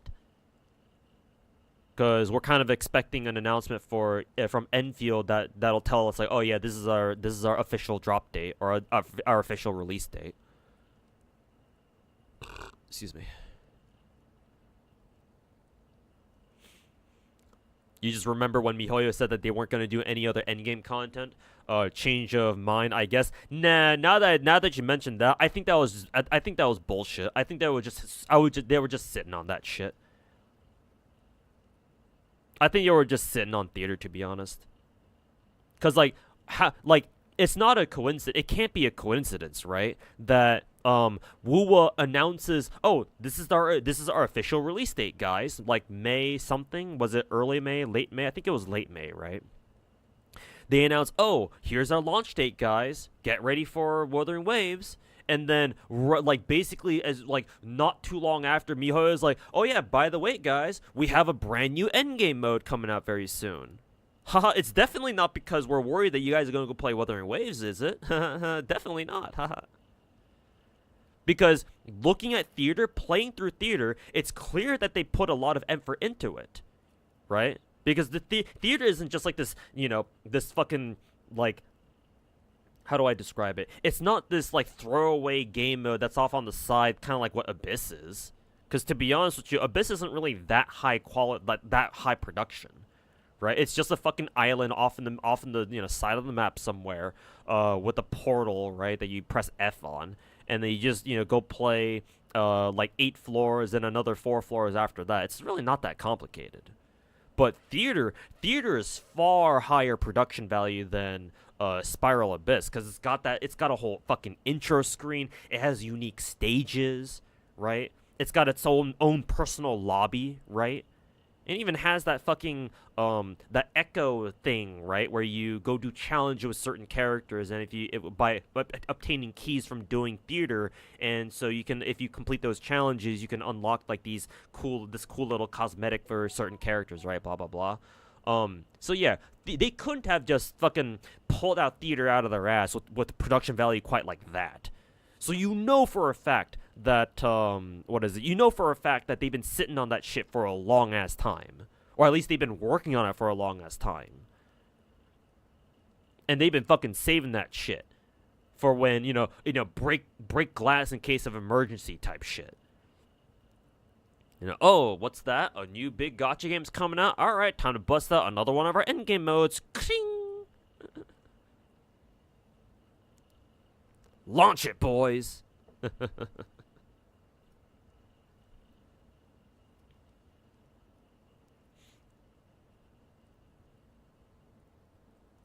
Hoya said it wouldn't cause anxiety, and to some degree they're right. Yeah, they are right, yeah. Look how many normies complain when actual hard combat. Yeah, of course. Remember the times when they had to nerf Tartaglia and another recent weekly boss because the normies thought they were too difficult? Maybe I'm thinking of Star Rail and the Aventurine boss.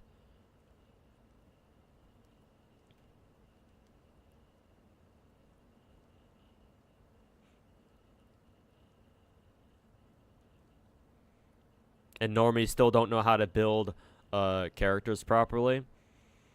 The problem is that they're allowing the normies to dictate the content of the nature of their content, though. And you never want, as a developer, you never want to be shoehorned in by your own normies or by your own casual players. Like, you should take their interests into account when you're designing new endgame, but you shouldn't let yourself be controlled by them either. right?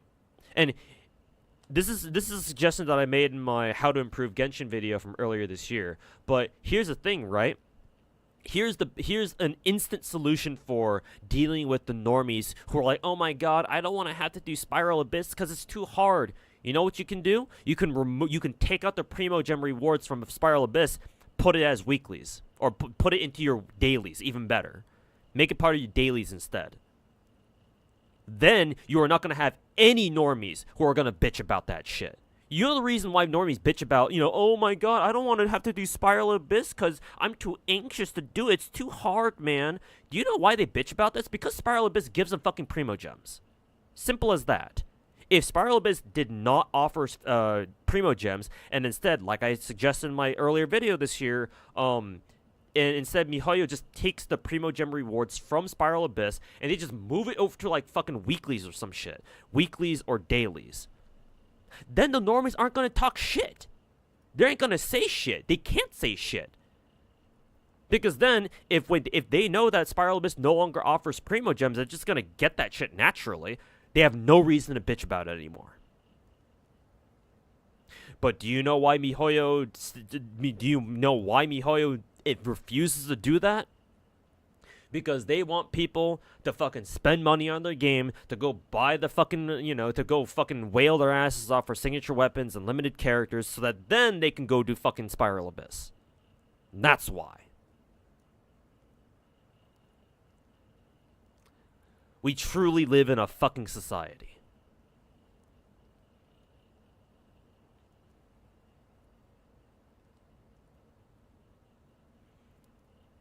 Theater is like a bit more primos, but double the effort and character building. Unfortunately, that's how normal gacha games go, my dude.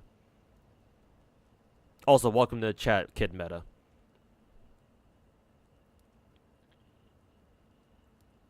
That's how gacha games are supposed to be. The only good gacha game is Fate Grand Order. Let me stop you there, bruh. FGO is some dog shit. It ain't a good gacha game. FGO is some hot fucking dog water. That game can go fuck itself. At least in its current state.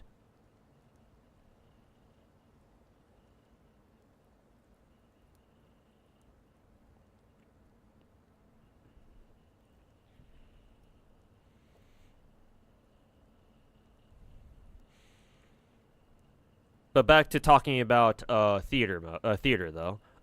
Theater is important because that's actually one of the few reminders that Genshin has that it's still a gacha game at the end of the day.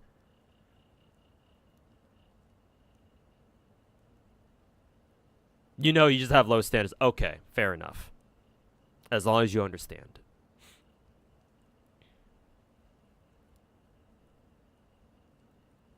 Fair enough then.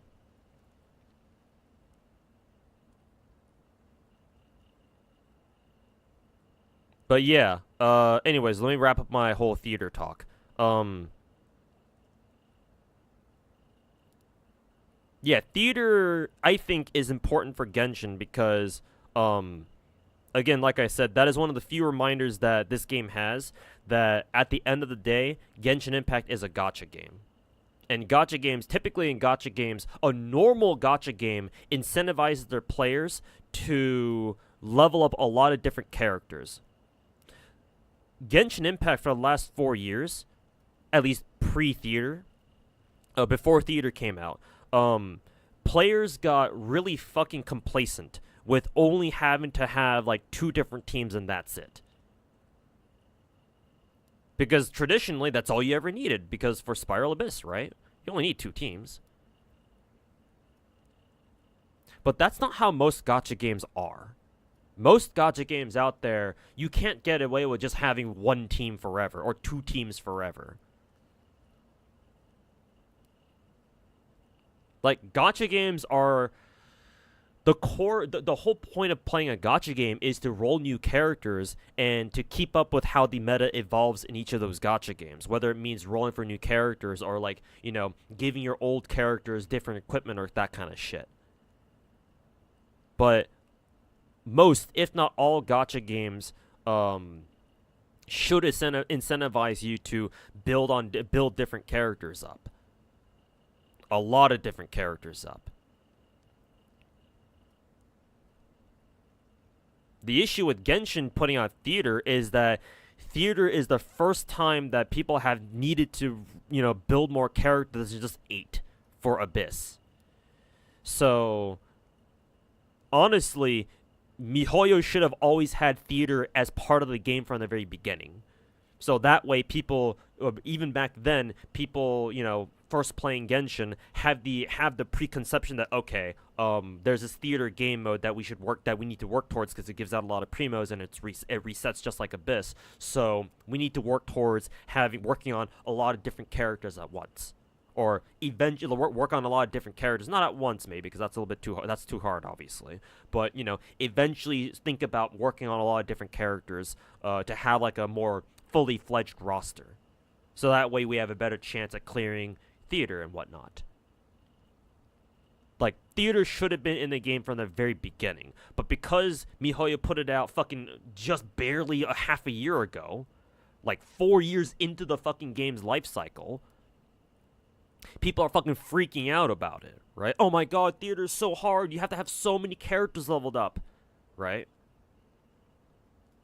Which is why for somebody like me, let me back out real quick. Leave challenge, yes. Which is why for someone like me, theater is fucking perfect. Cause guess what?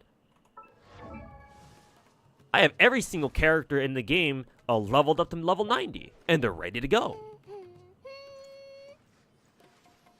Like, I saw tweets about Genshin players complaining about how do you just having to put together, like, hodgepodge teams for theater, and they're, like, complaining on Twitter, like, oh, how do you even use this team, bro? I'm looking at it, like, I'm looking at the teams, like, yeah, you can make that team work. Do they have good gear? Did you bother leveling them up? Do you know how to play them?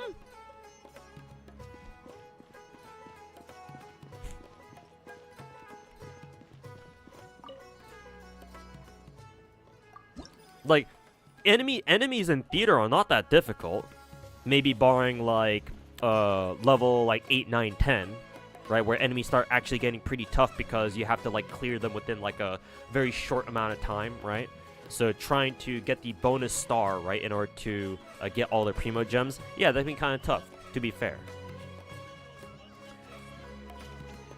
But, like, the important thing is to have a lot of different characters leveled up.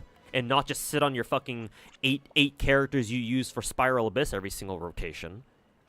And just say, nah, fuck it, I'm good. Right?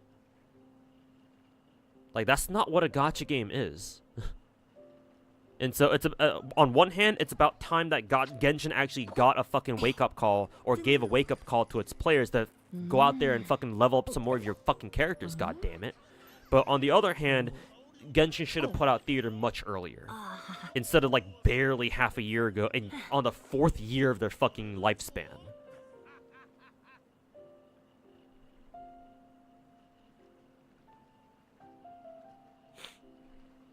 Did someone say FGO?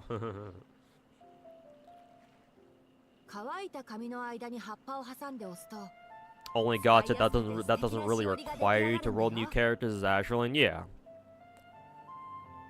But, that game's more about ogling at, hot big titty anime waifus than it is actually playing the game, so.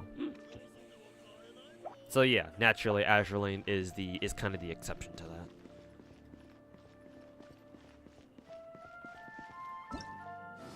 that. Anyways, back to this event.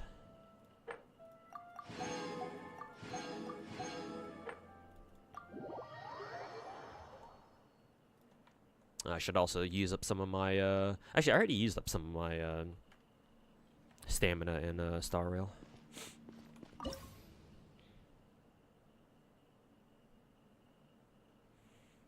Theater's not hard? Yeah, which is what I said. Theater's not that hard, relatively speaking. It just cuts out anyone who don't have enough characters. I mean, yeah. But I mean, that's not something that's exclusive to Genshin. a lot of gacha, I would say most gacha games have that quote-unquote problem. Ideally, yeah, theater shouldn't be so restrictive to people who maybe have just barely started playing. But then again, for people who just barely started playing, y'all can't even do fucking Spiral Abyss in the first place anyways, so I mean, you know. Like, that's just an L you have to take no matter what. But, like, if you've been playing Genshin for, like, a year or two, like, a fairly, a long time, relatively speaking, right?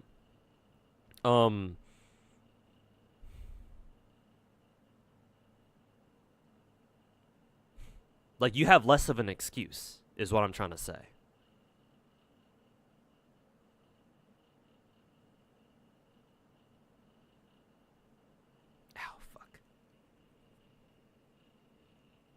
Though I will say, I will agree that I don't quite agree with theater being quite that restrictive, yeah.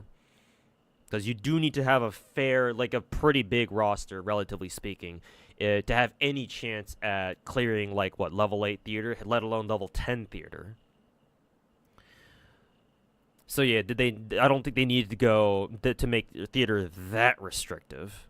Or at the very least, they should give you more, they should give players, what, more trial characters, right? More free characters to borrow or to use. Hell, you know, make it so you can borrow a couple of characters from your friends list or some shit.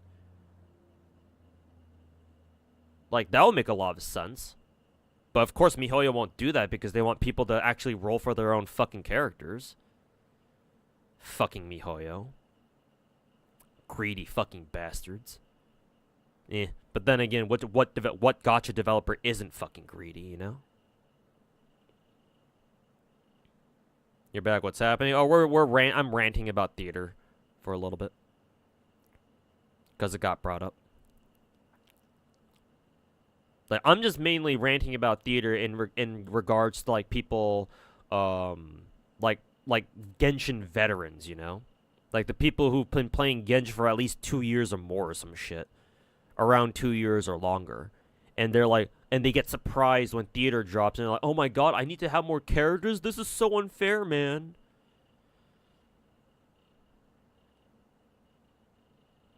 Like, those players, I have no sympathy for. It's the relatively newer players. I'm like, okay, yeah, I get where you're coming from. Like, I feel you on that one, man. It sucks.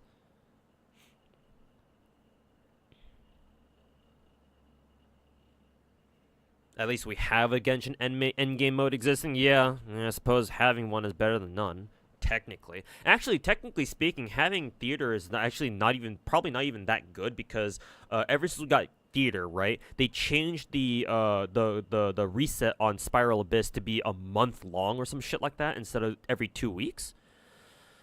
So if you can't full clear, let's say, theater, right, and you like, I don't know how many gems you would need to get from theater in order to make it like an overall like net positive in terms of your primo gem income.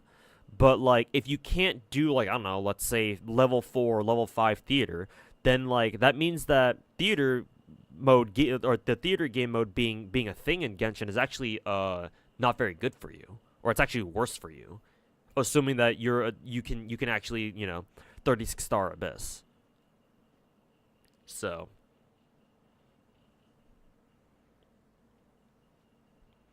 Tectone told you Gunner over gacha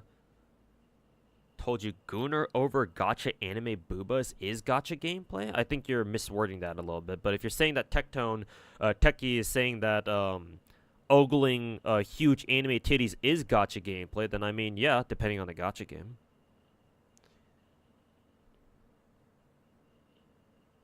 Like for games like Nikke or Azure Lane or like other like Coomer bait or Gunner bait gachas, sure, that applies. Not to all gacha games though.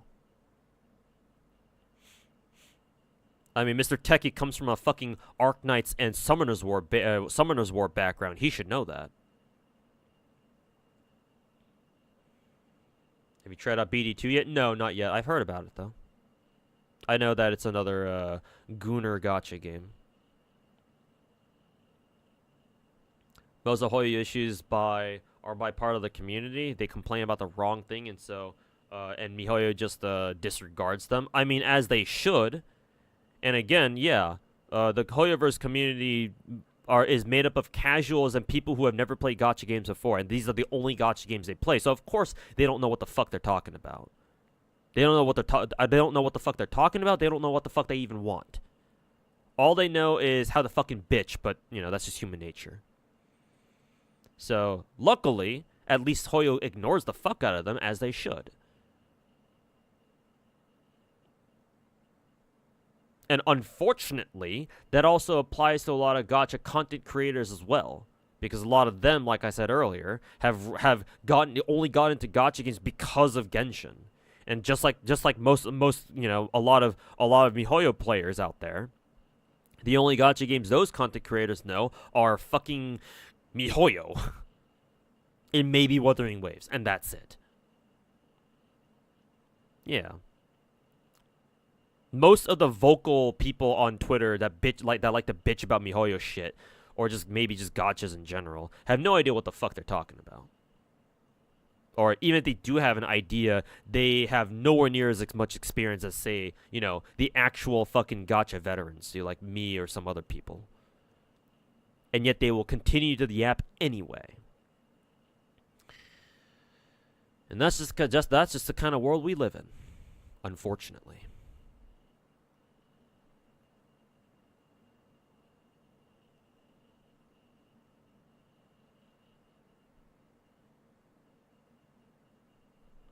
You quit Genshin for 2 years. You got shocked that you're shocked that theater needs characters with level 60 and above for level 8 and level 10 difficulty. Yeah, because theater, like I said earlier, it's not as like straight up difficult as, say, Spiral Abyss.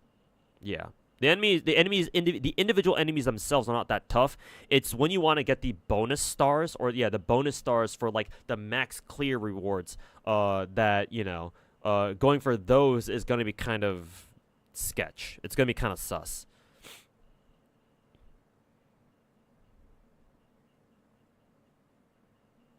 Honestly, though, you do love the mechanic that they let you try other players' characters, and you play those characters you missed out on for the last 2 years. Does theater actually let you use your friends' characters? If so, that's a huge dub. Yeah, that's how it should be. Yeah. I mean, I come from FGO, and that's what we basically have to do all the time anyway. Take a support character from one of our friends on our support list or something. So yeah, if theater lets you do that to a certain extent, then yeah, that's a big dub, and yeah, that's good that it has it.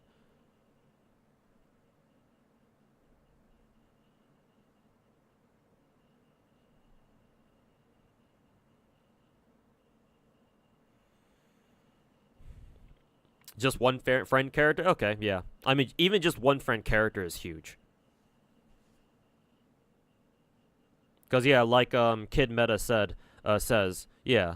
If you've been away from Genshin for a while, and you came back to it recently, you want to know, like, oh, you want to play the new characters, but you can't play them anymore because, you know, it's far past their rate up banner. Yeah, theater is a way you can do that now. So yeah, that's a huge dub. Now, if only they let you borrow more friend supports, then that'd be even better. But hey, at least one is still a good, you know, starting point, I suppose. Why is FGO so popular still, even though it's so old? IP, the intellectual property that it's based off of. Fate is extremely popular still, especially in Asia. I don't know how popular it is out in the West. It's more of a meme than anything, or people are more familiar with the memes that have come out of Fate. But I'm sure the West has its own dedicated fan base still, even to this day. But the IP, yeah, the IP is very popular, and it's a very old one too. So it's got like a lot of history there. And I would say that FGO gameplay-wise is very unique. There's no other gacha game quite like it. Like, the mechanics you find in FGO, you are not going to find anywhere else, most likely. Like, Magia Record back in the day, kind of took inspiration from FGO. Makes sense, because both those games were managed by Aniplex. But Mage Record's gone now, and so I don't know of any other gacha game that quite has a similar kind of gameplay as FGO does. Like, FGO is really unique. Like, it's a fucking freak, like a fucking Frankenstein when it comes to like how its gameplay works and shit like that. Like, a lot of shit that you just, like I said, you're not gonna find in anywhere else. Like, a lot of concepts and a lot of like gameplay mechanics that you're just not gonna find anywhere else.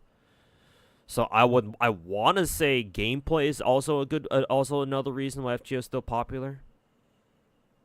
Though I say that, and then half the people who play FGO probably don't even know how to play it properly. So, that one's a toss-up. Are you hyped for the Star Rail and UBW collab? Yeah, of course. As an FGO player myself, yeah, I'm really interested to see how they're gonna do UBW characters. I mean, we probably have a good idea, especially with what we know from the 3.x client version leaks. So if you know, we get new characters that work the way we think they do, then that means that we should already have a good idea of how the UBW collab characters are gonna work too. One character is better than none? Yep. That is true.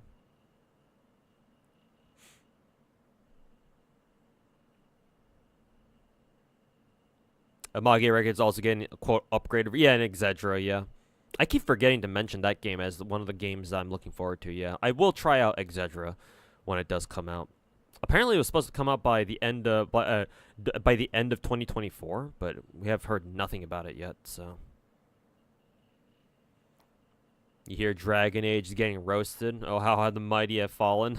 maybe that Styx guy who we were talking about earlier had a good point about MMOs being dead, huh? You still play Nikke and Blue Archive? Yep, I still do. However, I've let go of my commitments to Blue Archive by quite a bit, because the longer I play Blue Archive, the more I get annoyed by all the shit that they're putting into the game. So I will drop Blue Archive in a fucking heartbeat if I feel like if I ever feel the need to drop it in the future. But for now, I am still playing, and I still play Nikke. Yeah.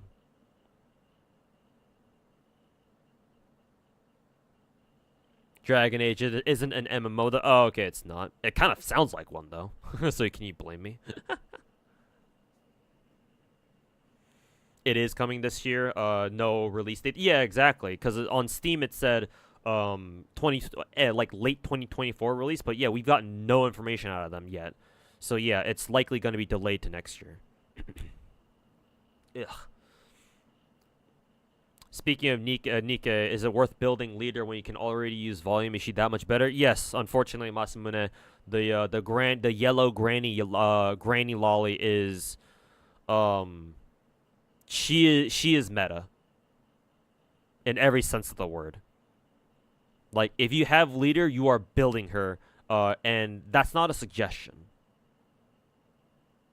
Yes. The reason why is leader does something that no other character in the game does. Actually, technically, I think we do have another character in the game that does do this. I think. But she still does it the best, and leader reconstructs your cover. Not only that, but she gives fat attack buffs to your team. And she reduces cooldown, the burst cycle cooldown for your entire team too. I believe the only thing volume does is reduce the team's burst cooldown. She might also give her team an attack buff, but if she does, it's nowhere near as strong as leaders. I want to say. It's just leader is too useful, man.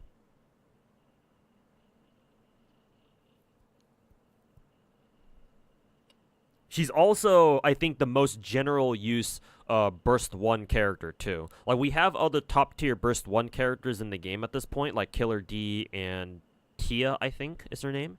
But they're both more situational than anything. Tia is kind of annoying to use because the way her burst works is that you need another burst 1 character. So that means that if you want to use Tia in a team, that team automatically has to run a 2-1-2 setup, which is where you bring 2 burst 1s, 1 burst 2, and only 2 burst 3s. And in terms of DPS output, in terms of damage output, that's not ideal. The most damage optimal team you can build in Nikke is 1-1-3, which is 1 burst 1, 1 burst 2, and 3 burst 3s. Because typically speaking, the burst 3 characters are the strongest, are like your dedicated DPS characters in Nikke.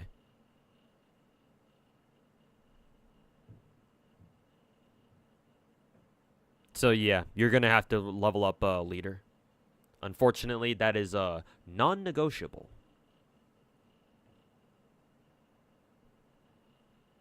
She gives free crit rate. Okay, gotcha. Volume, I think it was, right? Yeah. Like, volume is still very good. You should still hold on to her, even if you have leader, because when you start doing stuff like solo raids and guild raids, you will need to have a couple of really good burst ones. So you will still use volume, don't get me wrong. It's just that if you have leader, you should probably level her up. Like yesterday. Did you hear? Yes, I already heard about GFL China's temporary EOS. Yeah, something to do with like a publisher fuck up or something, or like a publisher contract fuck up or something. So they have to take the servers down temporarily while Yu Zhong and Mika team look for a different publisher or something. MOBAs and MMORPGs are 2 game genres that have aging player bases. I mean, MOBAs are still fine because League of Legends. League of Legends will never fucking die. But MMOs, I can see that, yeah. Because MMORPGs are kind of like gacha games in the sense that they take a lot of commitment. And commitment, the word commitment is not what I would use to describe, the Zoomers or Gen Alpha. At least not most of them.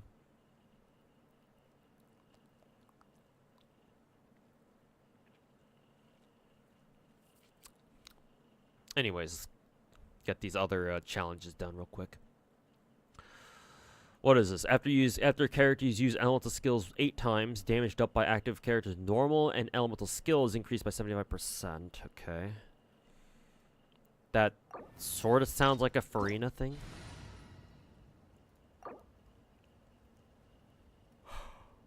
If the character is a Night Soul Blessing, damage dealt by a character's normal attack and elemental skill increased by an additional 50%. Oh, they want me to use Mualani. And also, let me back out because I accidentally started this fight with this team. Yeah, I guess I have to click on select stage or whatever. The fuck is my upstairs neighbor doing anyway? Why are they tapping on the fucking floor like that? It's not even fucking 10 p.m. yet. It's far from it. Shut the fuck up, bitch. Maybe I should call security on them too. I've been thinking about it. Calling security back at them. See how you like it, motherfucker. Fucking twat.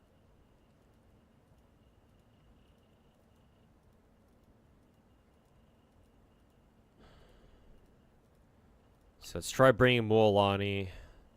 Could probably bring Kazuha. Should I bring Kazuha? I don't know. For Mualani, I would imagine we'd have to use we'd have to use Xiangling. Probably have to go what, double pyro, I would imagine. Maybe we could even go Yoimiya. Yoimiya is gonna be kind of weird though. But to be fair, Mualani is mainly a sub DPS. Yeah, what? How do we do this? What do we run? Yelan, Yoimiya, Mualani, and Xiangling, I guess. That'd be a really weird team.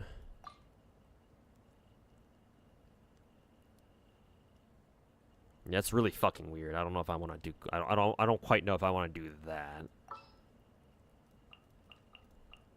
Maybe we can do this and then Honestly, I don't even know how much Bennett would help here. I mean, Bennett will help Shungling, right? Because she scales off of attack, but not the other two. Those are both HP scalers. We'll try it anyway. Fuck it. みんながそばにいてくれるわ。師匠の技を食らいなさい。サブラブサメスアタック。 Bonk. どの目が出るかしら。痛がっちゃいない。とせやトリコー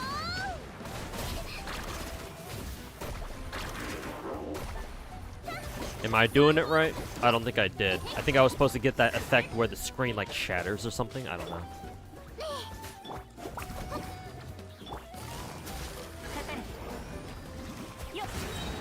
みんなは俺が守れ。燃えろ。 And yeah, unfortunately, I still don't know how to trigger the whole fucking soul, night soul thing. So I'm just kind of playing this one by ear. Well, that did quite a bit of damage, actually. Surprisingly.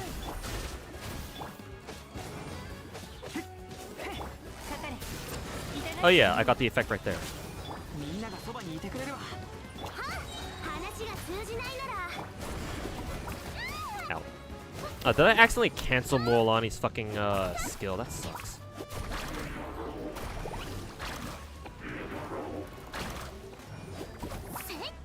糸よ工作せよ。かかれ。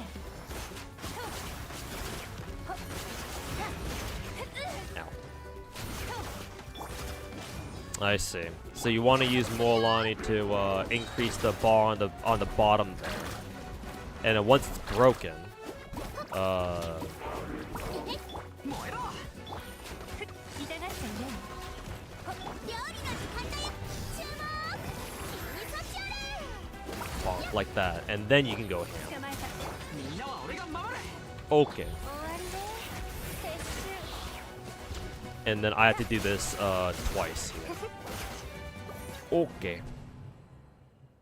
I wonder if I have to bring Zelo though. This really feels like you have to bring 2 Natlin characters though, because I can't imagine Muolani being able to do that alone.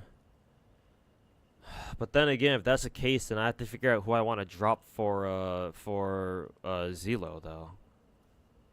And that's gonna be fucking awkward.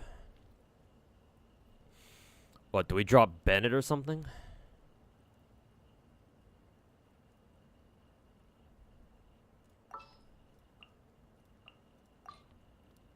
Sure, I guess. I can give this a shot. 糸よ工作せよ。かかれ。痛がっちゃいない。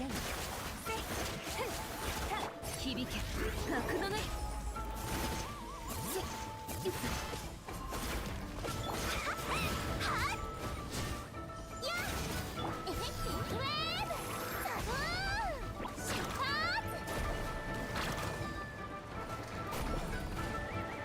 I also know that Muolani has like a special like alternate version or alternate what is it? An alternate attack with her skill thing. I just don't know how to trigger it. Problem. Here we go. 山の地。かかれ。終わりね。撤収。するよ。師匠の技を食らいなさい。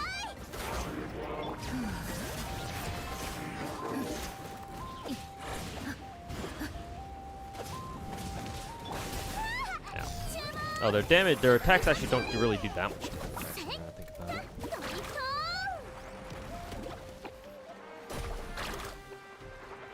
ーン。 Still not fast enough though, because I only have a minute left. Yeah, and we have to finish it within what 2 minutes and 30. And so no, that is way too fucking slow though. Do we have to use Natlin characters? Because like neither Zelo nor Muolani can really get the job done very fast. I think somebody in chat was like, just use Hyper Bloom characters. I can try that actually. We'll see if we can just raw dog fucking DPS that shit. Also not Kazuha. Wrong Animo character. 逃げ道はあります。覚えたわよ。私のお家に。風よ。どの目が出るかしら。捕まえた。やっ。稲光。すなわち永遠なり。It seems to raise the bar pretty quickly. So yeah, maybe Hyper Bloom is the is doing the trick here. これこそが知恵の伝。いざ勝負。風の神。やかかれ。はっ。いざよ。工作せよ。よし、逃げ道はありません。無我の境地。 Ooh, we almost one cycled it too. Fuck. We'll keep going though. 私のお家にいらっ。 But I have to one cycle. I think I have to one cycle the next enemy if I want a chance to clear this. 裁きの雷。稲光。すなわち永遠なり。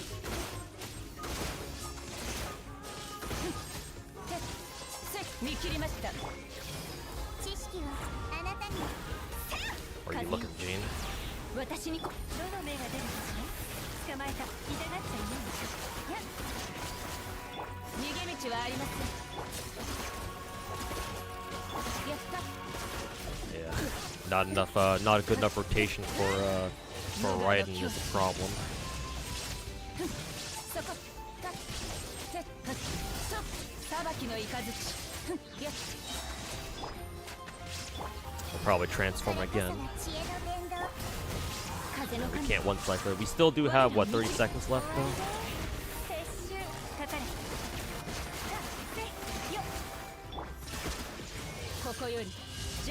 20 seconds.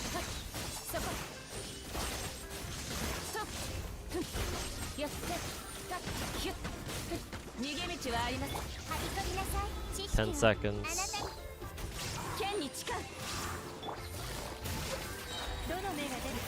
5, 4. Okay, we got it. Okay, yeah. So yeah, Hyper Bloom just fucking raw dogs that shit. Fuck a Natlan character, I guess. She has an alternate ult? No, Mualani has an alternate skill attack. Or at least from what I've seen. I've seen it before. I've managed to trigger it before, I just don't know how.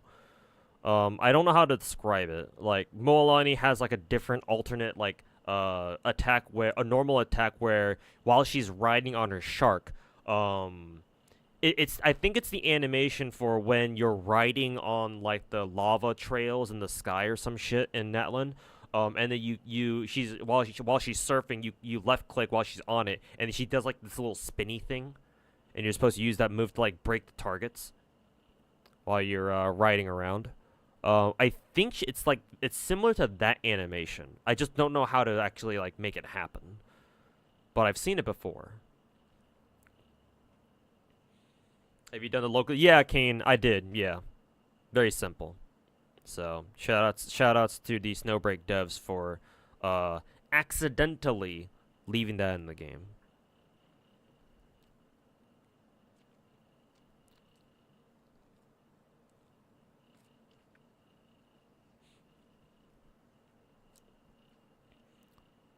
Not the committee to live service games. Let's say a gacha gamer who really enjoys gacha games. Yeah, Dendro is still superior. Yeah, I guess for that stage, you just want to get as many attacks in as possible, and say fuck a Natlan character. This is the hardest. Yes, this is the Statfest difficulty. Yeah, all 4 stars. Ooh, we're up against this motherfucker. What is the challenge here? Trigger vaporize on 10 times. Ah. I kind of wanted to fight this guy with my Dehya team, but I'm assuming they want me to use vaporize here. Unfortunate. All right, I will comply. I will be a good boy. I will do as you say. Excuse me. Excuse me. Let's see. If that is the case, then Yelan. I would like to bring Yoimiya because I like Yoimiya. Kazuha and probably Bennett. We'll try this team. Fuck around with this one. 風の行く先を雲が借りな全力攻撃だ風の赴くままに糸よ工作せよ痛がっちゃいない花火に Oh, fuck! I didn't do my my archer cancels fast enough. Oh, managed to beat that one, unfortunately. それそこだ風の雲の行くごとかかれ痛がっちゃいないやどの目が出るかしらよっちいい度胸ねみんながそばにいてくれるわ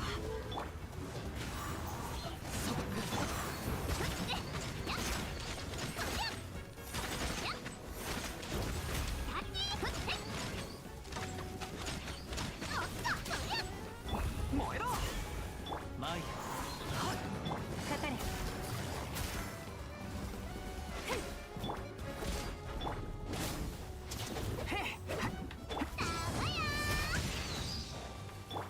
捕まえたせい We should have this. いざもみ Question mark. 散らまく惜しみ Bad place to use Bennett's ult though. 撤収かかれ捕まえたいいってるで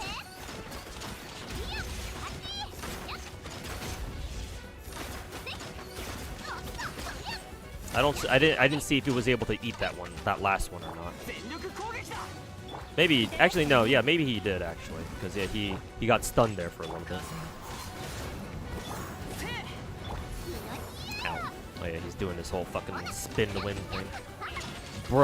Little bro thinks he's Darius from League of Legends. There we go.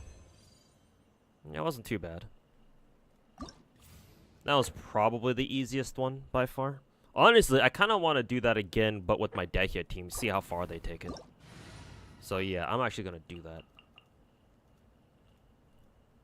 Can I beat the shit out of this motherfucker with my Dehya team?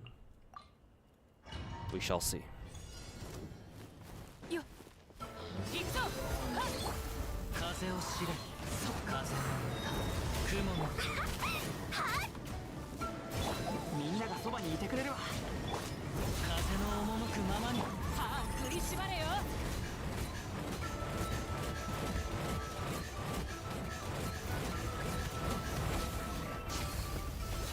てや風を知れそこだもみち散らませへっみんなは俺が守る風の赴くままに師匠の技を食らいなさい Ooh, the energy gain on this team in this fight in particular is not very good. Because normally that should be a perfect rotation. Not only that, but it looks like this boss has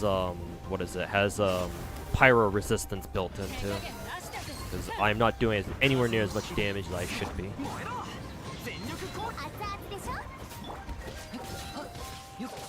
それせい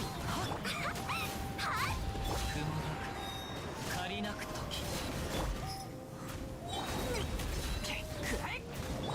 Say they really want you to use pyro here, or not pyro, hydro here. やるかマイフ料理の時間だよみんなは俺が守れ俺風の行く先をや風の歌雲の行くごと話が通じないなら叩くまりる燃えろみんながそばにいてくれるわさあ振り絞れよ Huh, are we still able to do this? We have 30 seconds left. 手加減なしだぜ風の赴くまま Perhaps?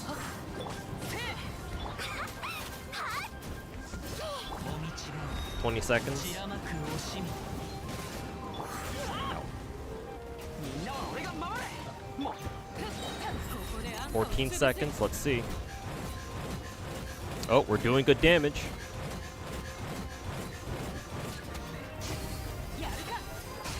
Yeah, we did it. Fuck you. No hydro, no problem.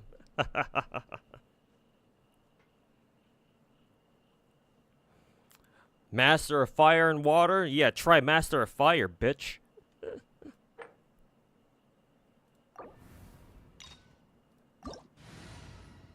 And my rotations weren't even that good too. Anyway, which one is this?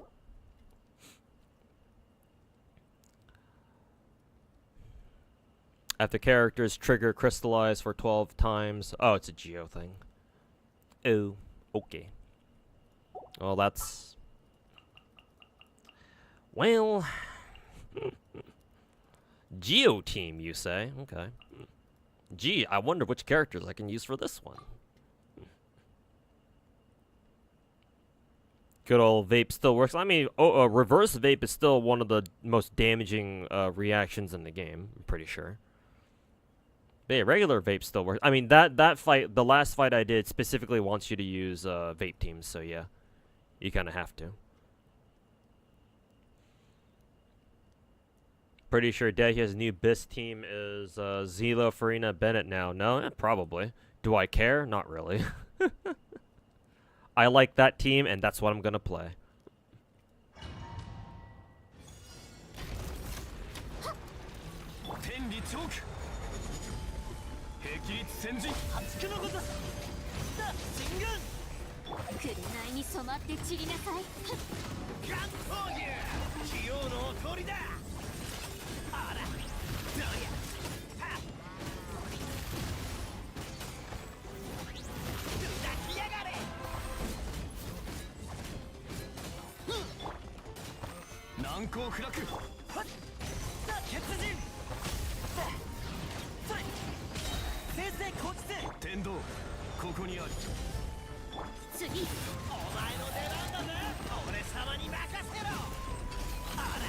What are we supposed? Oh wow, Ito actually still reaches the boss even from below. I guess it still has a hitbox down below, huh? I don't know why I use his ultimate twice in a row, but here we are.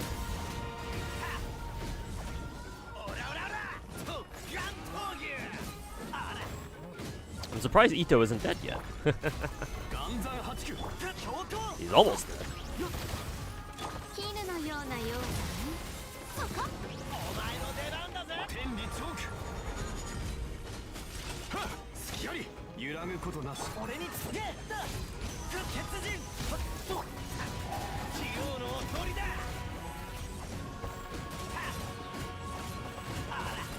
Whee!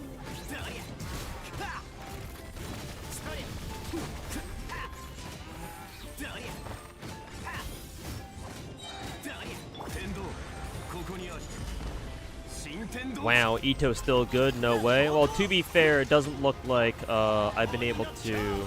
Doesn't look like I've played this fight properly. Because I only have 30 seconds left, and... What is it? I've barely done, like, not even half this dude's HP and damage. So clearly there's something that I'm not doing here.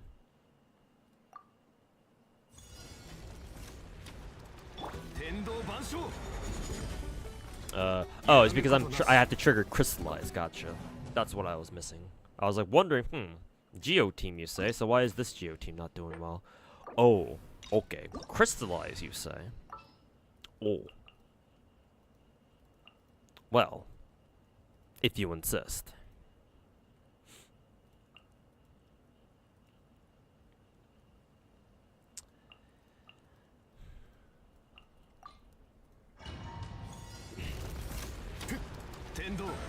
You did trigger crystallize? Yeah, I didn't read that part. But now I know.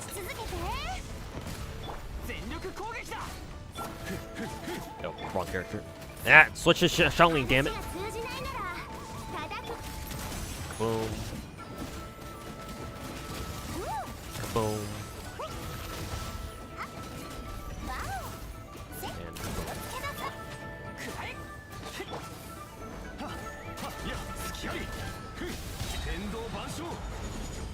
Drop the hammer. 燃えろみんながそばにいてくれるわ Is it doing its fucking rise up into the sky bullshit again? 打ち続けてうんうんいい感じよっ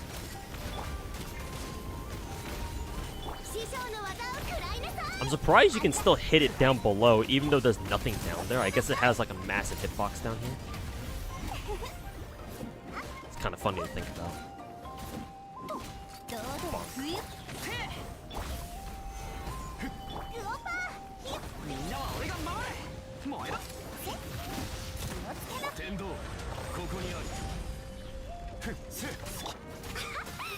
いねえや熱々でしょファイヤーま岩元素なんだけどねヤッホー天理チョーク激律みんながそばにいてくれるわグオパーヤッホーそれどうだ冬打ちほっそれわお Still not working 師匠の though. 技を食らいなさい I wonder if there's like a weak spot that I'm still not exploiting properly. But do we have to climb this thing? Let's see. Attacking with close range can break the accretion disc. We gotta break these things, I guess. Can I have Navi aim up at it? No, she doesn't aim up that quite that far. って思えば You don't get free grab from this though. もしかして So you can't jump up there. I assume you have to break those things when they go live. Or when they appear. ファイヤー天道ここにある揺らぐことなしみんなは俺が守れ話が通じないなら叩くも気をつけなさい気をつけなさい That did some decent damage right there. どうだ冬難攻不落燃えろほっへやうんいや天道万象 Bonk. 師匠の技を食らいなさいみんながそばにいてくれるわ絆 Yeah, で it's doing its fucking thingy again. Attacking from close range can break the accretion mechanism. Oh, so I am supposed to do this. Okay.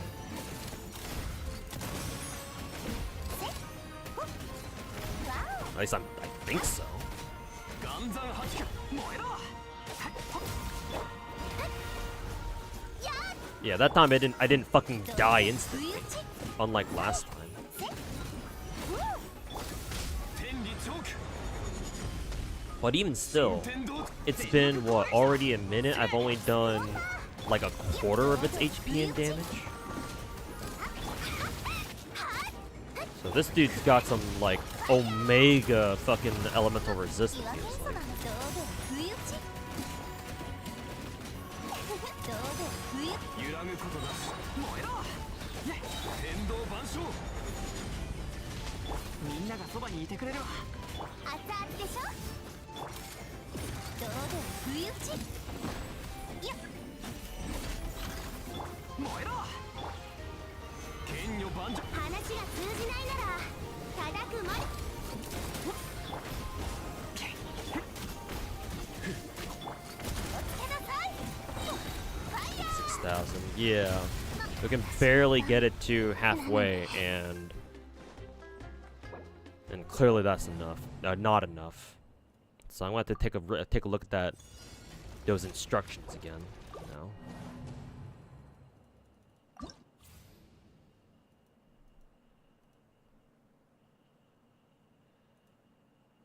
After characters trigger crystallize 12 times, all party members gain a 100% geo damage bonus.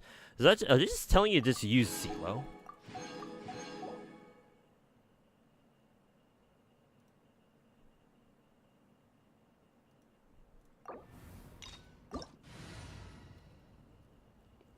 Does Zelo even buff Geo? Or can she buff Geo? I don't even know.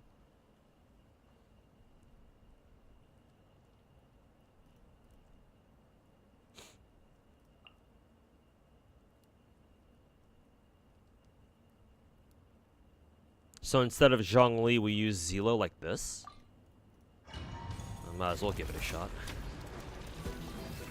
I actually don't know how to play Zelo still, unfortunately. So we'll figure this out as we go. 火炎をじゃあ行くよどうぞ不意打ちいや気をつけなさいいや料理の時間だよみんながそばにいてくれるわ。師匠の技を食らいなさいわけ山の地気をつけなさい I think I'm ending her skill too fast. Zelo's, that is. 熱々でしょ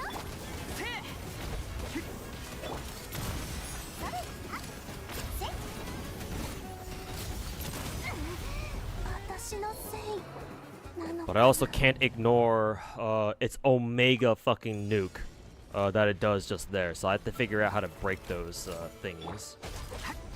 If I even can. みんなは俺が守れ。料理の時間どよめく神諾火炎を刻め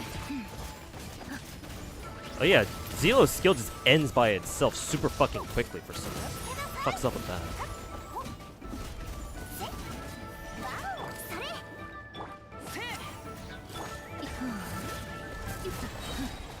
I guess it's supposed to end quickly. Feels kind of weird if it does. 師匠の技を食らいなさいファイヤー気をつけなさいいやせっどうぞ不意打ち気をつけなさいそれわ Bennett survived it? Hell yeah, fuck you. 料理の時間だよどよめく神諾火炎を刻めやっほーローズクラッカーはいルオパー気をつけなさいいやどうぞ不意打ちそれわお燃えろ。全力攻撃だ。はっせー。じゃあ行くよ響け角の目やっほー打ち続けていい感じ気をつけなさい師匠の技を Hey, we got to halfway. Woo!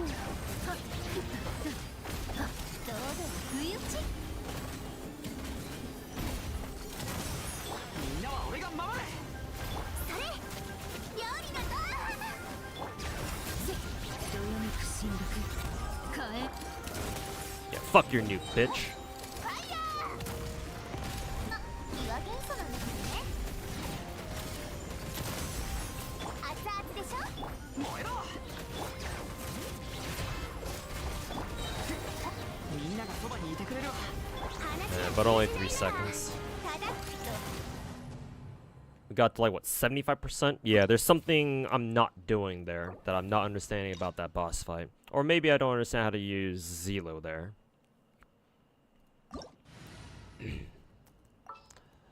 Looks like this one's gonna be pretty challenging, boys.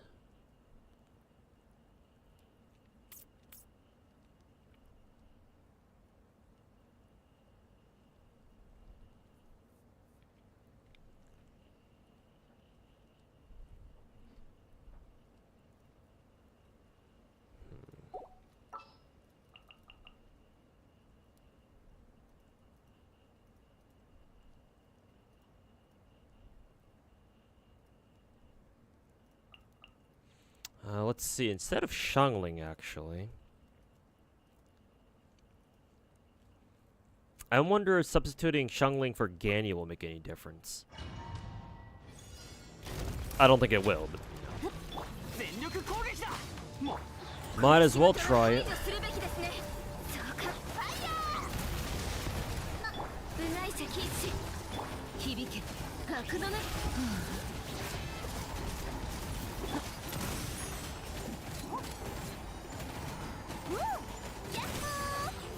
I think I must have ended Zelo's skill too early there.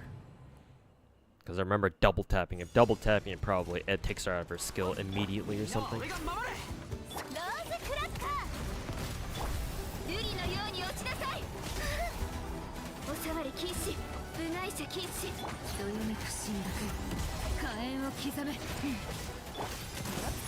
There we go, that's more like it.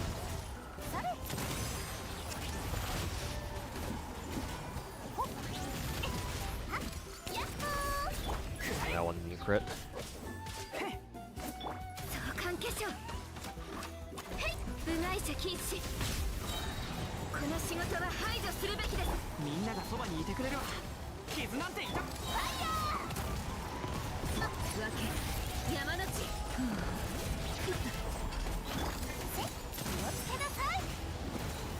Maybe 2k. 206k.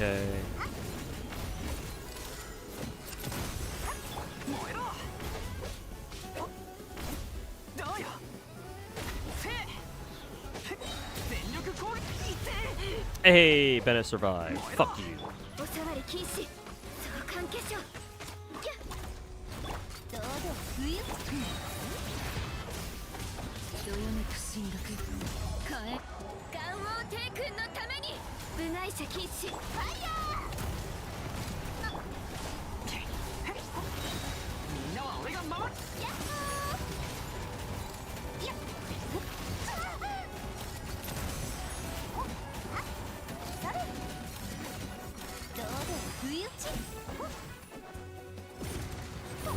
Three. Actually, can I shoot those things? No, it doesn't matter.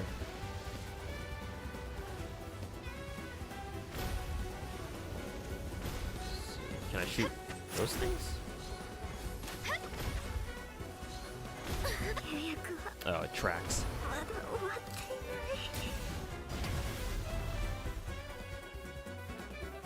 I don't think I can shoot down the turrets, it don't look like.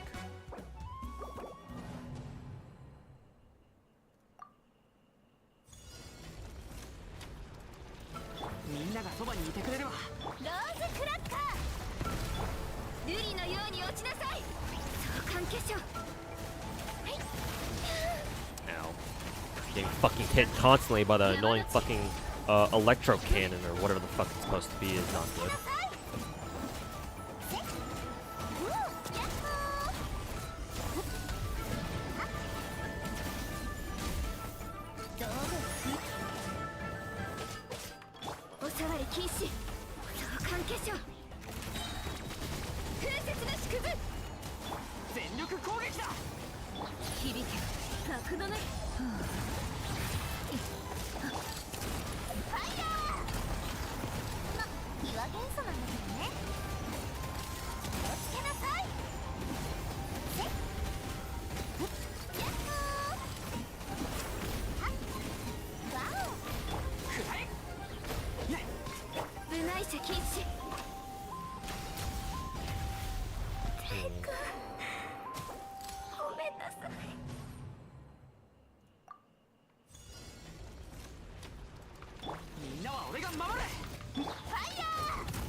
Nah, this team ain't doing it.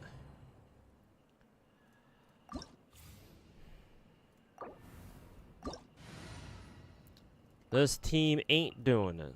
Let me try the Chiori team again.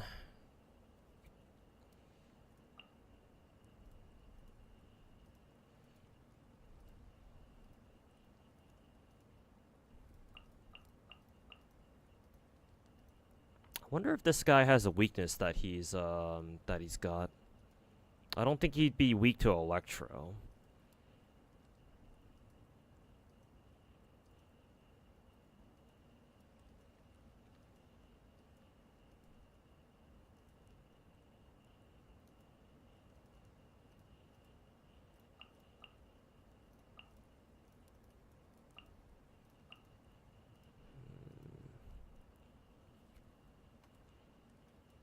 Not weak to Electra, and I pull out Raiden? Yeah, right.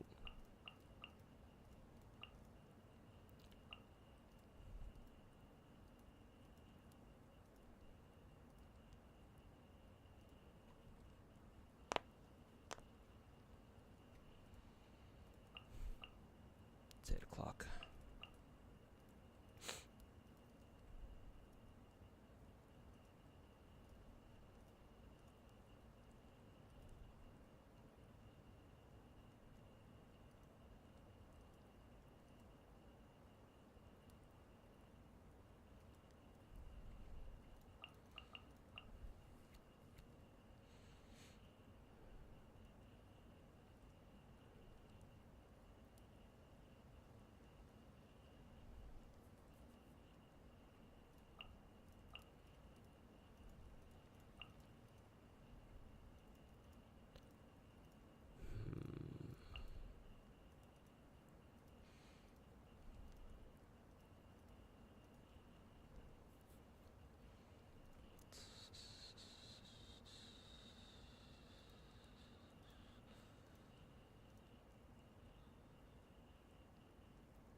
Maybe we bring Raiden anyway? It's such a weird team here, but...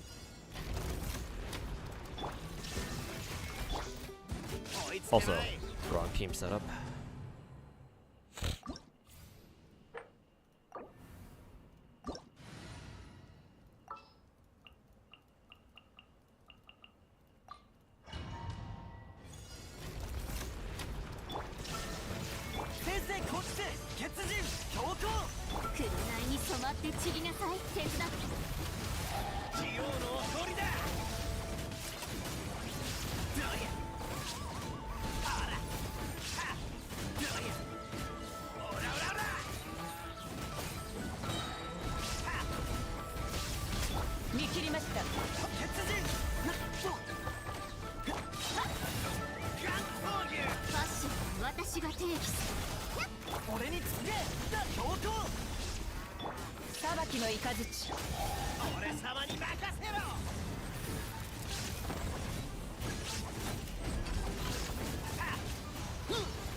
Yeah, this dude has, what is it?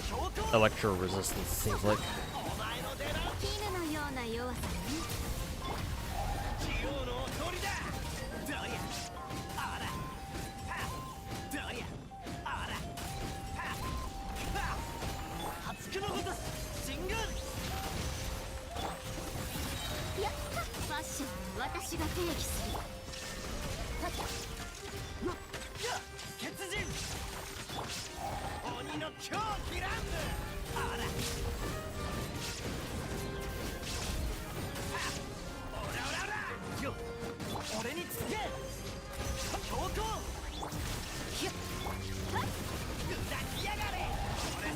Nah, this ain't working either, Willis.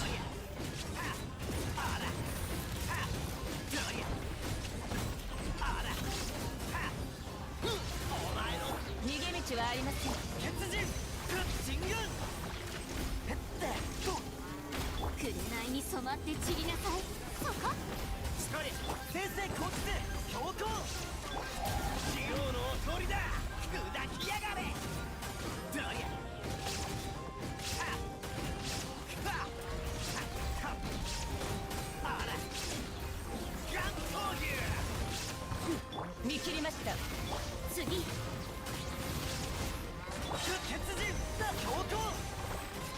That one takes me about 2/3.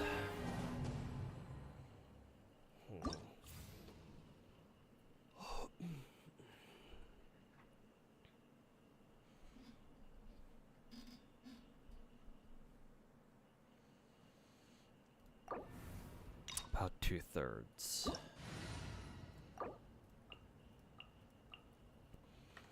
Let me look up what this dude is weak to. Probably has an element that's really good against him. It's probably Geo. Let's see. Genshin, Secret, Source, Automaton.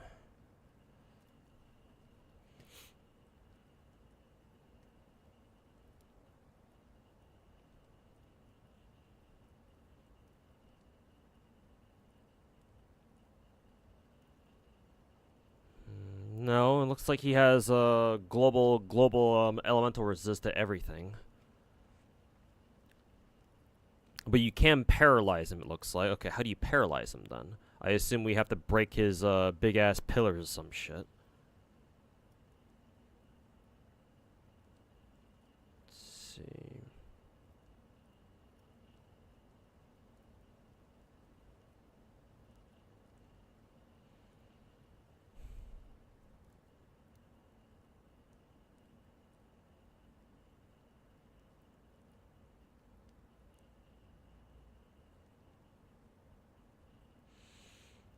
So how do you get up there? The pillars can only be climbed by using the abilities of characters from Natlin, or indwelling a dinosaur, but players can use other methods to reach the top of the pillar. You need a character that can reach on top of the fucking pillars? I wonder if Kazuha can get his ass up there. He might, but he's Animo, and I don't know what we're doing with Animo in a fight that wants you to bring Geo characters.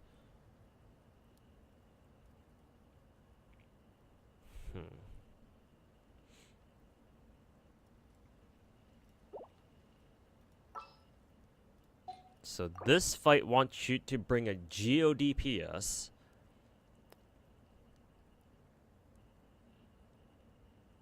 But also bring... I guess if you don't have Zelo for this, how the fuck are you getting your ass up there then?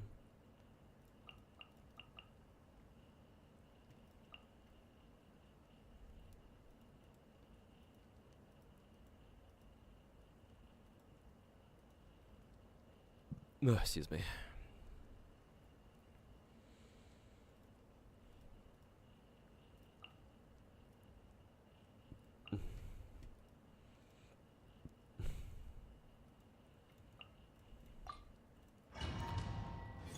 Okay, let's try this then. 逃げ道はありません。破竹のごとし血人強行。どよめく進学火炎を刻め。じゃあ行くよ。砕きやがれ鬼の狂気乱舞。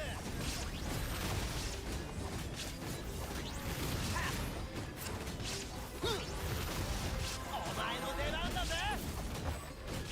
オラオラオラ。見切りました。ついてこい。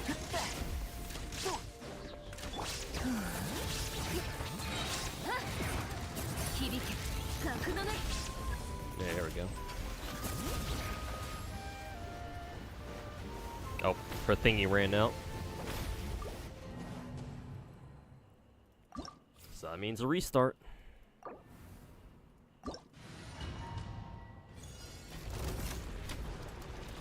裁きのいかず。俺につけ。神宮血人。じゃあ行くよ。どよめく進学火炎を刻め。ガン攻撃。俺様に任せろ。どうや。はっ。あら。はっ。はっ。砕きやがれ。オラオラオラ。はっ。と。逃げ道はありません。よっ。よっ。それ。お前の出番だぜ。無我の境地。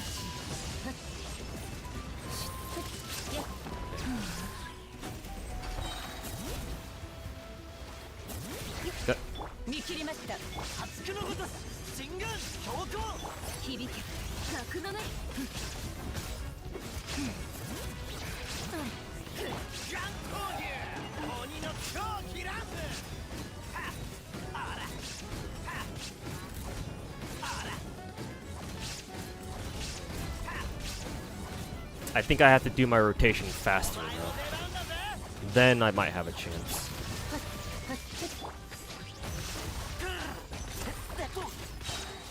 ここより弱滅の時。そこへったっとよっそこ逃げ道はありません。 You gonna do your thingy again? No, not quite 平 yet. 成こちてザ・鉄人。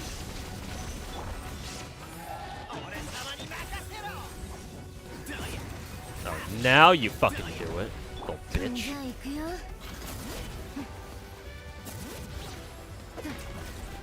裁きの雷。 Rise, I'm using my shit, you piece of. 山の地。どれ。ガン攻撃鬼の狂気乱舞。はっあらはっあらお前の出番だぜ。はっ逃げ道はありません。稲光すなわち永遠なり。てった破竹のごと進軍。ガン攻撃。響け To be honest with you, this one didn't really do that much better than which team was it? There was one team that I actually managed to go all the way down to 3/4 with, and so this one didn't really do that much better, even though I was playing the mechanics right there. So that's kind of strange.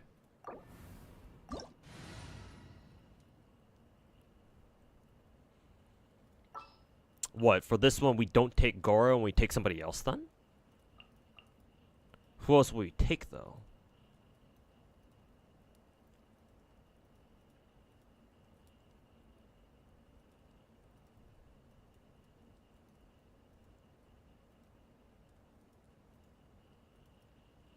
What, maybe Xiangling maybe?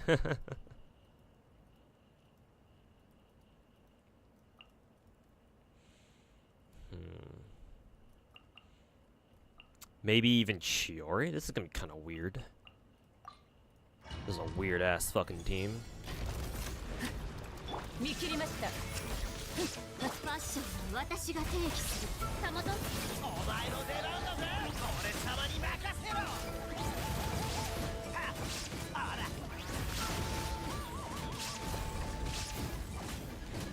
オラオラガン攻撃。 Let me try that again.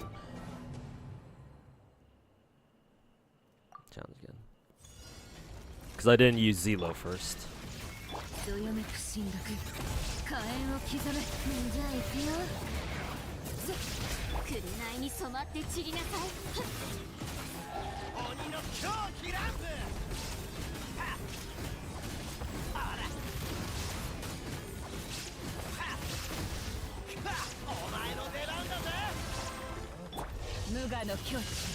はっはっふっ知ってやっはっふっとファッションは私が定義する。たガン攻撃。 Yeah, it's doing it.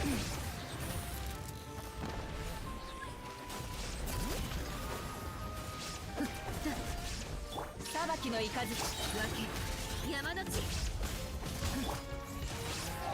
オウのおとりだ。どうやはっあらはっよく砕きやがれ。どうや逃げ道はありません。ここより弱滅の時。たっせっふんふったってとやっ紅に染まって散りなさい。お前の出番だぜ。俺様に任せろ。あらどうやあらどうやはっガン攻撃。裁きの雷。はっいっ砕きやがれ。て見切りました。じゃあ行くよ。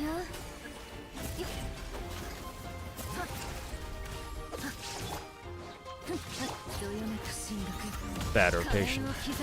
裁きの雷ファッションは私が定義する。ガン闘牛ジオのおとりだ Well, Chiori did do 100k there. We actually like kind of getting kind of close. This dude doesn't stay stunned for long enough, bro. 逃げ道はありません。 That's my biggest fucking problem with this boss. そこ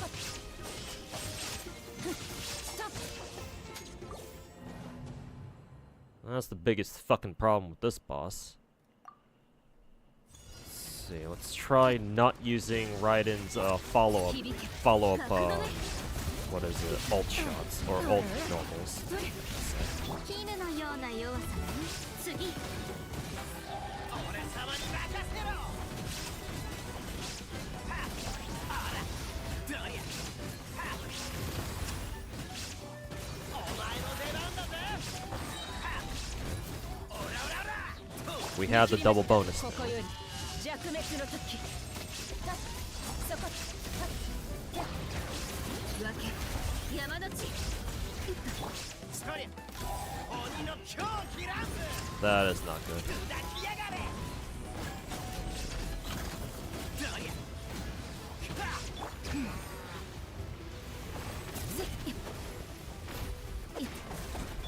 はっ裁きの雷。紅に染まって散りなさい。手伝って。ガン闘牛俺様に任せろどりゃあらどりゃお前の出番だぜ That got him down to half. 見切りました。稲光。すなわち Technically speaking, as long as I can just do that again. 響け。格のね。それくれ。ファッションは私が定義する。鬼の狂気乱舞どりゃあらどりゃはっ砕きやがれどりゃはっどここより弱滅の時。裁きの雷。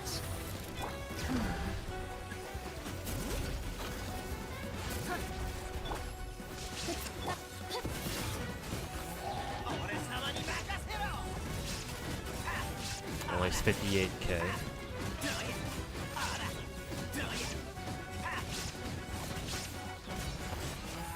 分け山の地。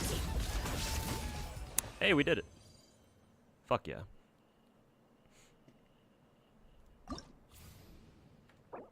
But yeah, I really needed Zelo there, and thankfully she pulled through.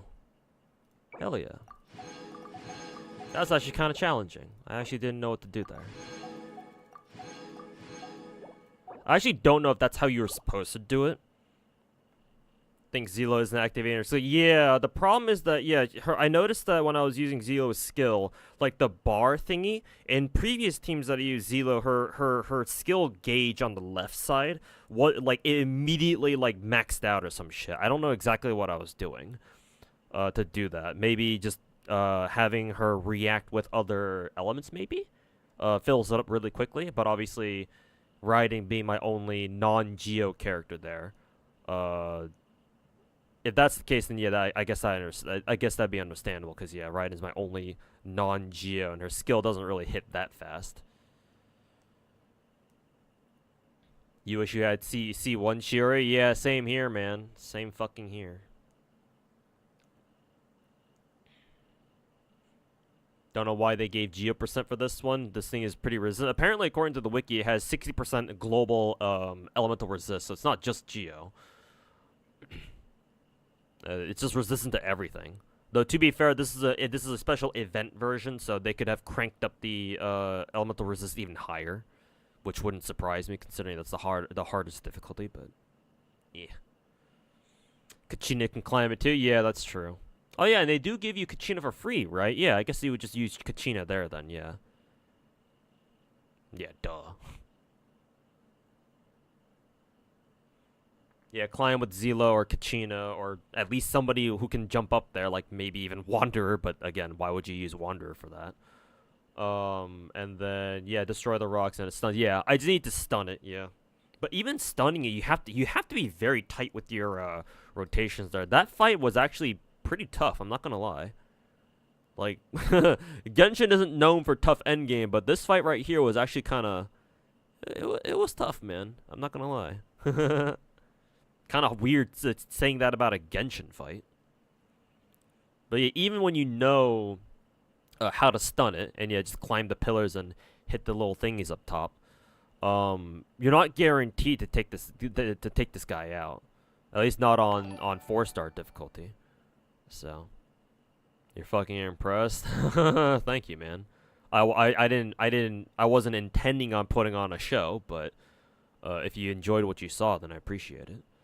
But yeah, I didn't think I would do it towards the end. I thought that I thought I would clear like with if I were to clear, I probably would have been able to clear like with barely a second or two left. But I think I had a decent enough buffer. Maybe like, I don't know, about around 10 seconds left. So I'll take that. I'll chalk that up as a win. I mean, it says here. It says so on the timer down here, right? Because you have a 2 minutes and 30, 2.5 minutes. So yeah, I had around 14 seconds left.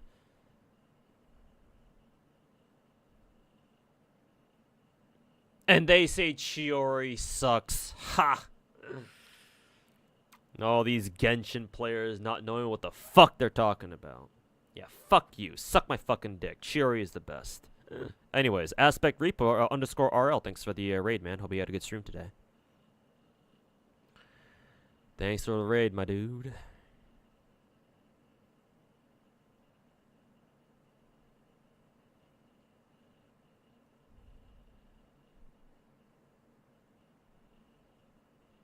This fourth one, yeah, by far the fourth one is the hardest fight by far so far. Maybe the next two that unlocks in the over the next 2 days or whenever. Will be just as tough, if not worse. But yeah, the first three were they were okay. Honestly, the second one was tricky, but as soon as somebody in my chat was like, "Yeah, just use Hyper Boom," I was like, "Oh yeah, you're right." I just completely ignore the stage gimmick or whatever. Be like, "Yeah, fuck you."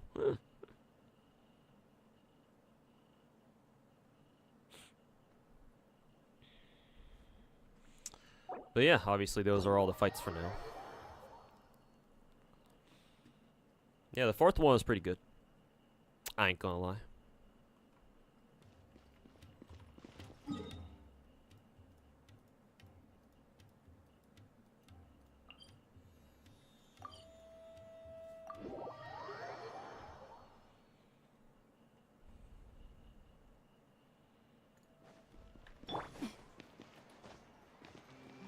Oh yeah, over here.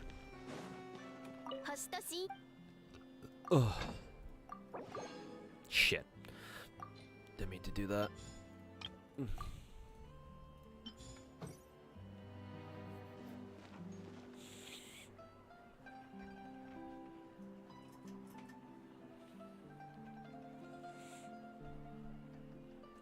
Oh, you're curious if you were able to, if I was able to get sponsors back a few years ago? I have never done sponsors, foolish monkey. Like, if I were a successful enough streamer on my own, right, where I didn't have to really rely on sponsors, I would never take a gacha sponsor if I could help it.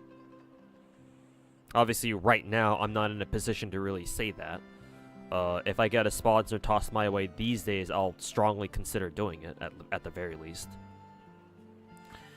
But I don't like the idea of doing sponsors, because my whole thing is trying to be as real as I can be, right? Especially when it comes to gacha games. With how much fucking misinformation out there and shitty fucking takes that people have about gacha games, somebody, right? Somebody, or at least some people, have to stand up and be like, no, y'all are fucking retarded. These are how gacha games really are. And if not me, then fucking who, right? So I want to keep things as real as possible, especially when it comes to gacha games. and taking sponsors is kind of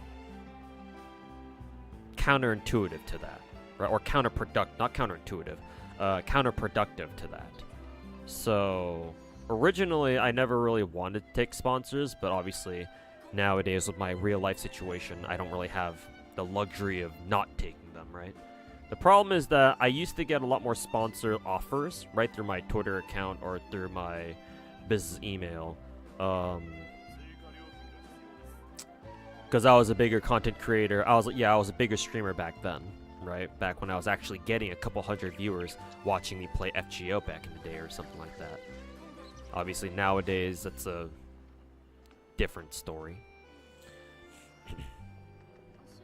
But no, if you've ever wondered why you've never seen me do a sponsor, that's why. Because I've literally never done one.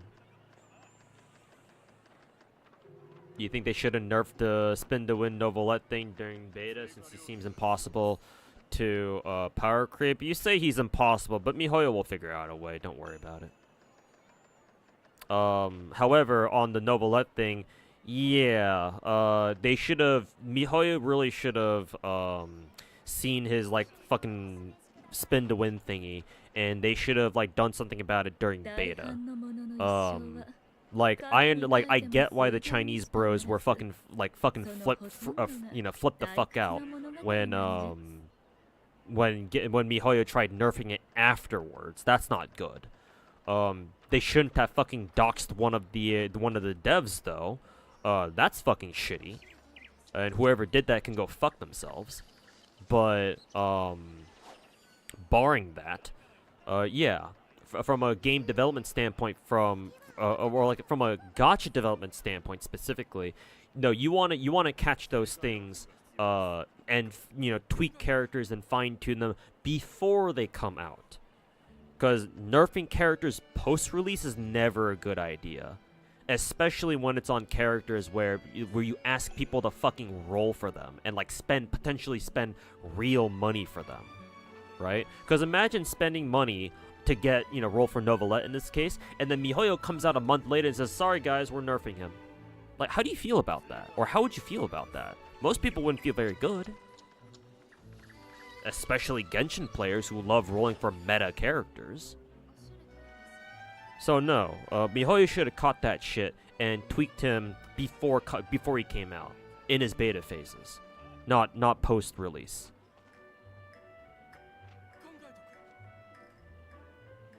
Have you ever seen a gacha nerf characters? I'm sure one of the gacha games that I play has nerfed a character before.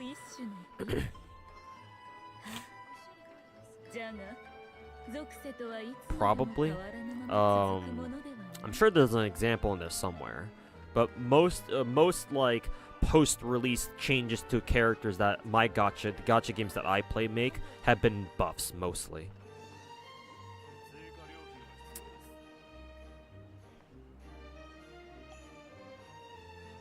E7 nerfs all the time. Yeah, but that has a series that actually has a serious PvP mode to it. So yeah, nerfs are warranted. The problem with E7 is that I want to say whenever Epic 7 nerfs a character, they nerf both its their PvP and their PvE aspect, which is kind of shitty. Unless they only nerf their PvP performance, in which case that's fine. But for gacha games that don't have like a prominent PvP game mode or a PvP, then yeah, there's no reason to nerf characters. If a developer ever feels like they need to, they fucked up big time. Maybe an Ether Gazer sponsor? I'd have to look into seeing how I would even fucking contact them. Maybe I can send a what is it? Maybe I could send them a business email their way. I could try it out at least. But yeah, thanks for the suggestion. I'll actually try looking into seeing if I can get an Ether Gazer sponsor at the very least.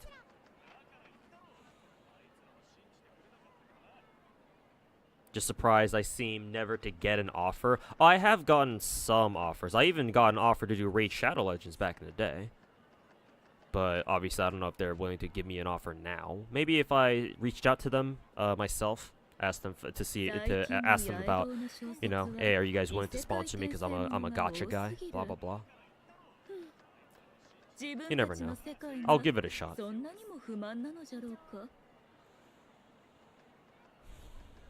But yeah, thanks for the suggestions at the very least.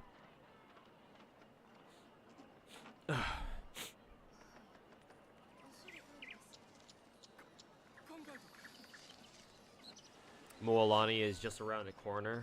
At that time, who has godly damage? Are you saying Moalani has extremely good damage?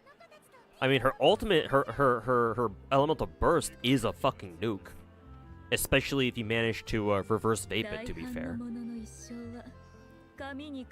like I've seen my own Moalani do like 300k damage with not really that much setup. So that's pretty hilarious. Your Curious does. Have you seen? Actually, did somebody ask? The character teaser is that okay? We might watch that afterwards. You're curious, does Yanagi want electric damage bonus disc or just scale better with attack? No idea, Bubba. I wanna. You're gonna have to ask somebody in chat who might know.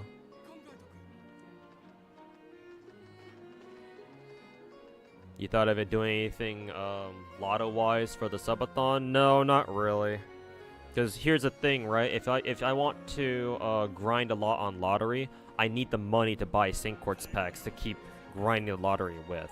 And I don't want to have to spend money on Sync Quartz packs. I will once the lottery does go live. Actually, is the lottery live? I don't think so yet, right? Pretty sure it's not. Let me open up my own FGO account and then see if it's live or not. I also have to make sure that I'm not fucking capped on AP. I don't think I am, but I'm gonna check real quick anyway.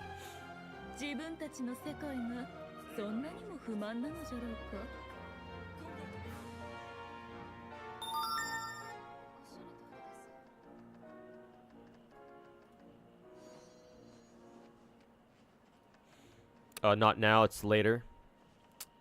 Let's see. Possible ban evader. Posting a Rule 34 image. Actually, let me actually copy paste that image set. Actually, let's see. Let me gauge your taste, my dude. Let me take a look. Rule 34 sample. Let me gauge. Actually, Finkel, can you guys in chat see his link actually?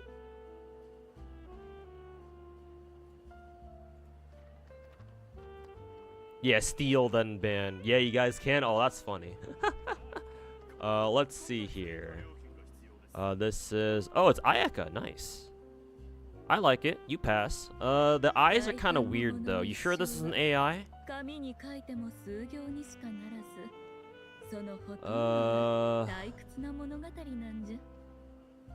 This sort of looks like AI. I can't be sure. Because I recognize the art style. I know this artist, or the art style that the artist that this style originates from. If this is indeed AI, because I'm looking at the right hand, it looks kind of awkward. Because like, where is it going? But other than that, it's kind of hard to tell. But I at least know the artist. I think his name is like Boris something. Let me double check real quick. Yeah, Noboris, Boris _ Noboris. Let's see. Yeah, it should be his, I believe. The art style should line up properly. I wonder if he's ever done Ayaka. Let me search on Rule 34 real quick. Ayaka. What's Ayaka's last name? Kamisato? Yeah. Let's check real quick. What the fuck?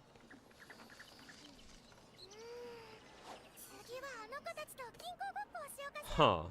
That's funny. Boris has not made a single Ayaka artwork. Let me check the cardboard box.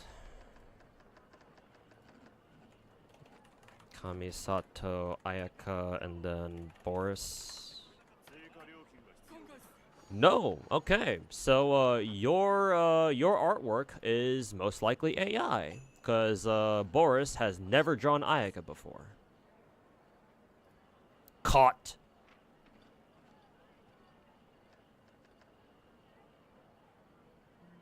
Fucking caught. And for that, goodbye. 大半のものの一生は紙に書いても数行にしかならず、そのほとんどが退屈な物語なんじゃ。 New Yanagi teaser? Yeah, somebody in chat already let me know. But hey, I do appreciate a good Ayaka lewd. Get it from a real artist though next time.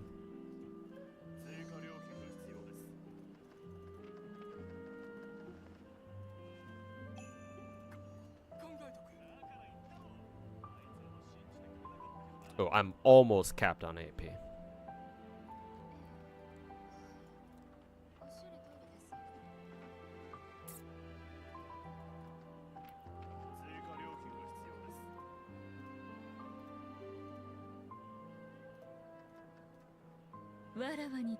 Mods, twist his balls. I was gonna ban him anyway because I don't want people in my chat posting literal fucking porn links in my chat. Like, this is still twitch.tv after all. Like, I'm not streaming on Fansly or anything. Not yet anyway. But yeah. At least be more subtle about it.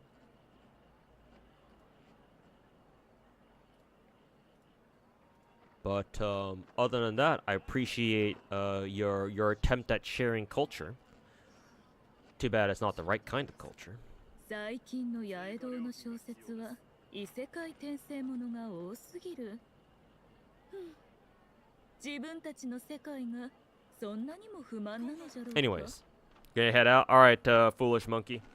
Look forward to my thoughts on the cage off video. Post the link in chat real quick. Because I do want to watch the Yanagi trailer, the Yanagi teaser trailer. So maybe I can watch the cage off video afterwards.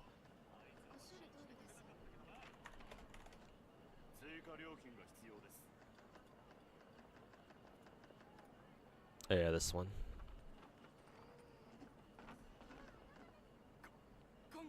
Is that it, Dr. Zero? Let's see. Oh no, this is just the link to the to Yanagi's teaser trailer thing. Why is this video 4 minutes long? Why the fuck is such a long teaser trailer?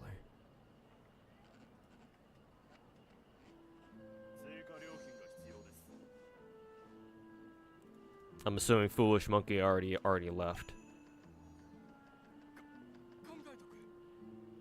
Oh, no he didn't. There it is. Alright, thanks Foolish Monkey. Then yeah, I'll try to watch it after the Yanagi teaser trailer then. But yeah, take care man if you're leaving, if you have to leave right now. And I'll let you know what I think next time you're here.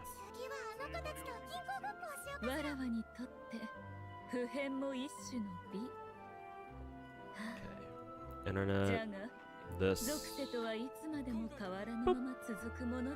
Let me mute Genshin real quick.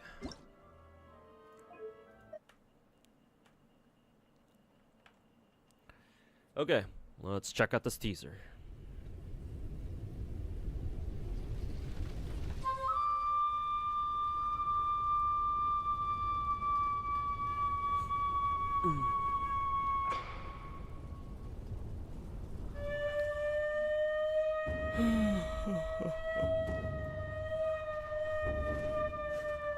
Their village is close now. We'll launch the final attack at dawn. Is there no other way? I have to hurry. Huh?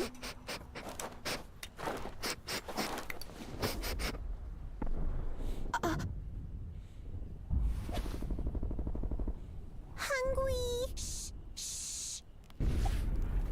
You can't eat that. Wait, let me see what I have. Get down!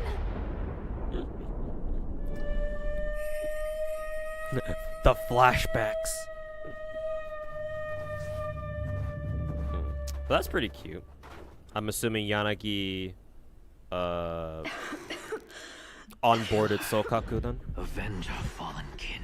She's a valuable hostage. We need her alive. Did they let any of our people live? They almost killed Sokaku just mere moments ago. It's because of people like you. What did you say? It's because of people like you on both sides that the war keeps repeating over and over like a curse we can't escape. Be silent, human. Are you saying this is his fault? His father, his brothers, all killed in this war. Not even his baby sister survived. Tell me, who's to blame for all of this? You and I, we're both to blame. We should have been the ones to stop this. I have no background information for this. Sokaku, come here now. I like the male voice. He's got the guy voice. That's a good voice. Do you like it? It's a little hard. Make sure you chew it so you don't choke. No, humans cannot be trusted. All of you, stand down. But Leave us! Yeah, you might want to get that checked out. You came here alone. What is your real intention? If my intel is correct, the one responsible for starting this war is no longer alive. There's no reason for us to keep fighting. That's right. My father is dead. Now, I must carry this burden. I just want to protect my people. First time we're hearing anything about like an Oni clan or tribe. But after everything that's happened, how can we forgive each other? The only way is to create an opportunity ourselves. Can I trust you? But yeah, this is kind of out of left field. Like, I entrust my life to you. Because I trust there was a war? you'll make the right choice. Human and Oni blood now flow together in your veins. Live on. And finish what I never could. Don't let our blood be spilled in vain. The rebel Oni leader has been executed. Tsukishiro, you've done us a great service. All they wanted was to become citizens of New Eridu. I'll take good care of them.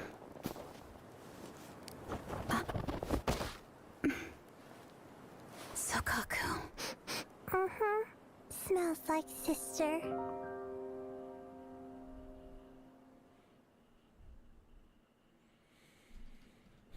Okay, well.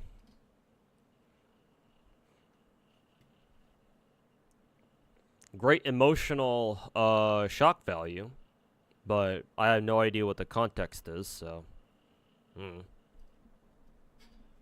So for me, this teaser just kind of comes out of left field, yeah. If the story, if Zenless actually mentioned something about a human Oni war, then sure. But I've never heard anything about that. I mean, the fact that we had Sokaku from the beginning of the game is kind of a hint as to like, yeah, like where the fuck do Oni come from? But like we're playing a game that has, you know, a fucking android, right, and Billy. We have literal furries running around, and then there's Sokaku. So it's like, oh yeah, like, oh yeah, an Oni girl, sure, yeah, whatever.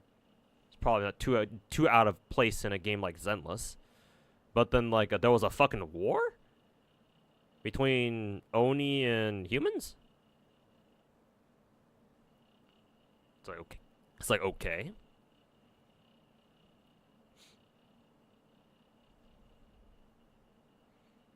And they specifically said New Eridu, so it had to have happened after the advent of the hollow, like, you know, of like the hollows appearing around the world or some shit. So to too many question marks for me to be able to piece together whatever the fuck's going on. Hey, Abyss, over in YouTube chat. Did you get Thoth and Ether Gazer? Yes, I did. I haven't used her yet because I do want to go grab her signature functor, which I don't have yet. But I am working on optimizing her enchantments in the meantime.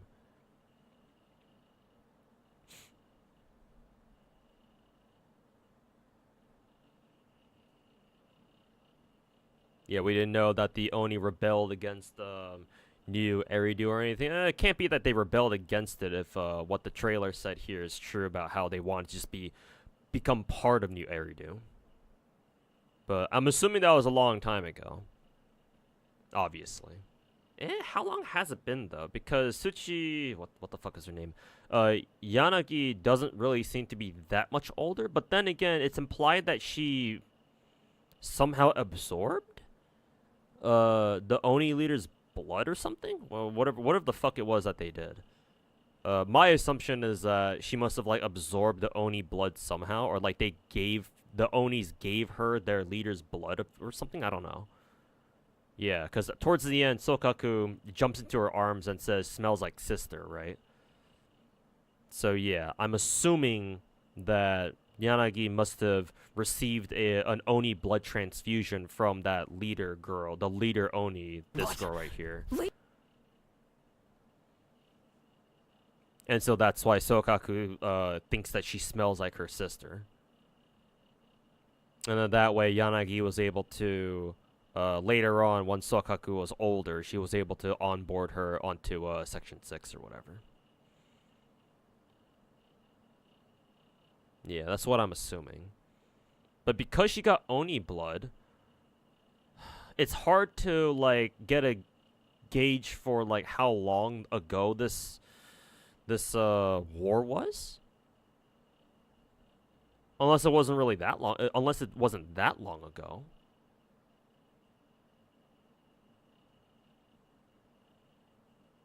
Yeah, I'm kind of curious to know how long ago this war was, because if Zenless doesn't even mention it at all so far in its story, then like,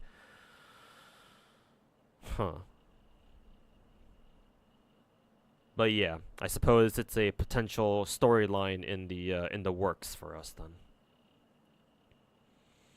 Leave it to Hoyo dropping lore bombs and not tying it together all together until the end. Yeah, classic MIHOYO. To be fair, like, I don't really like that style of lore dropping. But, you know, that's how it that's you know, how MIHOYO likes to create hype, so whatever. Whatever works, I guess. Have you seen the Chaska leaks? No, not yet. Honestly, I probably don't even care because I don't plan to roll for her at all, so whatever.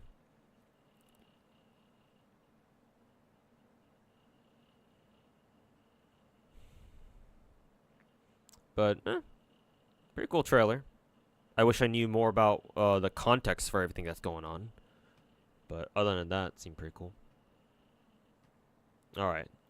Next, let me watch the K-Drop video that Foolish Monkey wanted me to watch. Oops. I think it was this. Ah! Ads!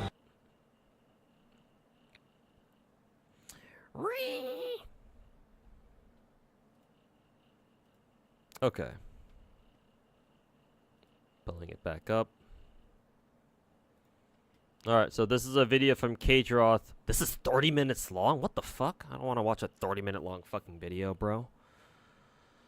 Do I want to watch it now? I really don't want to have to commit to a fucking 30-minute video, because I do want to play some Call of Duty, because it's in my stream title. Also, has K-Droth gained weight?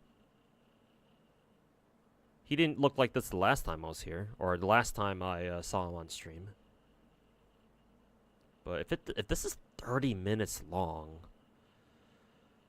I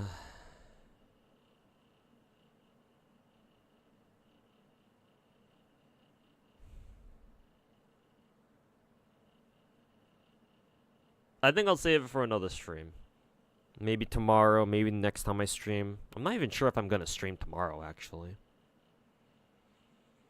Because I have a lot of IRL shit to take care of tomorrow.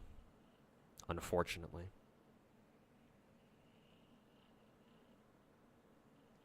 He's kind of famous for 30-minute plus videos on Discord. If he puts out 30-minute plus videos on 30-minute plus videos on a regular basis, that tells me that he's kind of like me, where the two of us, if we don't use a script and we're trying to record a YouTube video, we just tend to go on and on and on. Because I doubt that K-Droth, like, no offense to him or anything, but I doubt that all of these 34 minutes here is about him talking about FGO. Because yeah, I do the same exact thing, where if I don't have a script, I tend to ramble and like rant, and I tend to keep repeating the same things I've said before over and over and over. But just to give him the benefit of the doubt, I do still want to watch all of it, but I thought it was only going to be like maybe 15 minutes tops. But if it's 30 minutes, I don't feel like watching it today then. Probably next time, so I'll try to remember to watch it next time.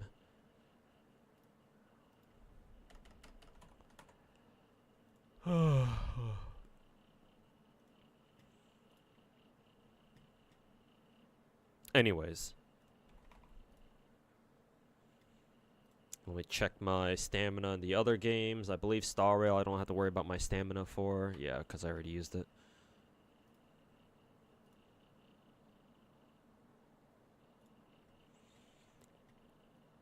And then Z3.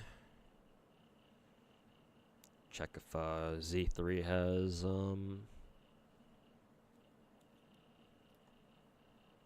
Oh, it is getting close. How many hours? 5 hours? 5 hours. Right now is like 9, just about to be 9 o'clock, so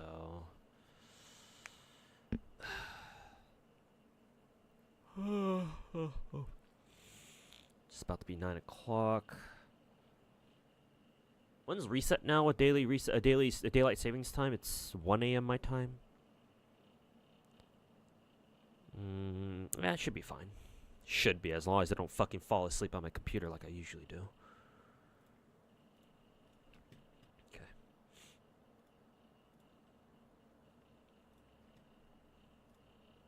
Oh, for fuck's sake. Call of Duty has a fucking 23 gig update again? Well, this is not like the usual 10 or 50 gig updates like they usually do. I guess we'll just wait for that to finish.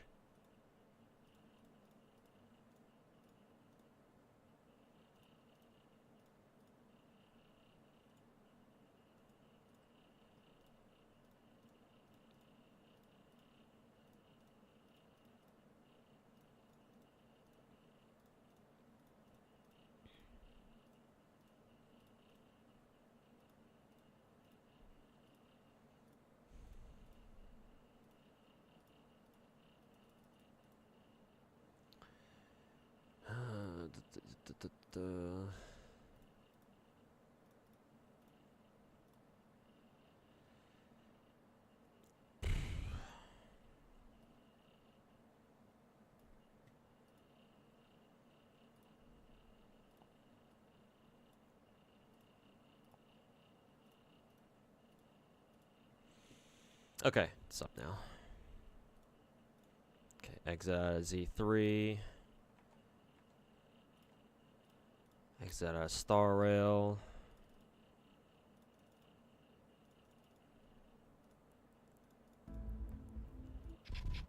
Okay.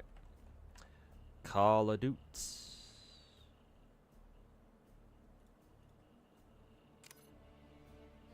Oh, for fuck's sake.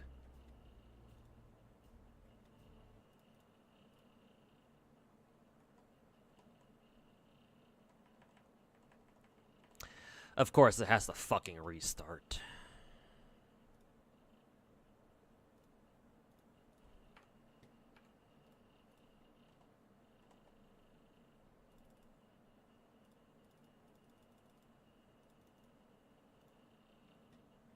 Hard Pity and Wuwa is 70, right? Hard Pity and Wuwa? No, it's 90 for characters and 80 for weapons, just like the MIHOYO games. And then soft pity is still the usual 75 and 65, I'm pretty sure. Unless it is different, but I'm under the impression that Wuwa just basically copy-pasted MIHOYO's fucking pity rates. Yeah.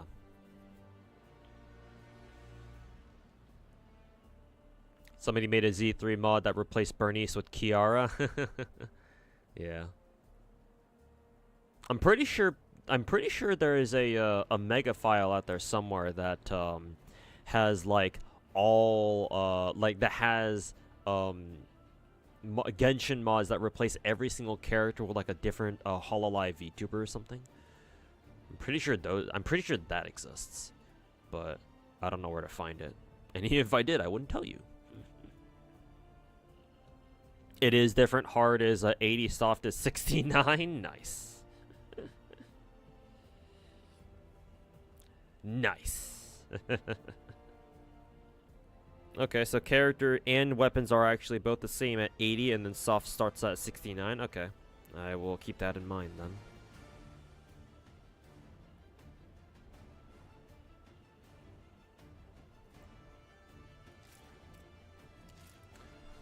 Okay, switch back to Call of Duty. Multiplayer. I just prestige, I think, last night. I'm assuming double XP is done. No, it's still going. Okay, that's good. That's good.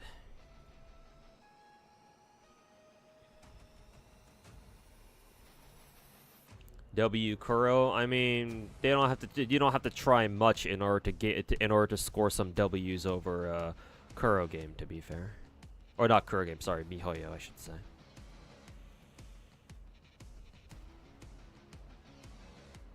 And the raw 5-star pull chance is 0.8% compared to 0.6 in Hoyo. Okay, then yeah, it's quite a bit different then. Still less than 1%, which is not great, but still alive. Yep, still around. Haven't seen me since Combat Arms got sold off. Yeah, but glad you found me again, my dude. Yeah, my content looks a lot different nowadays than it used to be, or than it used to. Everyone here ready for Camellia's homecomings? I'm trying to get ready for as much as I can anyway.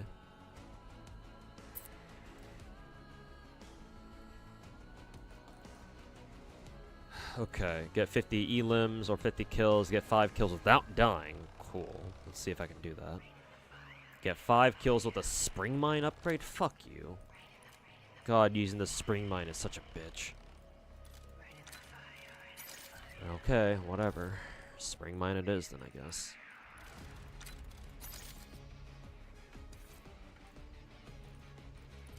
We still have Nuketown? Yes, sir, we do. Hell yeah. Oh, and also I should change my directory.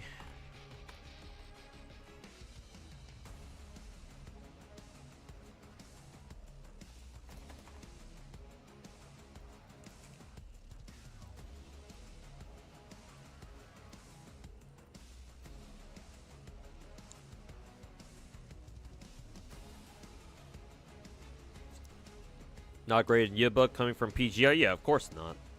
Yeah. Coming from PGR? Yeah, of course not.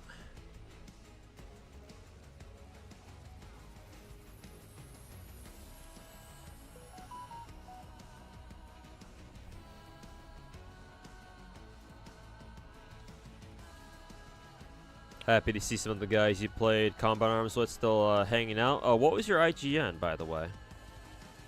Back in Combat Arms before it got sold off. Kind of curious now to see if I recognize your old IGN.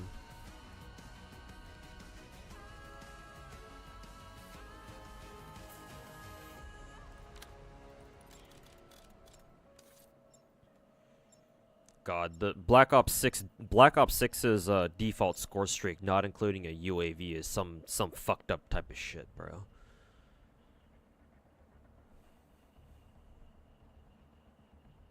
Blacktooth? I'm not sure if I recognize that one. Maybe it's just been so long that I've just forgotten, but I'll take your word for it. Maybe we did play together before. Domination. In which case, it's cool to see you, man. I hope you're doing well. At the very least, I hope you're doing better than I am, in real life at least. Keep it that way.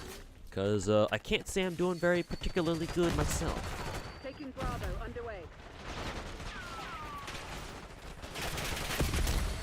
Objective capture. Ow. Yeah, I figured that I need to watch out for the car bomb. Bravo zone secure. Losing Bravo. Ow. Losing B. Bravo They lost. fucking jumped on that shit real fucking fast, huh? Controlling Bravo. Holding enemy UAV contact. It's given up the lead. Securing B. Clear. Sniper is down. B secured. Scout pulse live.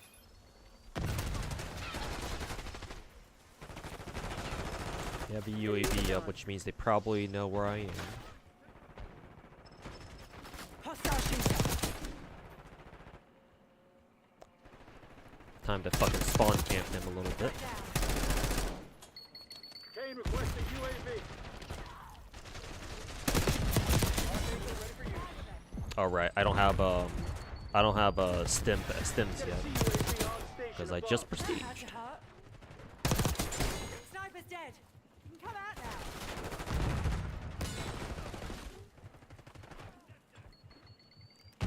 I'm pretty sure I've gotten 5 kills in a row.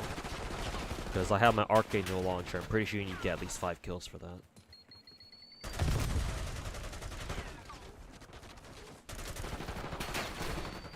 Come on out.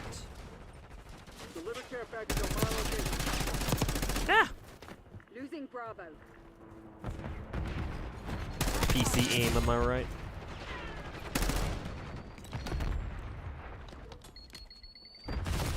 Thankfully, the grenade there didn't blow up my spring gun. Recruiting contact. Hey. Ten enemies down. That's a negative. Grid is full. Too bad the spring mine didn't actually kill one of them though. That would be nice. Would be nice if I had a spring mine that actually killed somebody.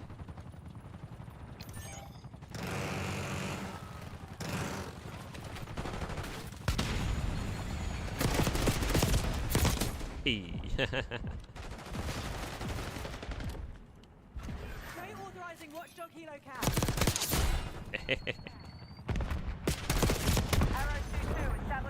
The balconies on Nuketown are so fucking annoying to deal with. Archangel, going in. We're taking fire.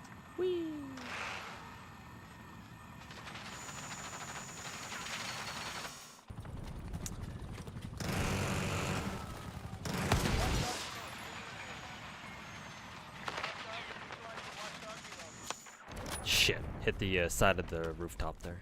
Frag going out. Nice fucking try. Trophy eliminated.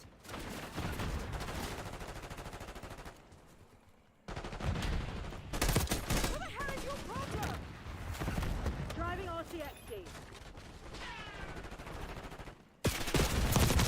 Ooh, almost got it.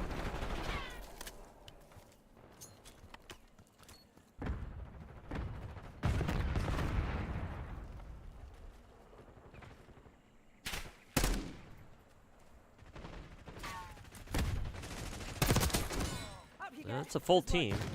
Maybe we have 2 joiners right away, or 2 recent joiners. No, they're not recent joiners. They were. Frag throw. Seems like they were in the game. This game feels very passive. God, I wish I had strategist perks or strategist perks.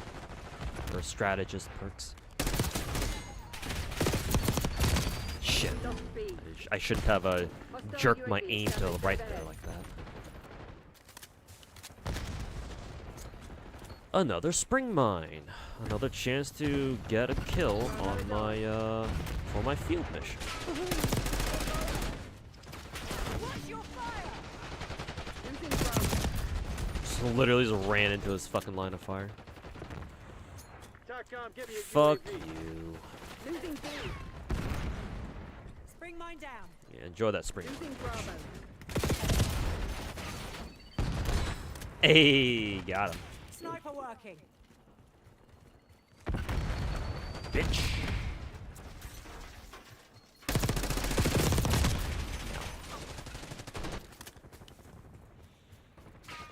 Wow, COD has better graphics than WoW. I would fucking hope so. Enemy UAV inbound.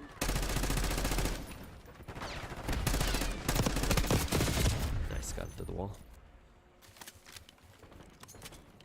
Concussion grenade out. Losing Bravo. Frag drone.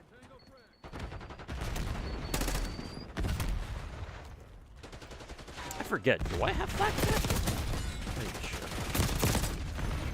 I keep forgetting I don't have fucking stims on right now. Cause prestige. It's been a while, like 12 years or so. Mm-hmm.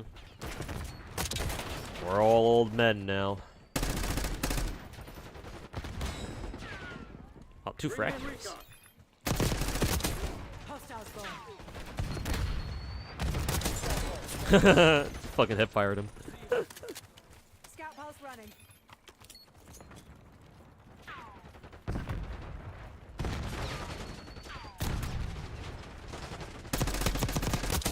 That's a kill. Yeah. Really nice to see you again.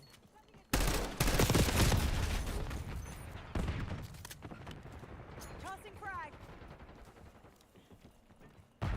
Losing B.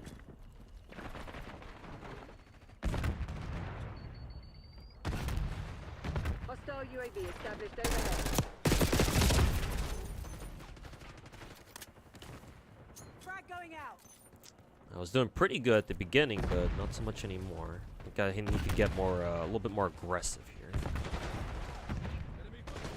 Anybody running off spawn here? Yep, we got one. Tossing frag.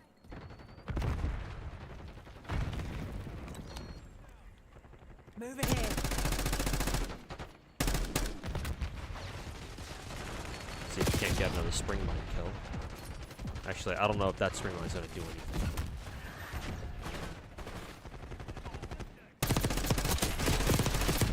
Hey, got them both. Goes around.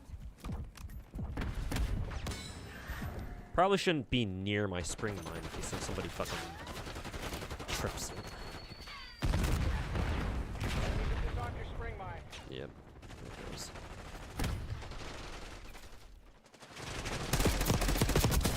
Got their long gun. Almost.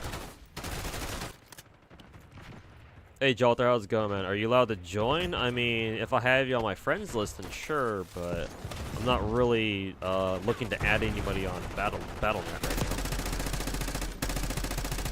Oh, that's inside the house. Hold the line, Crimson. It starts to move. Get the fuck out of your fucking camper hole, motherfucker.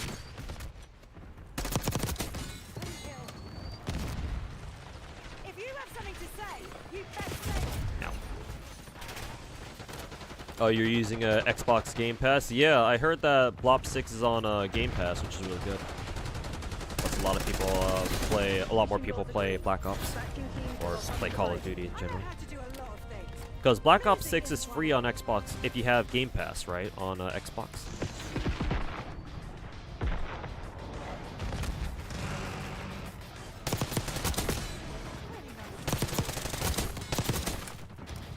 Kind of want to pick this up. You missed Call of Duty. I think blops 6 is a solid COD, minus the bugs and shit. But yeah, I think it's all right. I think it's good. Better than the last couple of CODs we've had, at least for sure. You know, base Treyarch.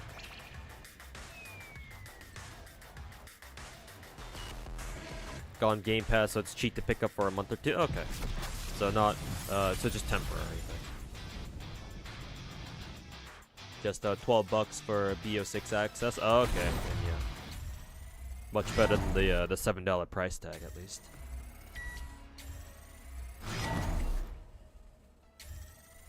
You got one. You got like 2 launchers gold. That was a pain. Yeah, my friend protagonist is also trying to do the whole get all launchers gold thing, and yeah, I've been dealing with him constantly complaining about how bad it fucking sucks.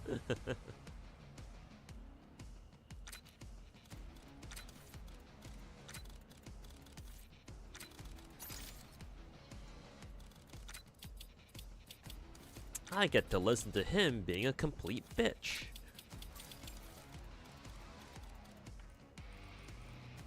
Let's see, shotgun. What other weapons do I even have access to at this low level? I guess I can run my sniper rifle, I guess.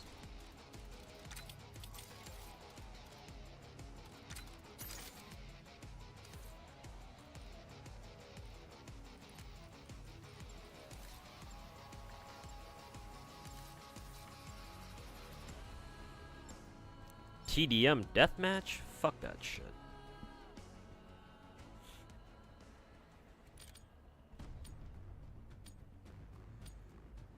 You're disappointed with the Modern Warfare remakes? I still miss the days of old Call of Duty. Let's go shotgun. I feel like being an asshole today. Or for this game, rather. Neutralize all threats. Nice. We're pulling ahead. There's a guy over there. He went flying. Come on, you all got neutralize. Ow. But yeah, I really my favorite Call of Duties are back when back before the engine swap or the engine update, starting with the Modern Warfare 2019. My favorite Call of Duty by far is Blops 2. And followed by, I want to say, Black Ops 4. Yeah. Just in general, my favorite Call of Duties have been Treyarch ones. So, no wonder I think Black Ops 6 is pretty good.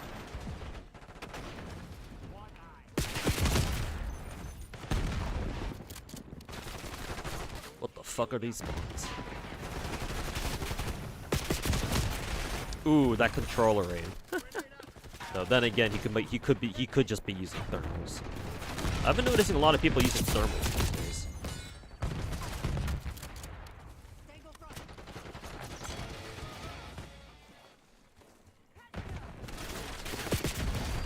Fucking blind.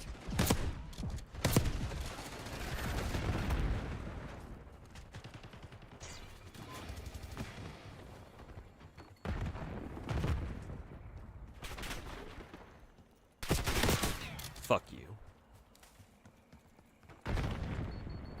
I don't know if we're getting split spawns. We might be.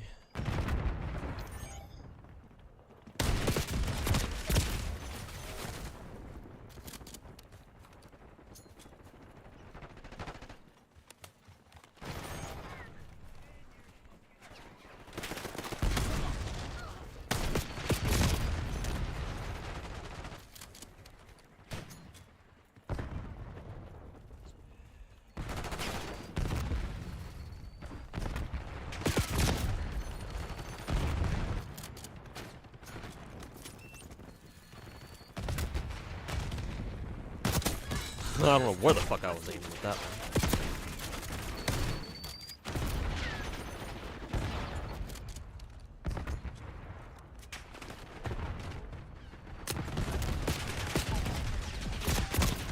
Oh, back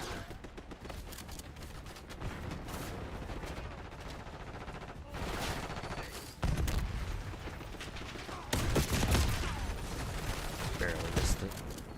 God, I hate having really small mouse space. Oh, that's teammate.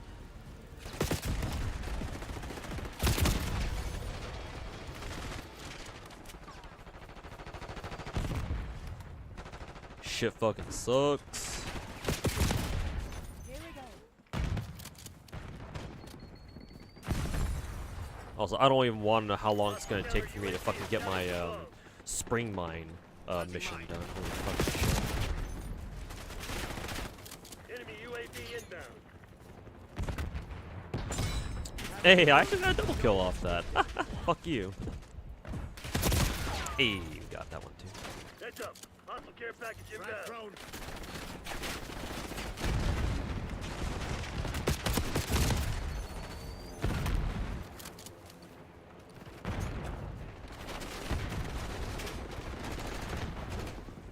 Enemy harp operational above. Oh, that's what it sounds like when the enemy team gets a harp pump. Tack off. Get a UAV in the air. I think this is the first time I've ever heard the enemy team getting a harp. Usually, I'm the one who's getting harps.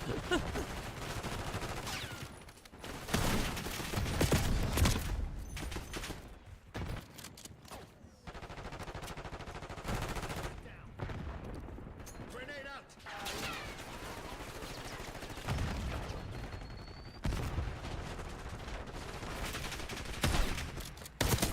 Hostile long gun neutralized.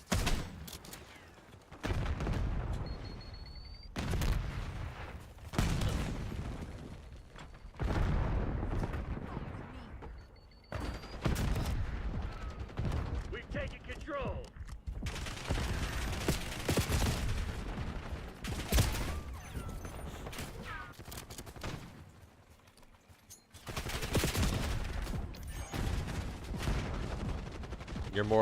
You're more into Call of Duty campaigns. Last couple of CODs have just turned into just Nuketown and shipment farming, farming camo games. I mean, nobody's forcing you to play Nuketown or shipment though. Is the thing. Check your aim.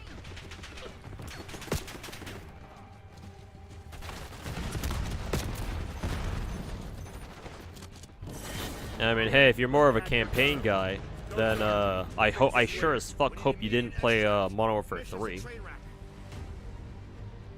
Because I've heard some shit about that game.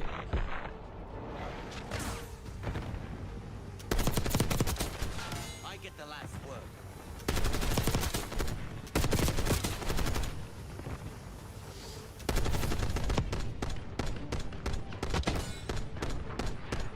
Enemy target eliminated. We can add each other since it's different platforms, but it's all you're just curious if you're gonna play more. Yeah, I plan on playing for like half an hour more longer, like maybe 40 minutes longer.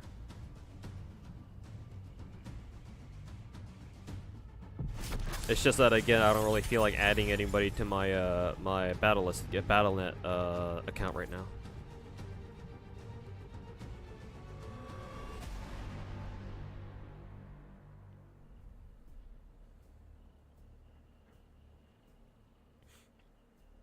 Still better than Vanguard's? Yikes. You're saying Vanguard's fucking campaign was even worse?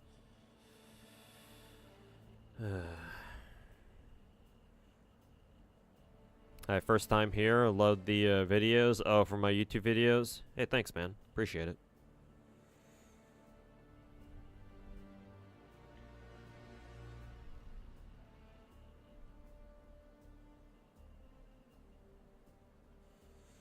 I'm glad you enjoy them. Also, why is it taking so long to exit from the game? Did I disconnect from the lobby somehow?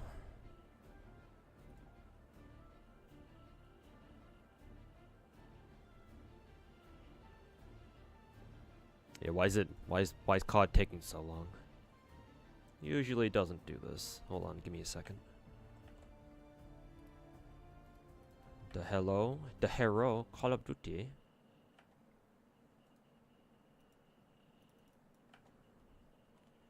Yeah.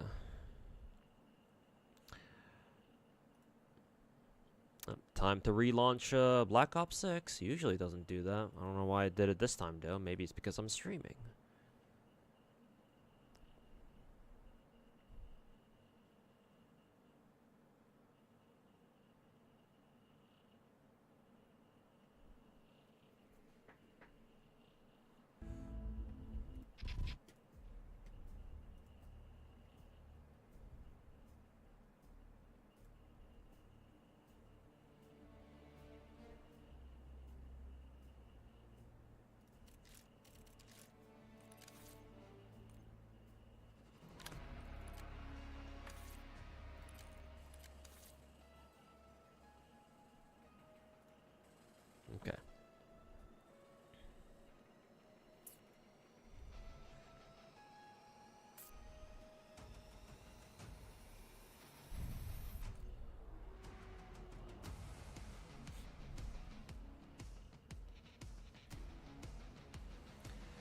Just need to get 2 more kills with the spring mine. Now we'll be good to go.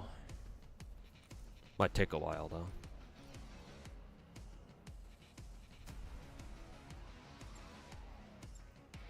It's good old domination.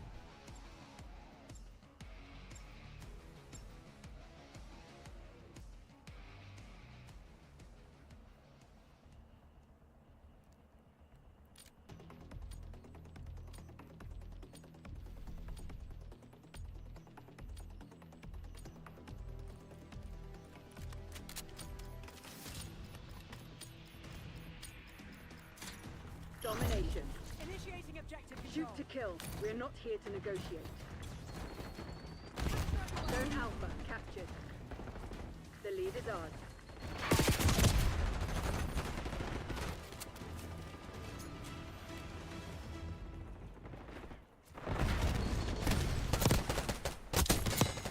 The fuck? I just randomly shot in their direction. Locking down the area. Watch my back. Controlling Bravo.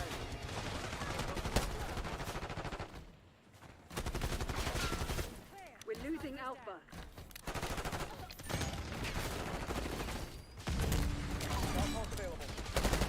Secured. Got their long gun. Oof. Oh, we have a fucking spawn camper. Kill that son of a bitch.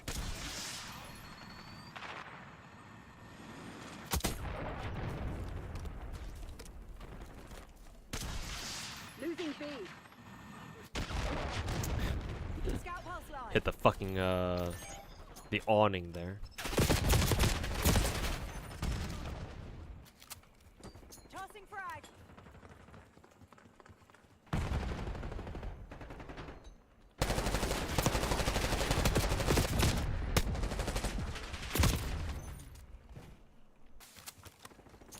We're losing Charlie. Why has the enemy team not captured their flag yet? What the fuck? Why have they just now captured it?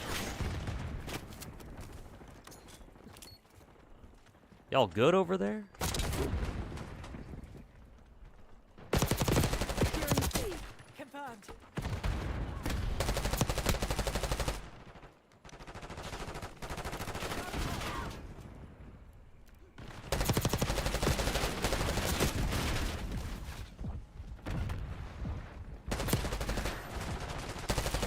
Standing by. Losing A. Running.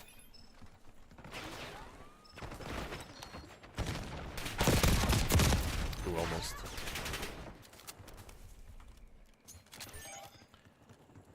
It's time for a spring mine.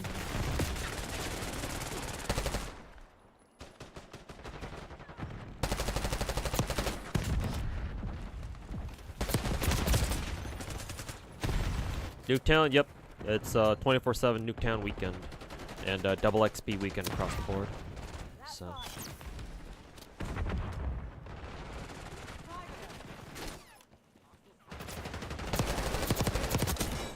You do the same Taking for me. C. We're losing Alpha. Securing Charlie.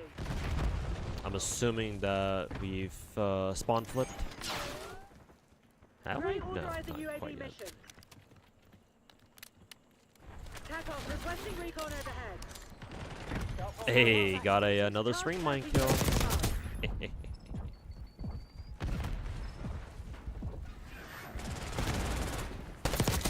available. Here we go. Got ammo.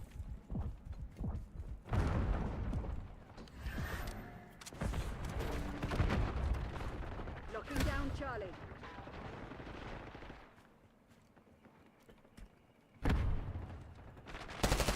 Objective capture underway. Clear. Sniper is down. Hey, got him. Frag going out. Archangel going in. Yeah, kind of hard to control the Archangel missile.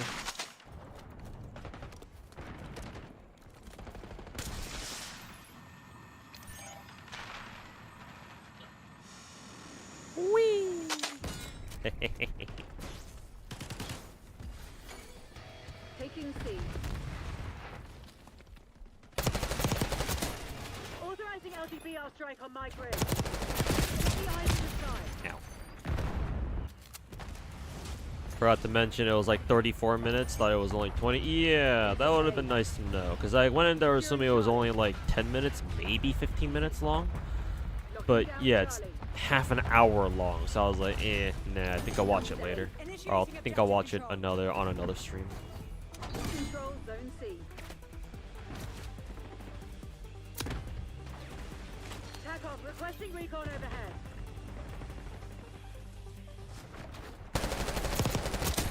Sniper dead. Come out now.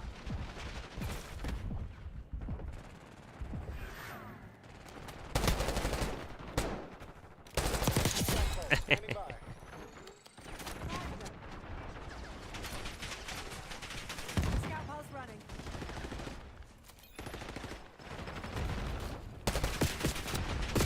Oh, I didn't kill that lad. I didn't kill that guy with the spring mine. Shit. I just need one more kill too. Securing zone A.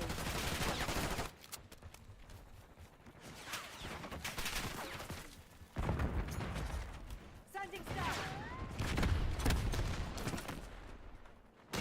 Ow. He slammed onto the touchdown.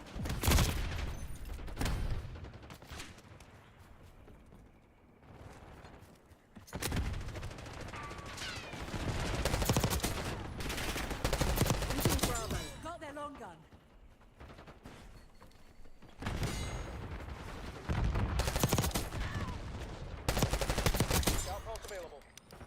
Securing Alpha. Scout pulse activated. Sniper working.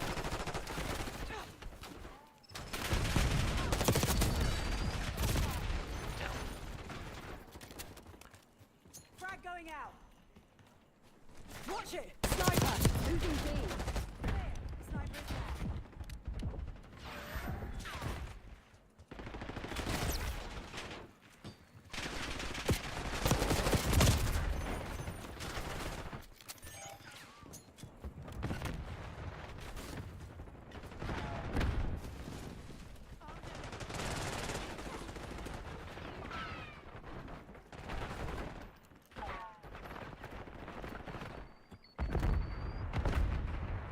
Enemy scout post detected. He tried direct impacting me because I know exactly what he's trying to do. Trying to get the gold camos. Nice try, but no cigar.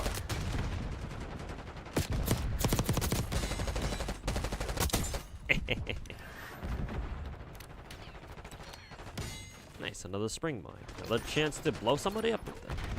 Yeah, that's kind of in the doorway, though. They're probably going to see that really easily. Hey, got it. Alright, I did my spring mine kill challenge. Or mission thing, whatever. Scout pulse live. Frag thrown. No. Why have I been getting so many fucking frag kills? Normally I don't get this many frag kills. But like between this game and I think the previous game, God, I've gotten so many just regular frag kills. I'm not even fucking cooking them.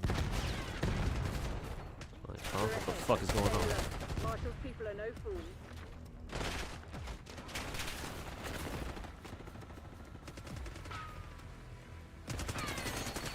Watch it! Sniper!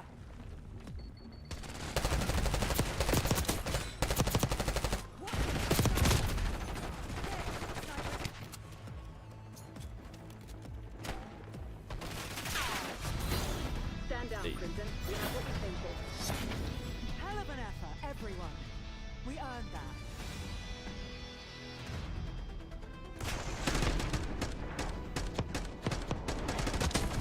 Stay down.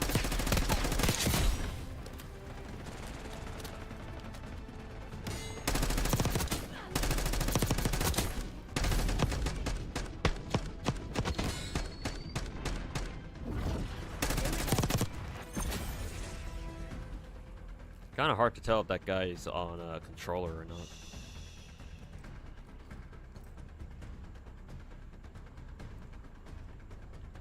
At least that's what it looked like to me.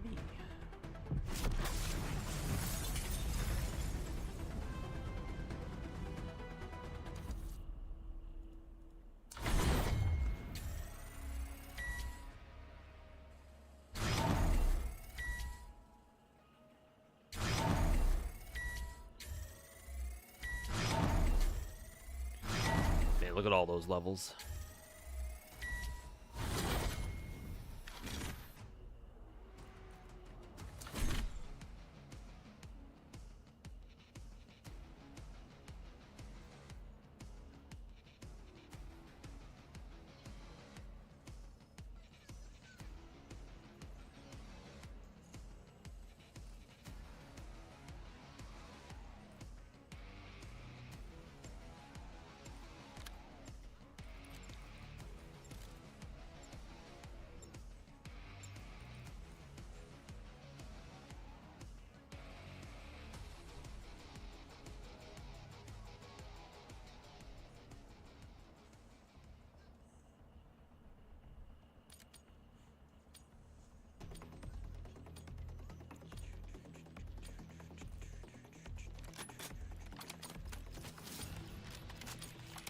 This will be a bad idea, but I will try sniping.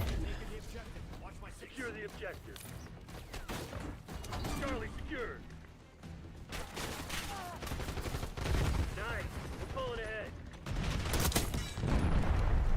We lost B. Lots of smoke, it seems. Taking Bravo underway. You've fallen behind. Sniper, get down.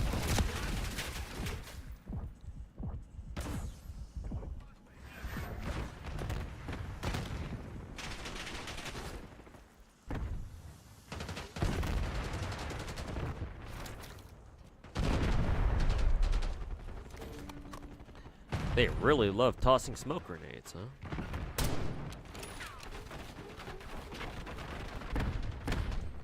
Sharpshooter eliminated. Enemy UAV inbound.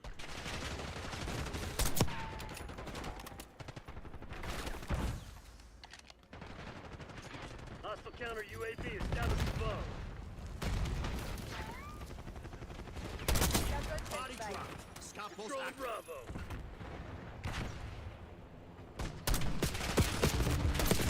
Ooh, actually hit him. I'm surprised that wasn't a kill. Bravo is ours. Why that no kill? Losing Bravo. Haha, hit into the wall. Losing B. Too bad it wasn't a straight up kill though.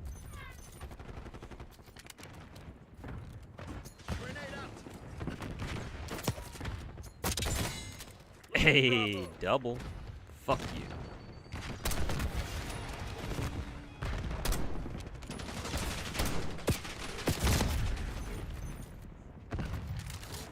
Enemy sniper shooting.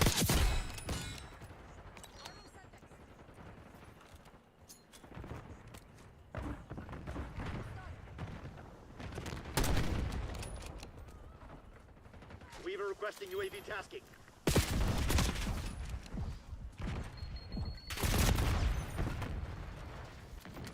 We got the lead. Now hold it. Losing B.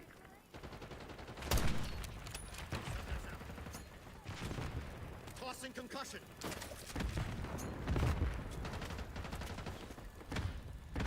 Engaging shooter. Bravo. Red down.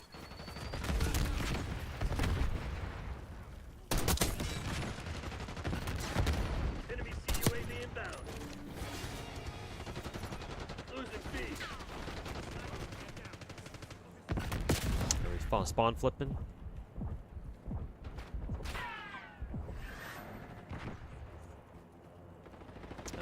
Doesn't look like it.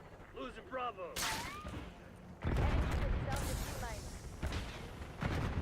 Losing B.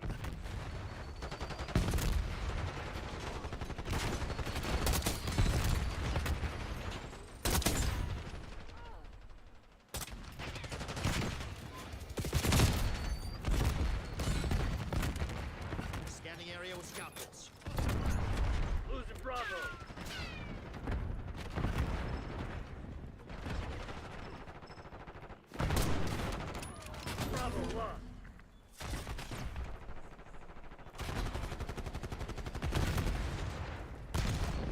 Enemy sniper shooting. Securing B.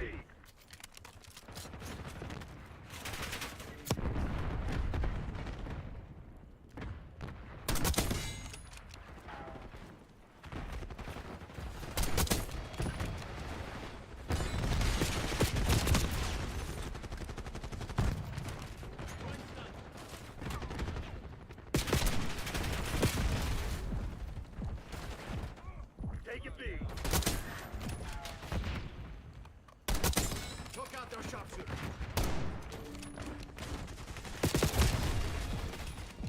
Take a Bravo underway.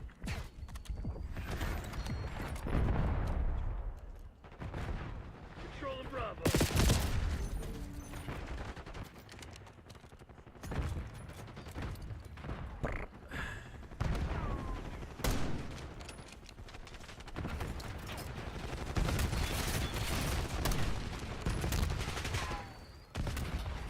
Watch me pointing that shit-ass hat. Damn it, we've lost the lead. Hostile long gun neutralized.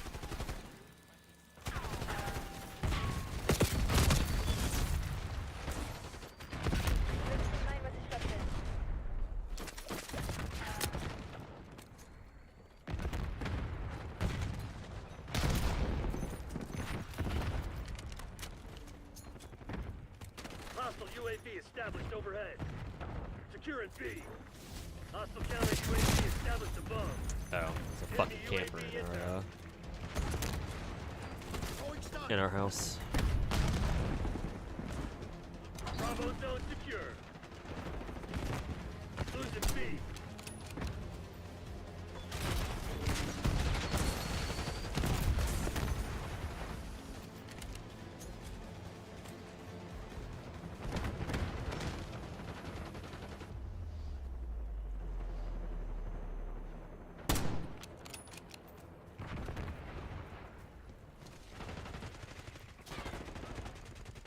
Tack up.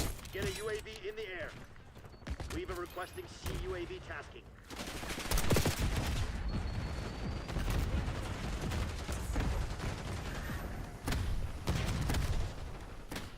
We've taken control.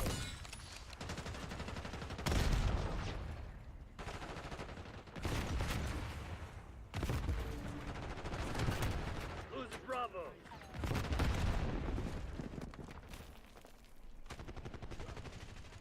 Tack off. Launch a UAV.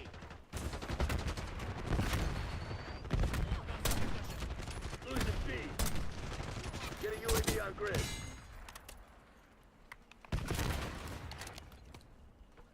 Losing Bravo.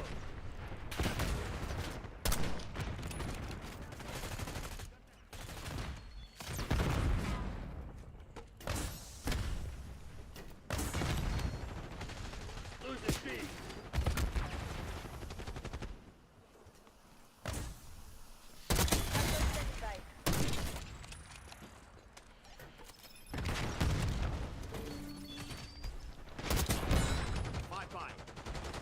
Losing Bravo.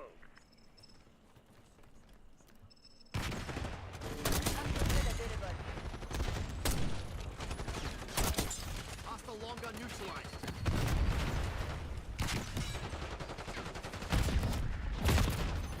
Surprised I got that many kills in that one life. Enemy CUAV in Normally that doesn't happen. Hostile UAV established overhead. Archangel making noise.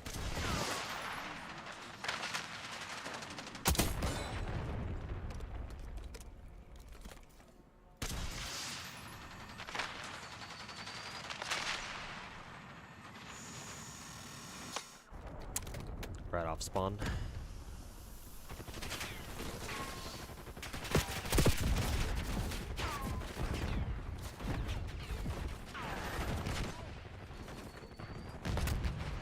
Got one.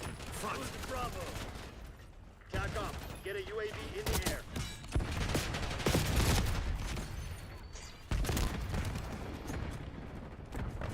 Losing B. We lost B. Watch pointing that shit-ass hat?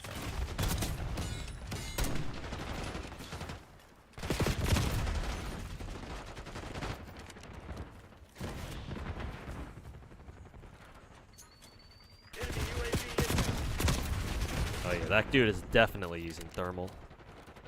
Fucking shooting me through smoke. Take it, Little bitch.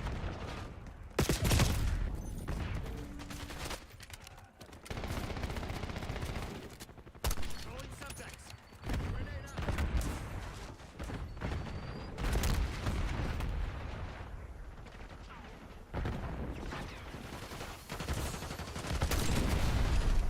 Hostile counter UAV established above.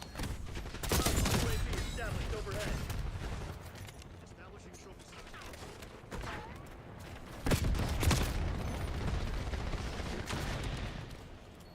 Enemy UAV prep. Stun out. Taking Bravo underway. Take out that CUAV. UAV down. Sharpshooter. Enemy UAV inbound. Frag thrown. Molotov out. Enemy CUAV inbound. 12 o'clock.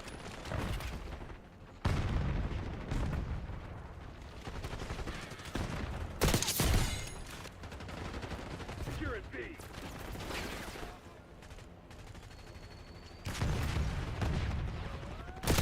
Controlling Bravo. No battle through second place. Crush those dirtbags. Taking B.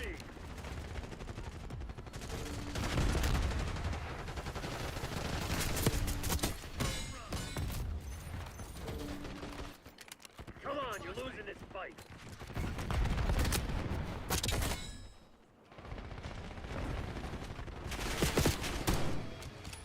Taking B.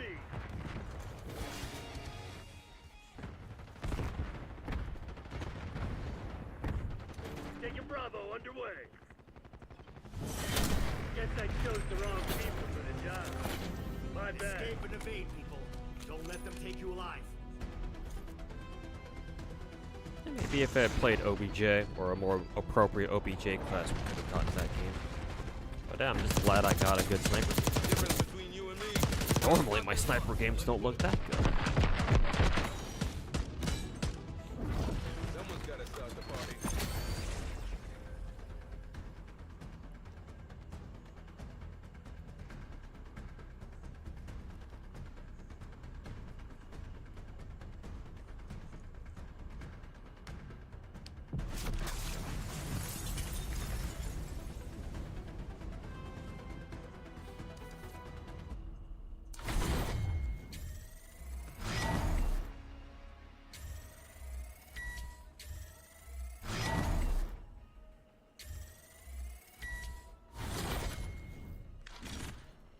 Oh, finally, some Texas, thank God.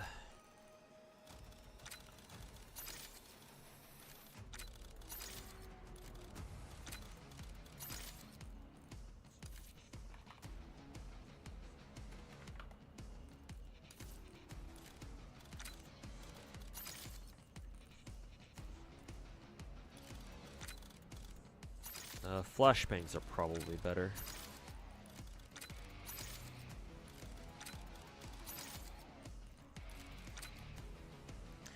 Given how fucking bullshit they are. Kinda wanna try the KSV actually. I see people using this gun.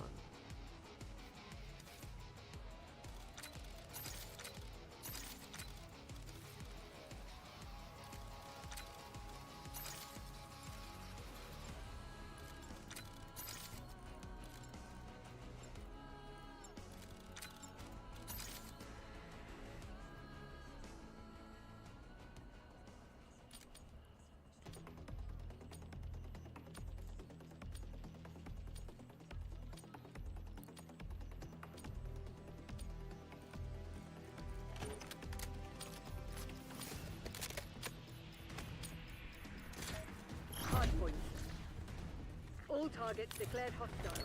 Happy hunting, Crimson.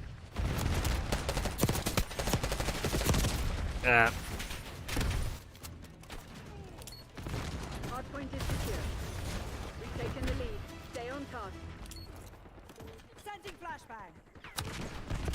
Sniper working. Hostiles have the hardpoint.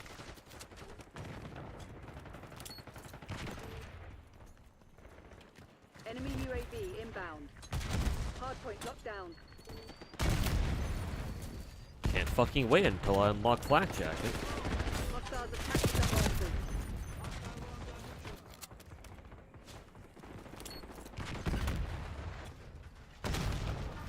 Hardpoint is secure. Hardpoint identified. Gun.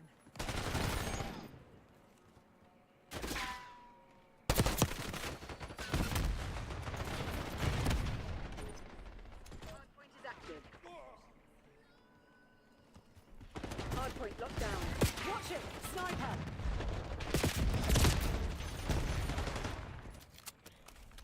Priming Semtex! We're both on the 24/7 COD grind brain rot. Yep, pretty much. Hostiles have the hardpoint. I hope you've been enjoying COD, man. I've been enjoying COD 6, or blops 6 rather. Pretty good myself.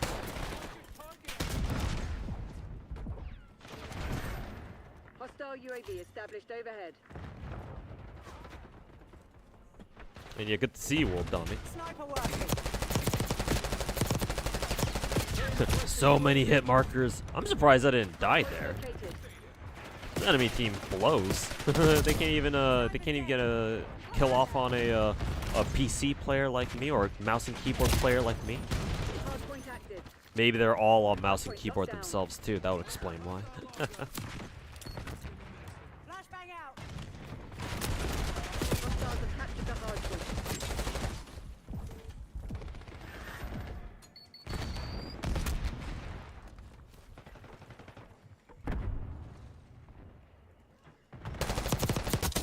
Hostiles gone. Hardpoint is secure.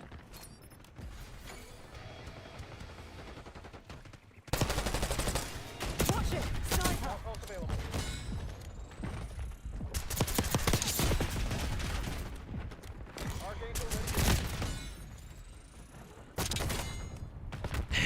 Got someone with my spring mine. Fuck you. Hardpoint identified. Oh, I could have gotten so many more kills there. Fuck. Archangel's up. Enemy resupply disrupted. Hardpoint is active. Hardpoint locked down. Really? None of them were kills? Fuck you. Did we spawn flip? I think we just spawn flipped just as soon as I launched this thing. Cover requesting CUAV.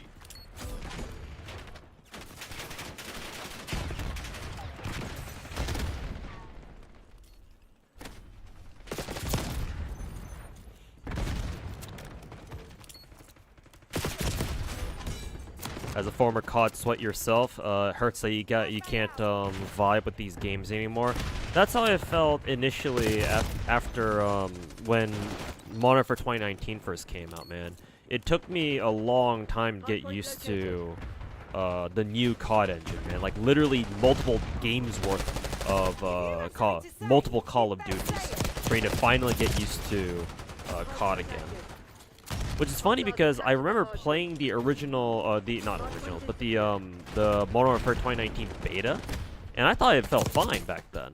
And then the full game came out, I'm just like, wait a minute, I'm getting shit on constantly, what's going on? So that was like a really big like wake-up call for me personally.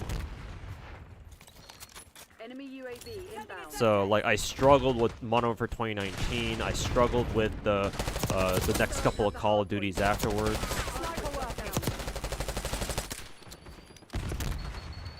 Dead here? Yeah. I only really started catching my stride with I believe it was Cold War. Yeah, Cold War was like the first new engine Call of Duty that I was like starting to finally get used to. Or like, that was the game that I finally started getting used to, the new Call of Duty again, you know? Hardpoint is active. Hardpoint locked down. And then, I actually didn't mind, Modern Warfare 3, actually. I thought Modern Warfare 3 was fine. I actually enjoyed it, I just didn't play much of it. For one reason or another, unfortunately. I do kind of wish that I did decide to play Modern Warfare 3 a little bit more.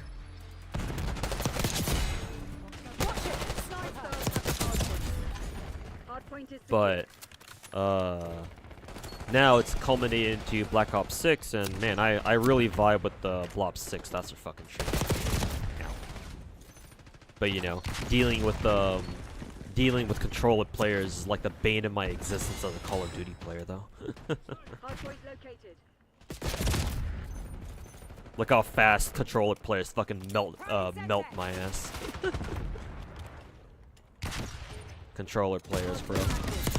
Also, I didn't realize we were playing fucking. I didn't realize we were playing an OBJ game. Here I am, just running around like it's a fucking death match.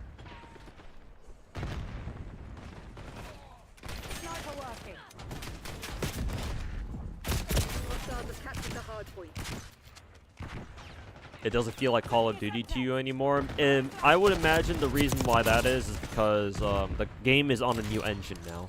Or technically it's not a new one, it's just heavily remodified again. But it is technically a different enough engine. Now we're getting absolutely butt-fucked by all these snipers, dude. Sniper's dead. Hardpoint identified. But yeah, I'm not surprised that you don't think this feels like Call of Duty anymore. It can feel like that, yeah. Nice, got him. Alright, this is gonna have to be my last game on stream because it's about to hit 10 p.m.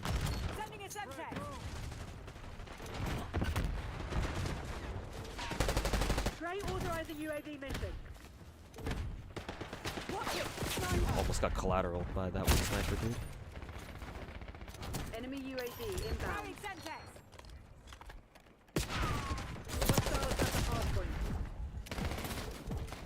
Hostile UAV established overhead. Another corpse. Hardpoint locked down. Cover requesting UAV.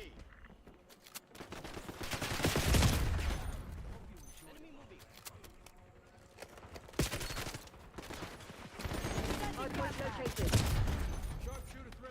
Hostiles have captured the hardpoint. We got a sniper. Hardpoint is secure. Hardpoint active. Hostiles have the hardpoint.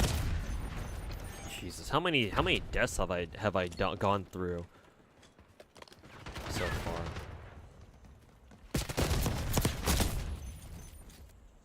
And I started off this game pretty good too. What the fuck happened?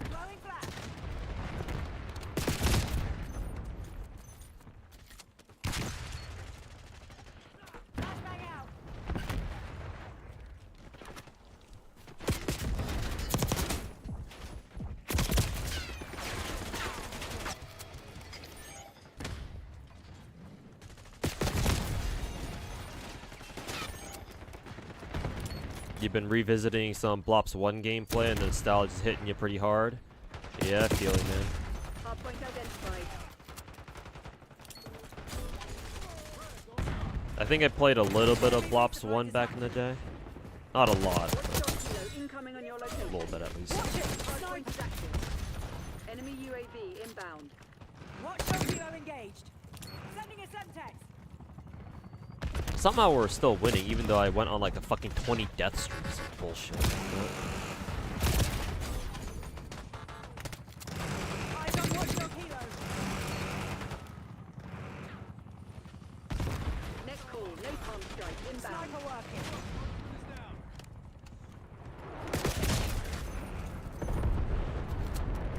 And they must have UAVs up the out the ass. Ghost will be really nice on Nuketown, funnily enough. Bringing in recon.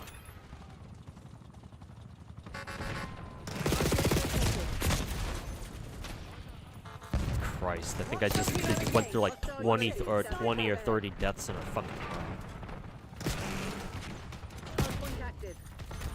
You have a favorite Call of Duty? Yeah, Black Ops 2. I don't know how many hours I had on blops 2, but it was easily like, I don't know, like a couple thousand.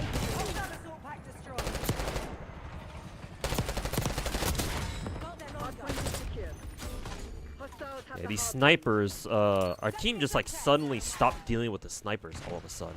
I went from shooting the snipers all real fucking easy to now they're fucking shooting my fucking face off every other death I get.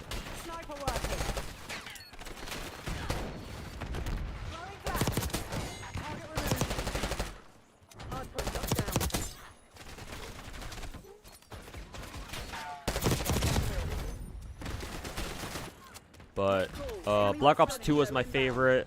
I think followed by Black Ops 4, I believe. I really like Black Ops 4. Hardpoint is active. Hardpoint is secure. We're winning. Keep it that way. I don't think anyone on our team is running UAV, I think. Seems like.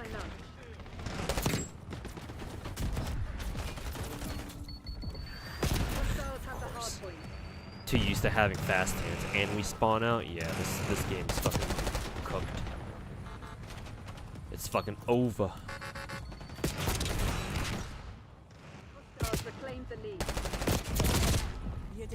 Surprisingly, that helicopter did not fucking kill me.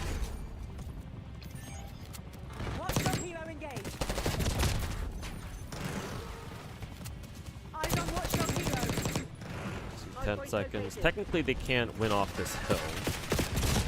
But I mean, with me, yeah, with two players down, a fucking watchdog healer overhead, and the entire enemy team having UAVs everywhere, yeah, so it's like I don't know what happened to the team that game. Like we were dealing with the snipers like pretty well, and then halfway through the game, like we just stopped dealing with them. They just fucking run a train all over our team. Like what the fuck happened there?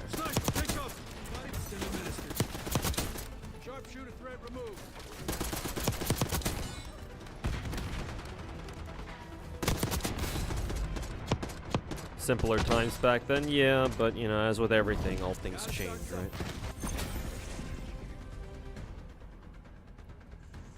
Now we gotta deal with the shitty ass fucking controller aim on PC,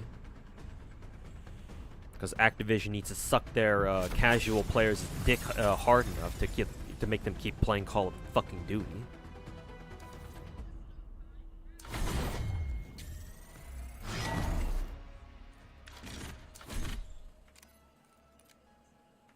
Let me leave the lobby real quick first. Alright, chat. I have to wrap up the stream. It is time for me to go. Solid 7.5 hour stream today, though, so. Heck yeah.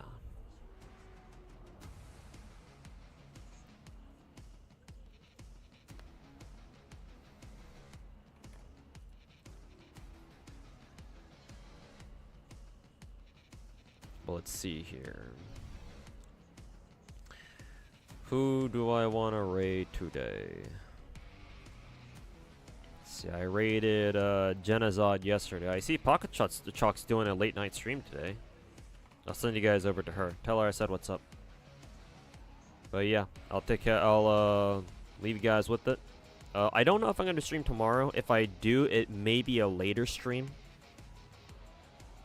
But yeah, I'll see if I can stream tomorrow or not. But yeah. If I don't stream tomorrow, I'll see you guys on Wednesday. So, yeah. Take care. If you just got here, sorry, JD. But, yeah, this is around the time that I usually get off. So. But, yeah, tell Pocket Chalk that I said what's up. And I hope she has a good rest of her stream. What's she playing? Class of 09? Hopefully she enjoys that. Anyways, catch